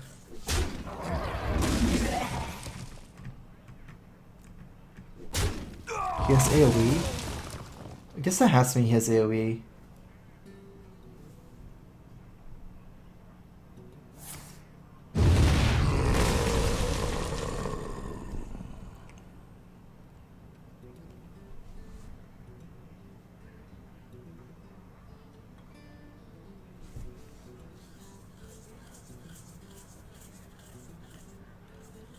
Almost out of time. So many possibilities.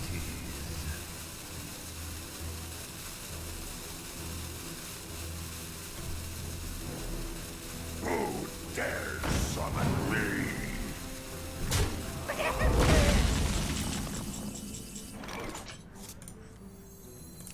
From the who dares summon me? A paltry task.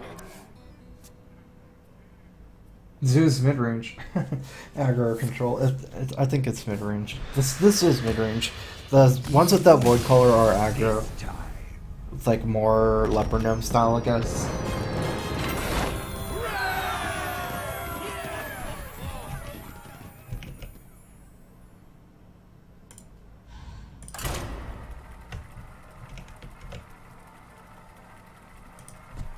I believe the official name of this deck is Mid-Range Demon Zoo. Not really official, but when like people do the write-ups and stuff, that's kind of what they usually say. Let the hunt begin. Your soul shall be mine.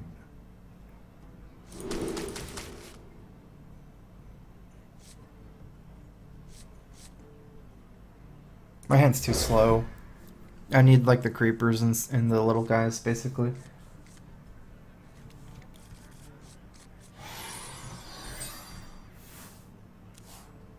I feel icky.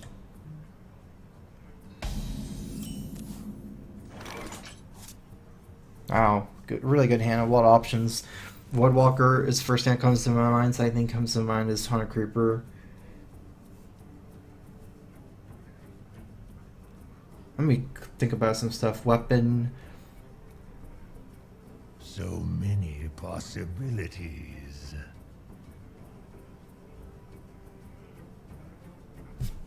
Even egg is a possibility.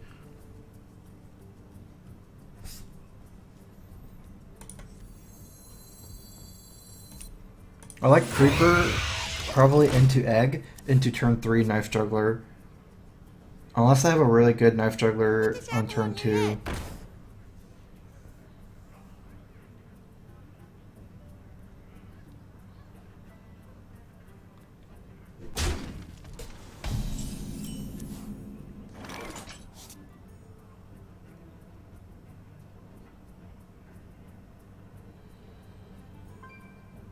Well, way too risky, way too risky.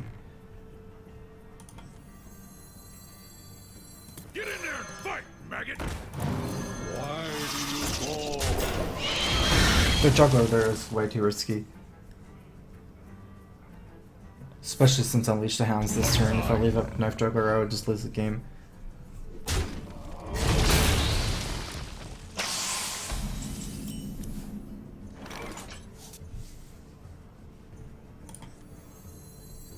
Put this apple on your head. That was like the best one. The Santa Companion. Maybe Huffer is better actually still. Yeah, Huffer is still better. I guess it's not that bad.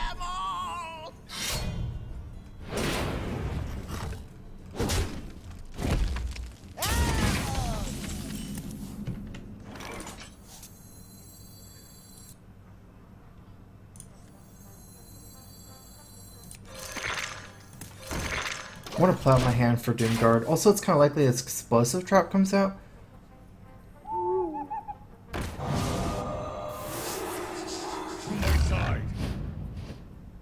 I think I'm too far behind now in the damage race. Because my moves here this turn aren't going to be very good.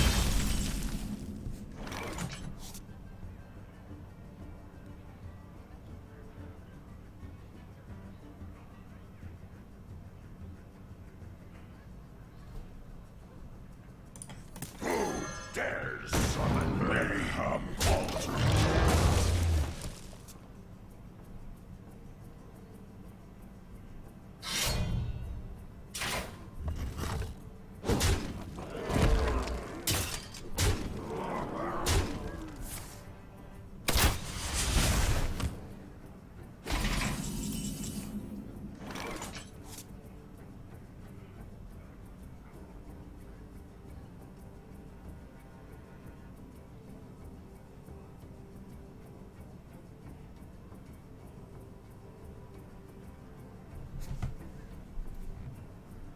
So many possibilities. My shield for Argent!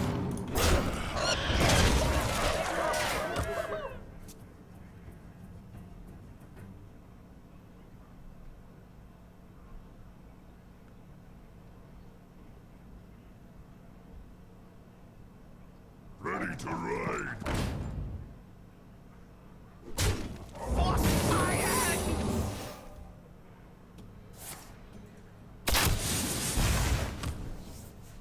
Alright. I didn't think tapping was worth it. I'm too low. Let's see. It should be explosive and snake, right? But regardless, I should attack with this guy first into something.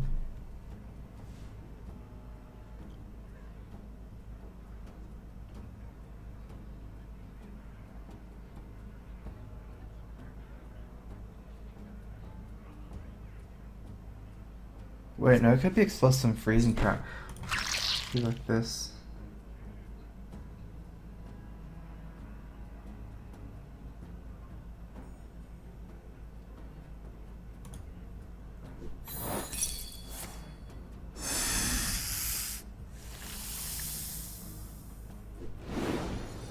Almost out of time.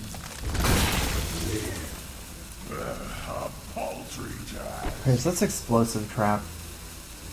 So I might as well attack into like Paltry task. this. And like this. And try to strive until Mal'Ganis maybe.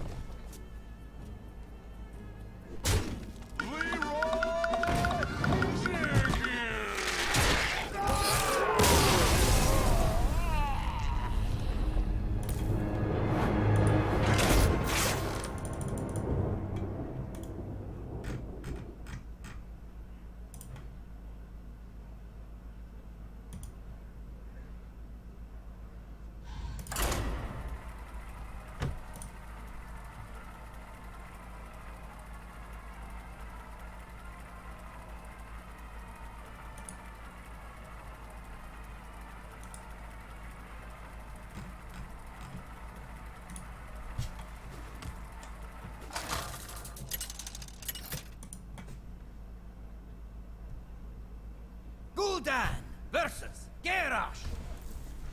Victory or death! Your soul shall be mine!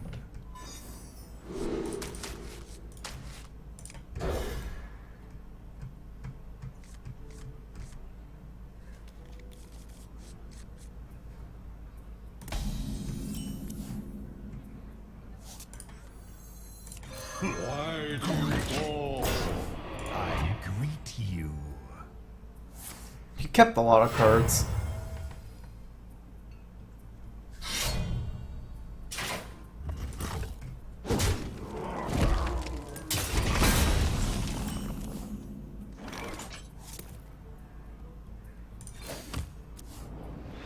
It's actually okay, maybe, because of my mid-range power spike. I was gonna say against controllers, but okay. Against Patron Warrior, I probably bet I'm dead.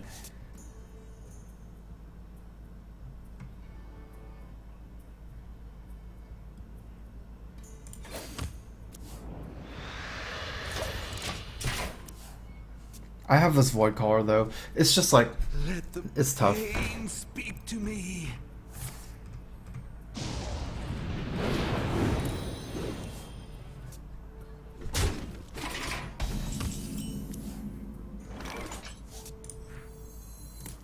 From the void I come. Pass me that arc light spanner.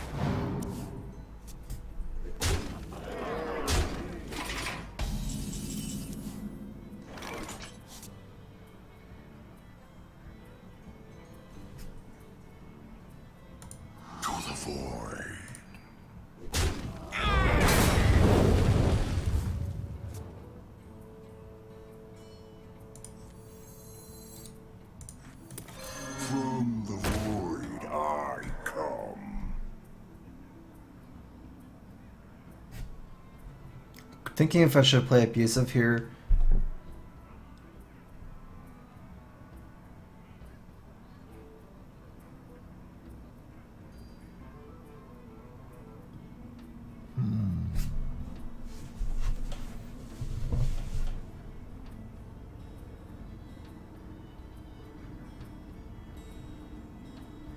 Almost out of time.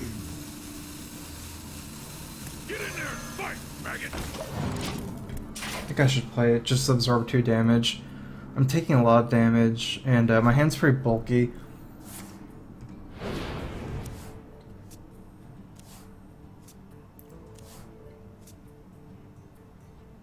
Armor made to fit. Blood and plunder!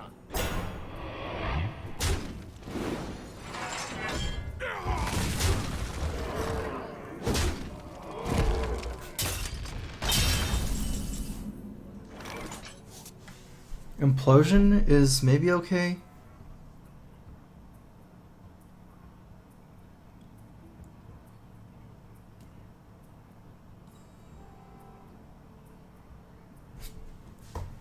I'm gonna play this first. I wonder. Might be one of my only chances with Mal'Ganis here.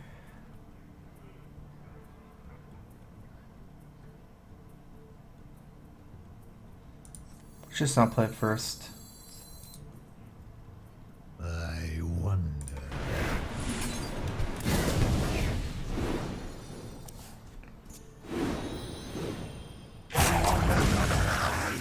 To the void.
I wonder.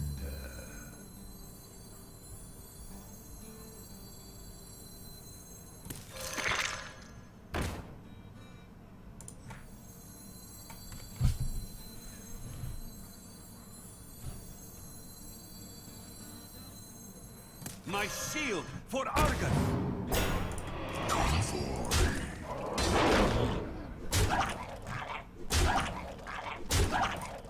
I'm trying to save some of these imps with the Defender of Argus. Also just want the Nervy Negdev taunt. I wonder if I lost some damage by playing like this first. I guess it depends on positioning. Like if I taunted this guy in the egg, I feel like Armor made to fit. all my imps are gonna die. Even though I kind of want this guy to have taunt too. And it gives him an easy attack.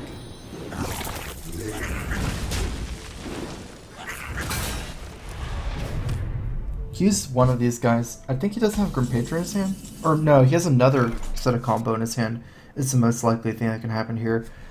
4, 5, 6, 7, 8, 13. He has a 26. I need to do 13 more damage to kill him. Could be a decent Loatheb turn. Maybe trade off some of my little guys.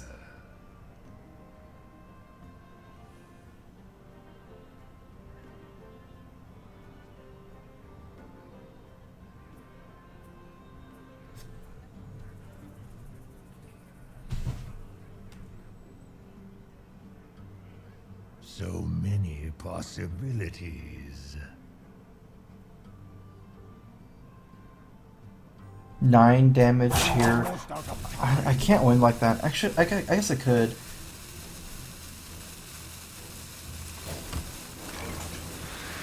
Oh, that's really good.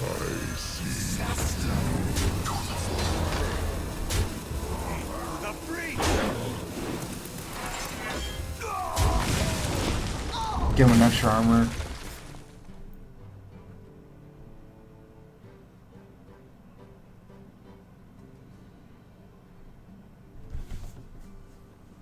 I would trade off my guy because I was really scared of the combo. And Lothap kind of locks out like Inner Rage on that turn. I was supposed to be tapping for burn. Hopefully I get enough to kill him. 9 plus 9. 22. He has 21. That's pretty good.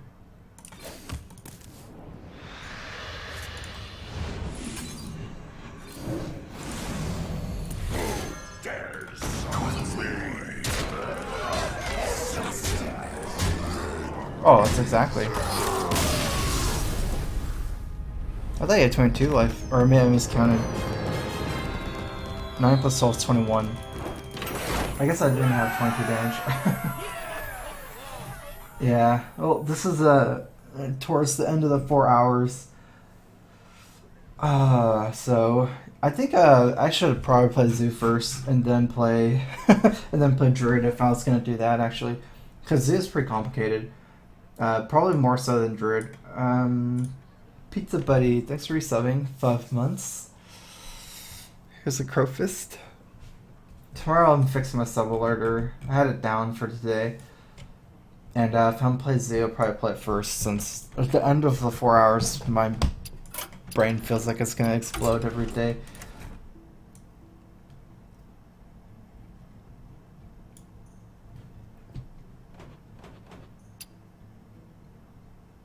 I actually saw the armor sent through. I was just scared that if I suicide the Direwolf first, that something was gonna mess up. Like I would lose the 1 damage or something.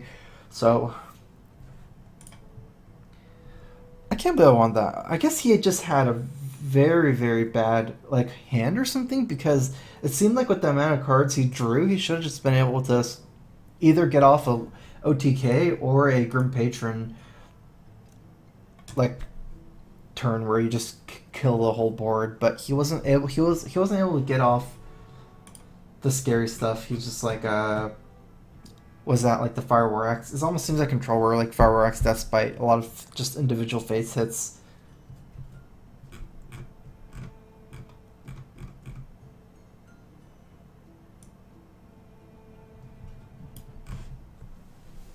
Alright, well, thanks for watching, guys. I'll be back tomorrow. Have a good night.